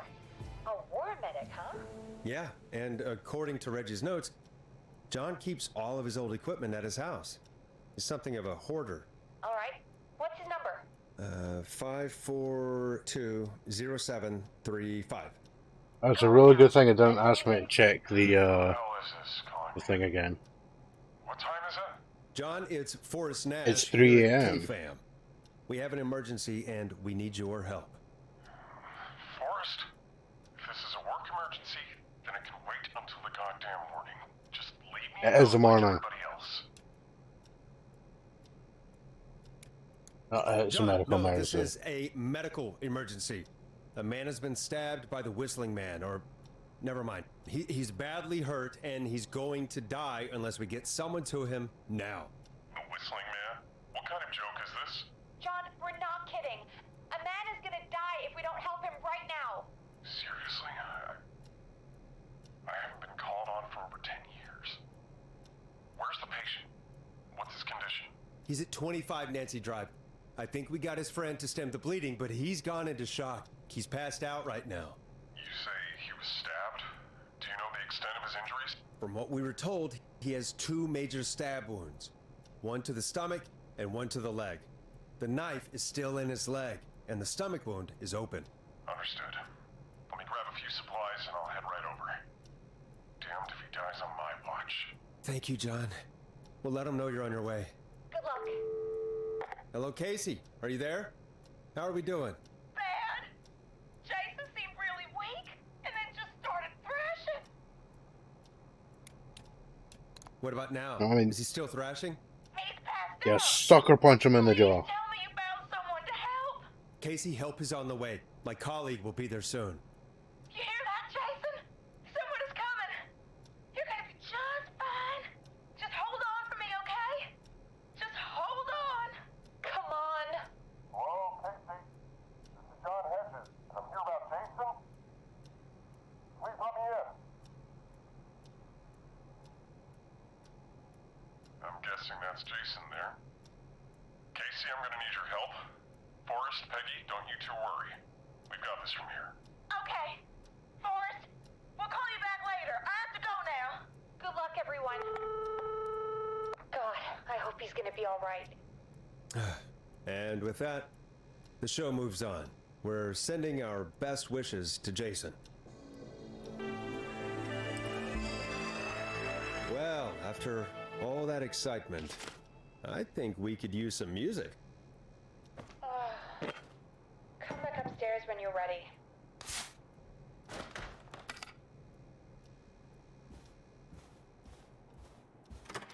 Oh, guy.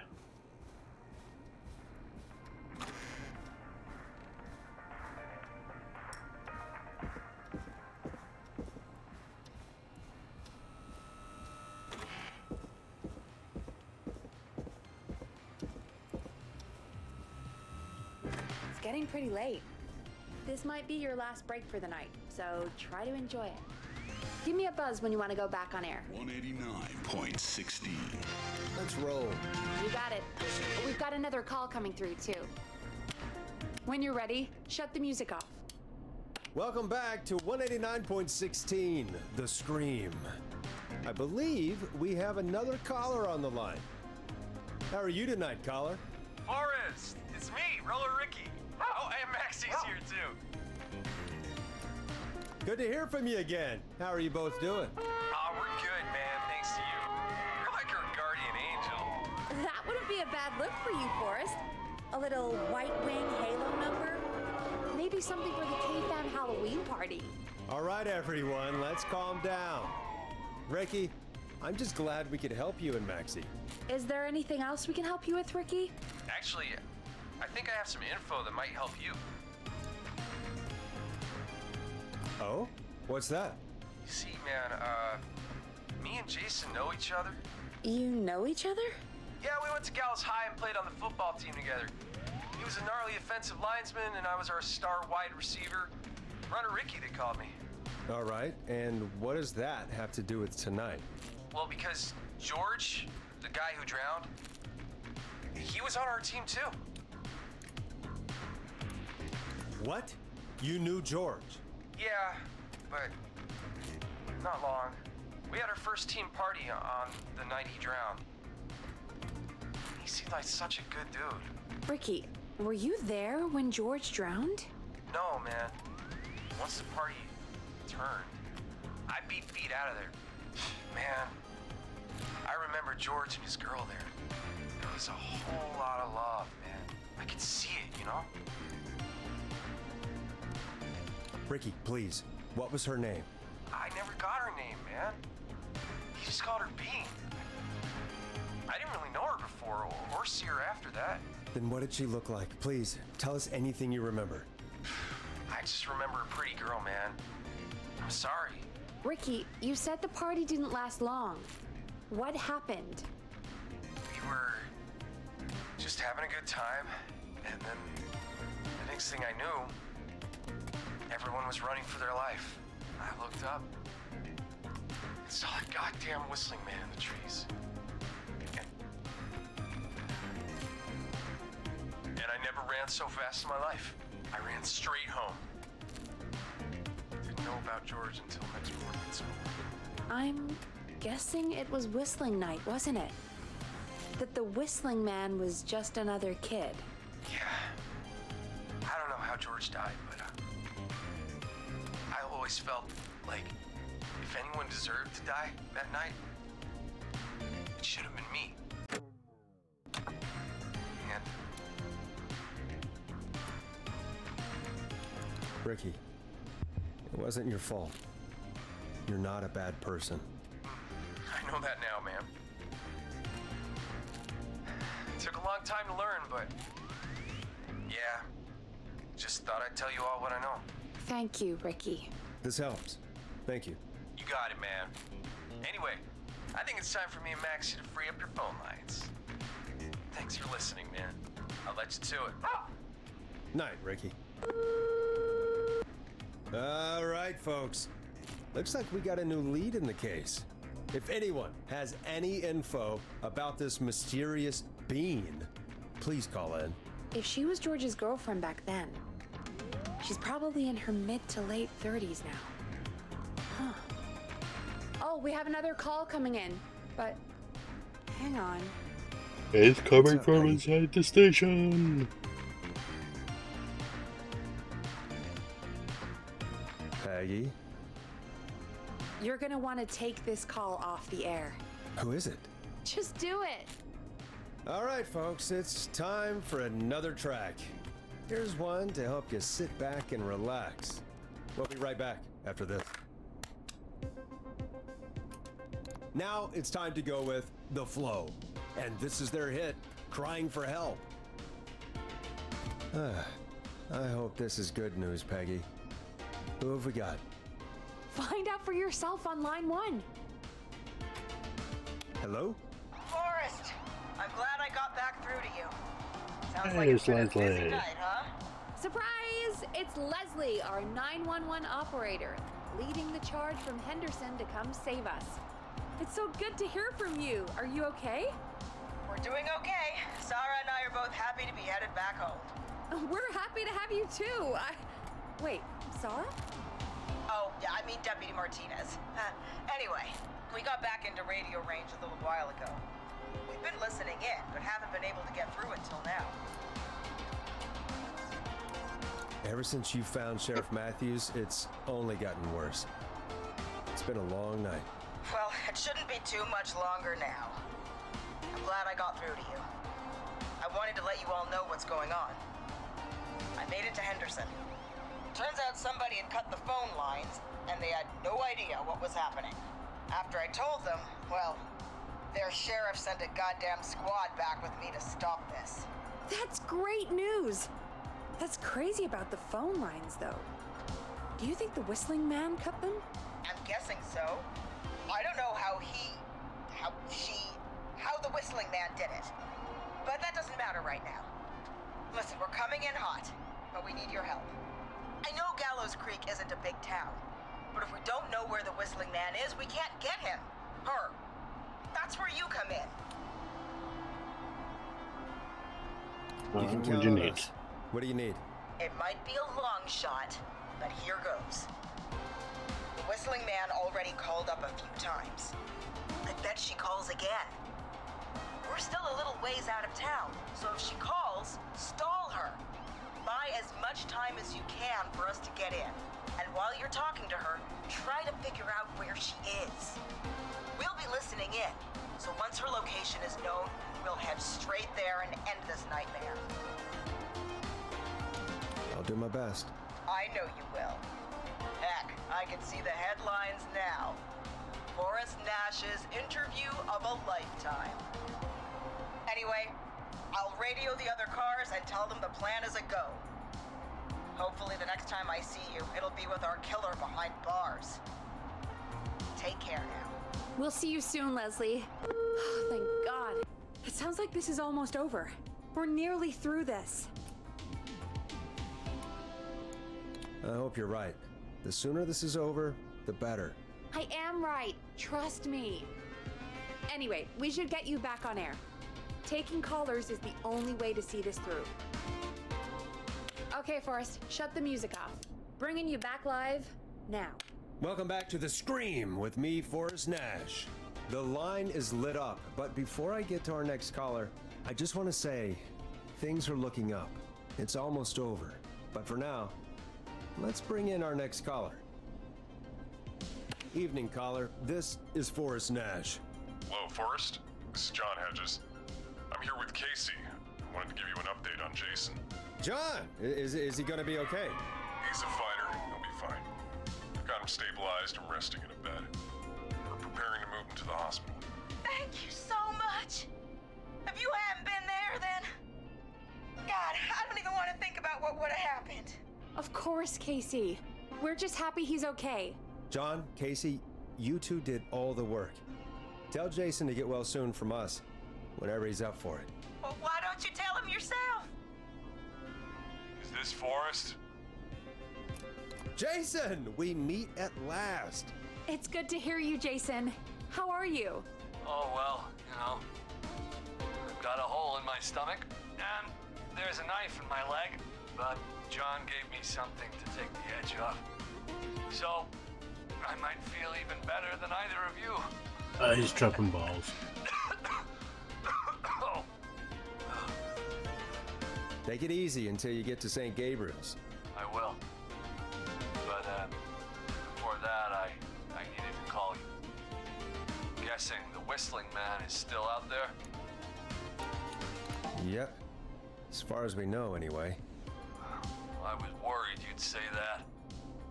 God damn it. Actually, I'm glad you called. I wanted to talk to you about what happened earlier. Go for it. We spoke to Roller Ricky not long after you were attacked. You spoke to Ricky? Is he alright? He is now. I mean, he was attacked earlier, but this call came after. Hey, guys, I'm really sorry, but there's a call on the other line. I just need to make sure we don't have another situation brewing. You fill Jason in on what happened. I'll be right back. Sure, Peggy. Sorry, Jason, where was I? Yep. Ricky's fine. You don't need to worry about him. That's a relief. He told us about George. Sounds like everything's finally coming out now. It's been tough to hold it all in. Sounds like you've been holding back about something awful, Jason. I'm part of the reason my best friend is dead, Forrest. And the few who knew about it said if I ever said anything, I'd find myself in jail. For a long time. It was hell. And then the town just moved on. Like he'd never existed. What happened that night? I went along with the stupid prank, that's what. Whistling night. Some of the guys on the football team had an idea for a way we could haze the newcomers. Decided to plan a party in the woods. Have the Whistling Man crash it. It was stupid. We each had a role. I was the stabbed friend. The party that night, I left the group for a second. Met our Whistling Man. Pretended to get stabbed in front of everyone. Started an almighty panic. Those screams. That was the last time I saw or heard George alive. How did George die, Jason? I don't know. I was playing dead. But when I heard her scream... Ricky mentioned a girl named Bean. Is that who you mean? Bean? Oh, yeah. I guess George did call her that. Yeah. He called her Bean.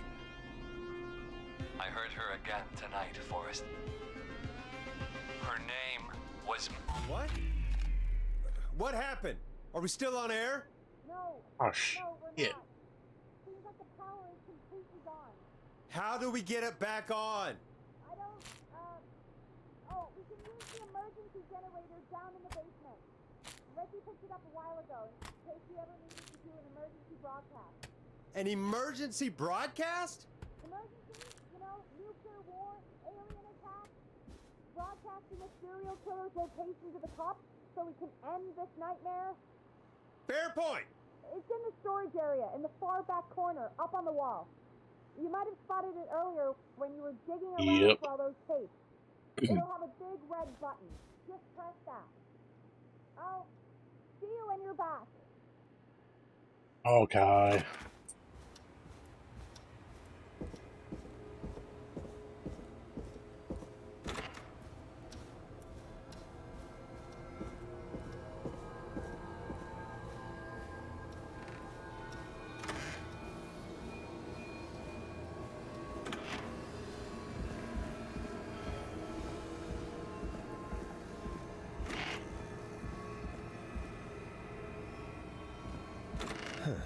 far back corner.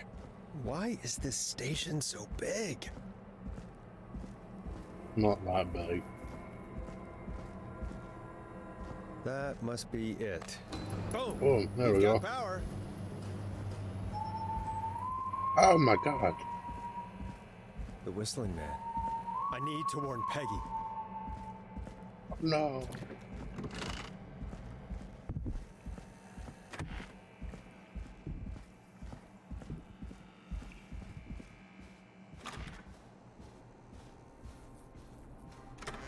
What the hell?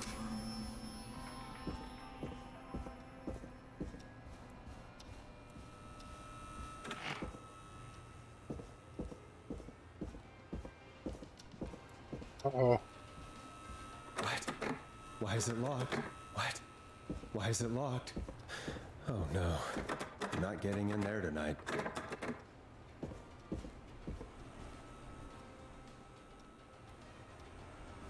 Peggy! Where'd you go? Ah, frick. No way. This can't be happening. You just rescuing my tape down there, yeah?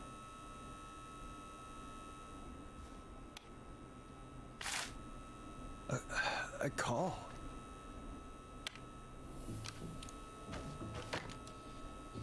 Where's Peggy, Don? Have some patience, Forrest. It's almost the end of the night, almost the end of the show. But it's not over just yet. Got a little time still. So let's make the most of it. What do you mean? Make the most of it how? Well, I thought we'd end tonight's Whistling Man special with a special guest. The one who started it all. Let me take that out of your mouth and... You crazy bitch! Let me go! Welcome to the air, Mr. Teddy Gallows Jr. Wait. It's all gonna come out tonight, Teddy. Your daddy and his money saved you 20 years ago. But even if he crawled out of his coffin with all the money in the world...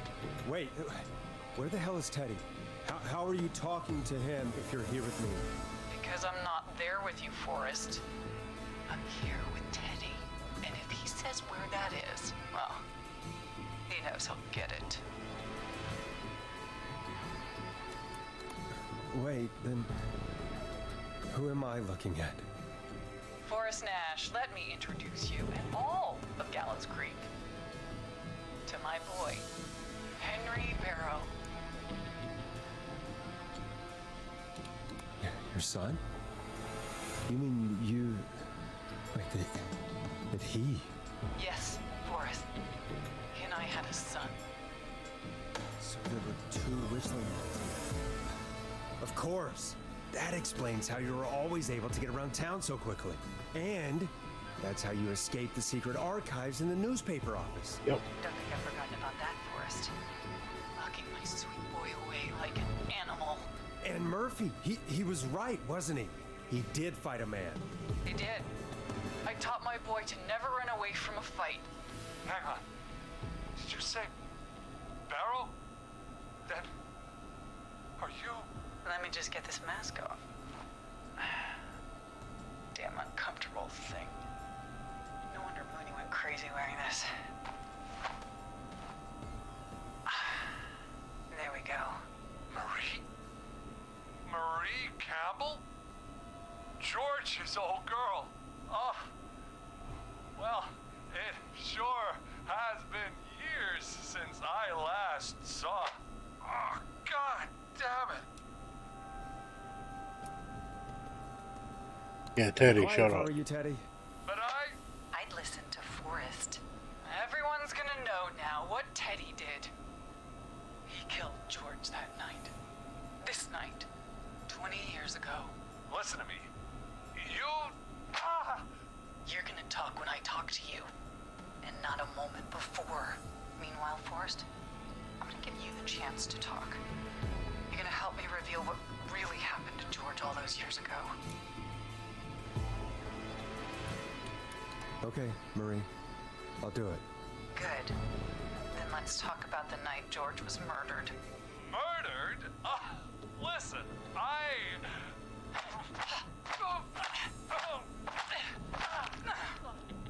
I said you speak when you're spoken to.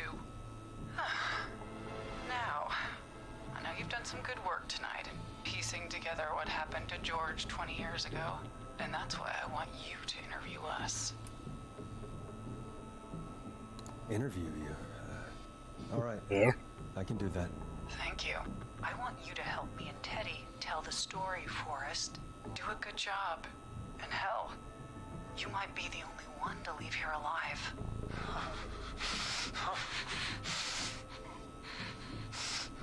I need to drag this out. If I can buy Leslie time to get back to Gallows Creek, and if I can find out where Marie is, then this can end. Teddy, we'll start with you. Just, talk me through what happened that night. How did it start? how would I know? It was 20 years ago.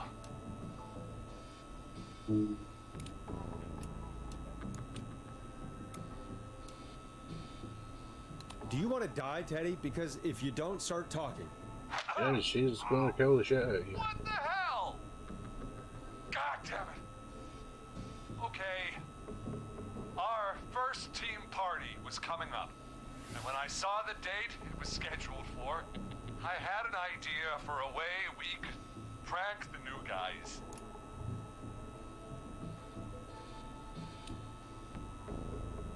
What made that night special? That was the night Mooney went missing. We couldn't pass it up. I was just surprised no one had ever thought to do it before. Wait. You mean this was the first whistling night? Keep talking, Teddy. We went up near Whistling Point. God, who was there? Me, Jason, and George, of course. But George didn't come alone. He brought Marie. And Roller Ricky, he was there too, wasn't he? Yes, Ricky was there too. Runner Ricky, our wide receiver. I helped him off the bottle, you know. Well, it didn't really Because matter. I'm a decent man. Is that so? But you're an asshole. It is. He came apart one day. Some people do. He had some issues. Wasn't stable. I didn't want him to hurt his chances in life. So, I... No, you didn't want him himself talking. together. You were afraid he would talk about that night, weren't you? Keep talking. About midway through the night, we put the prank into action. We looked up at the trees and saw Jason there, bloody, like he'd just been stabbed. And the whistling man, screaming. George and I and Ricky, we got left behind. But Ricky was in on it too. I know he was. He and Teddy were as close No, as he wasn't. anybody. Teddy must have told him the plan.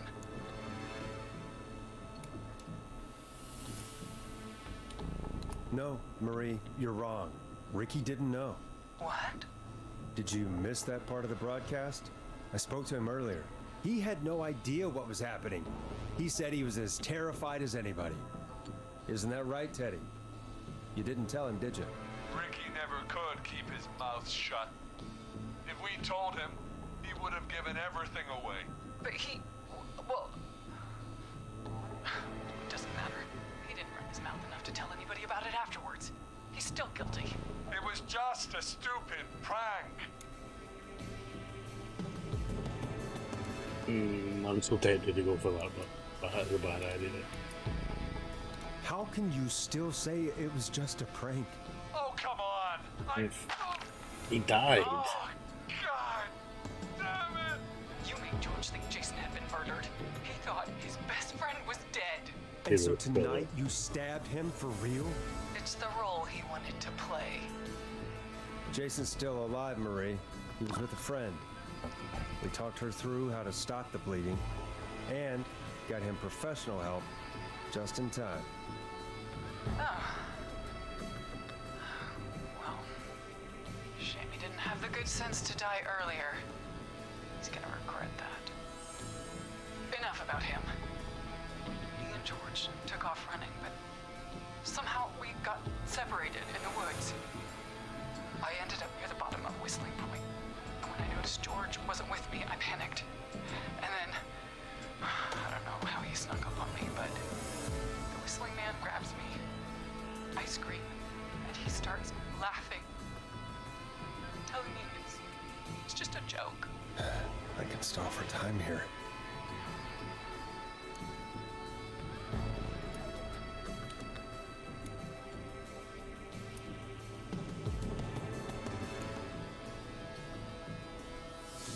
Who was it, Marie? Who was the Whistling Man? I suddenly recognized it was Chuck. Chuck Brody was the Whistling Man, laughing away. But then he stops, and he's looking up at the top of Whistling Point. What was he looking at? Teddy, what happened next? Nothing. I mean, it was just... Teddy? George fell off Whistling Point. Yeah, fell in giant quotation marks. Where were you when it happened? You pushed him. You were up there. You were dressed as the Whistling Man, too, and... I didn't push him, God damn it! I just chased him up there, and he kept backing up. When I saw he was about to go over, I reached out. That's what you saw. You liar! It's not my fault. He didn't know it was a joke. If he'd had any brains, he would have realized. Ugh. You bitch. No one's going to believe this. After all you did.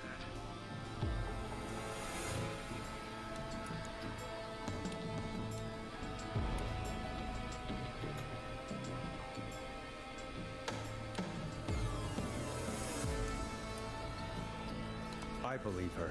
You... What?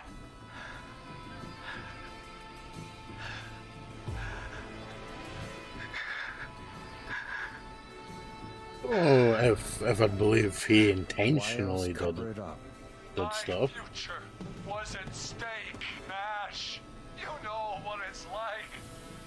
People like us are bred for bigger things.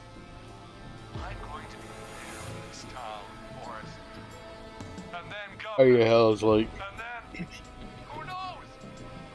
What happened that night was tragic. It should never have happened. But it was a mistake. It was just a stupid joke gone wrong. So my father sent Clive out to clean it up.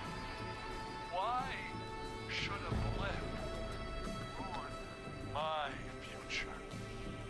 George was a blunt, yeah.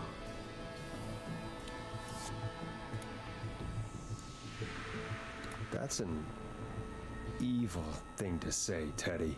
That's the way it is. My father agreed with me. Oh, because he was an Sandra asshole. found him the next morning while out jazz running. She found him in the river, but she lied about that to protect Teddy. She said something about her rent going up, unless she... Teddy, did your father own Sandra Sharp's dance studio?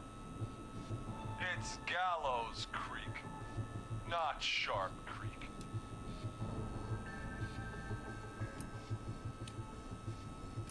I'd answer the question if I were you, Teddy. Yes, okay. We own most of the town. That's it then. Your father was going to run her out of business, unless she lied and said she found him in the reservoir instead of the river. What my father did in his business dealings is nothing to do with me. The false reports. That's why you killed Sheriff Matthews too, isn't it, Maria? Not just to get him out of the way, but...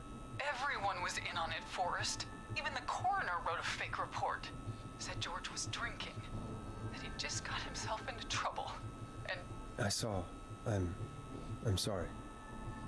For all it's worth, Virginia didn't have much of a choice. She had a sick sister whose treatment she couldn't afford. She played along with the gallows to save her sister's life. And her own. Even still, she should have told the truth. I did my part. I tried everything I could think of. I even went to the newspaper, but no! That coward killed the story. We'll take care of Maurice Russell later.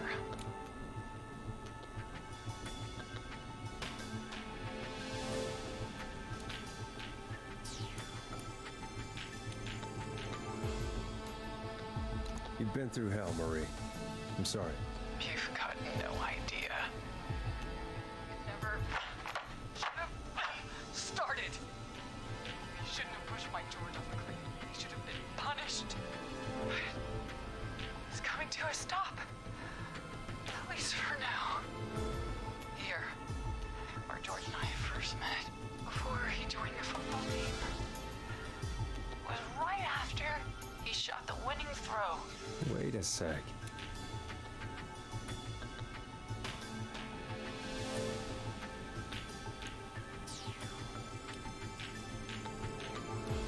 You're not going to be standing on the field. We're at Gallows Creek High, in the gymnasium. That's right, Forrest. Not that it matters, but yes, we're here. Anyway, I think that about wraps up the interview with Teddy. So... Marie? Where? Oh my god. Peggy! Teddy? You've gotta help me. Quiet. You'll talk more later. Now I have to talk to someone who mattered more than you ever did. Peggy. It's been so long since I've seen your face. I worried you wouldn't come. Marie! Oh my god. I thought you... And here I was, thinking you'd forgot me. I'd never forget my own sister. Sister? Peggy, what's happening? Why are you even there? Wanna explain, Peggy?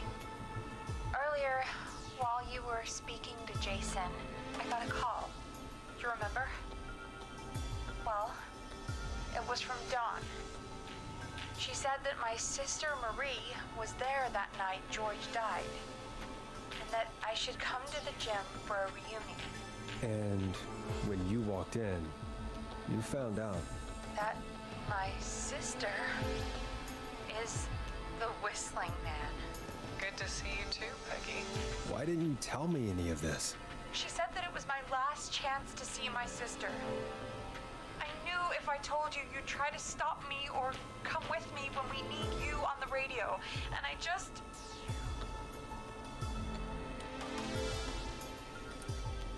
You should have said something. You should have told me. I know, okay? I should have. But I didn't imagine this situation then, so just... What happened to you, Marie? You just disappeared one day. Disappeared? I was thrown out, Peggy. I begged Mom and Dad to do something about what happened that night, but did they care? No, they told me to stay quiet. They only cared when they learned I'd been with George. And you were pregnant. This little shit. I'm so sorry. I never knew. It's not your fault. Really, it's Mom and Dad I should be seeing right now. But since they're dead and gone, well, I'll have to settle for the next best thing.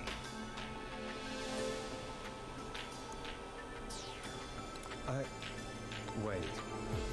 Is that why you went after that kid in the maze? Eugene Stein? Because his parents? That's right. Eugene's parents were there that night too. But they got themselves killed in a bus accident. And since only their child was left... Marie, please. Mom and Dad are gone, Peggy.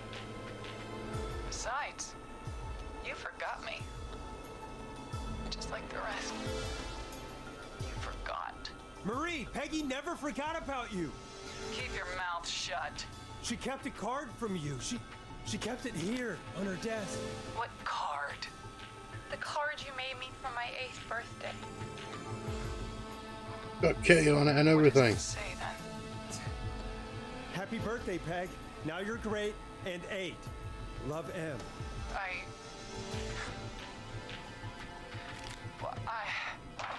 Got cute little Kitty on it.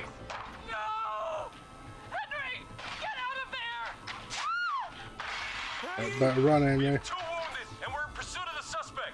Henderson police, freeze! Forrest! Leslie, how's Peggy?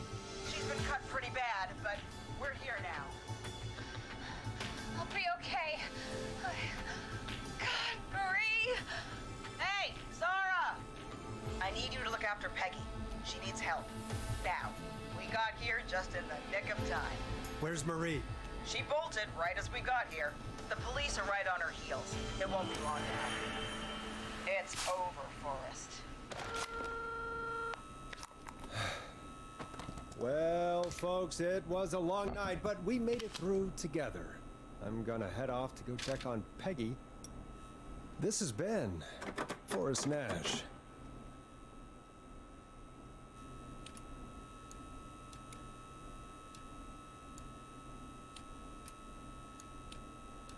Good night. And good morning.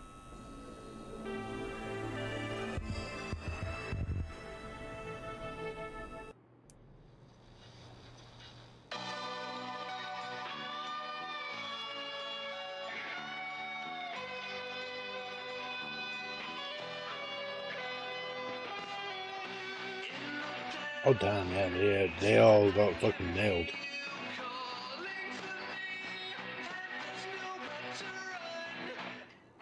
Officer Trout, come in. One suspect is in custody. Trail the other suspect into the nearby woods.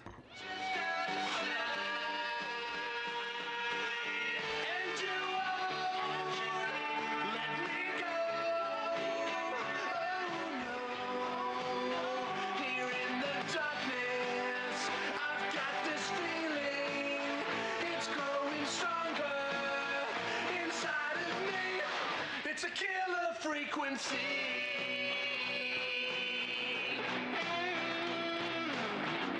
I can feel my heartbeat and it's bursting out of my chest. But the radio's on and it's playing the song we love best. I can feel the but you just gotta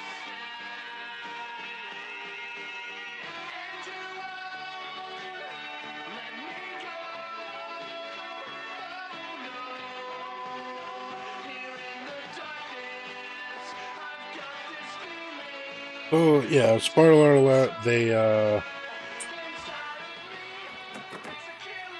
I was kinda hoping there was actually more stuff there. I do have a slight theory about who you play at the start. Like, I think the intention is you're playing as Clive, and that's who gets attacked going into the arcade. There's a problem with that though, and it's the main splash image for this game. It has there's a in fact I can actually show it.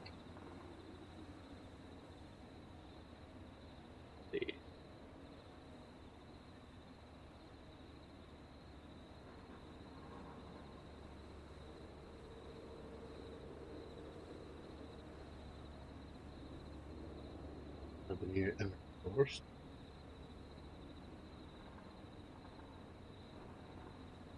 Leave it some down.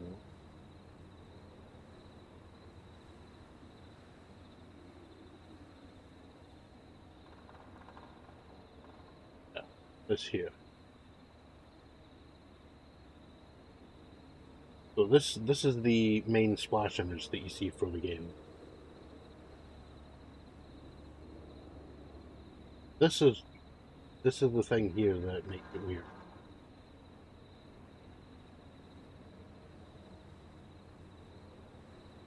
Image there for Clive, missing, because it doesn't specifically say when he went missing, but if you're going to have like several missing people reports and this image up here, like this has probably been, I don't know, at least a week or so. Like maybe it's at least been a few days that this guy's been missing for. So unless the intention is that you know, that stuff happened and then like several days go by and then the actual main game starts. Like the timeline's a little bit weird there.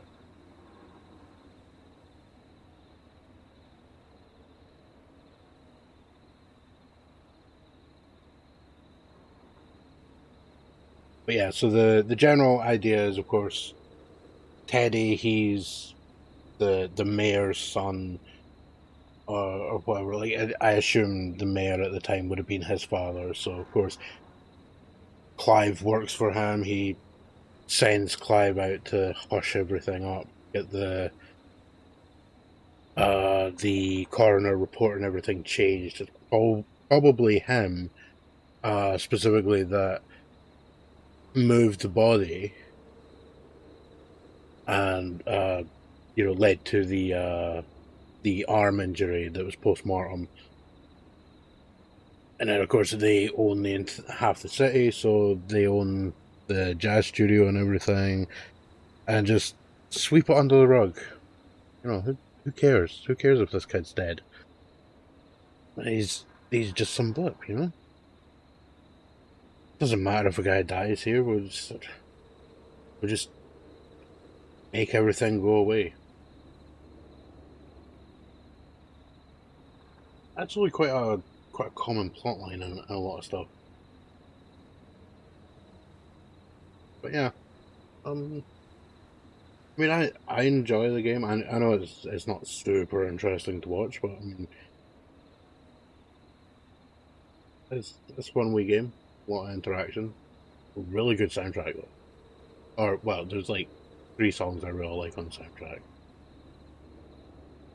But yeah, that's gonna be that for tonight. A not 100% successful single run. I may use this as a project to basically like cut up into little YouTube videos. So yeah, I may do that, or I'm probably gonna put this across on YouTube as like a single 4-hour thing. But yeah. Oh, thank you very much for watching, and that will be it for tonight. And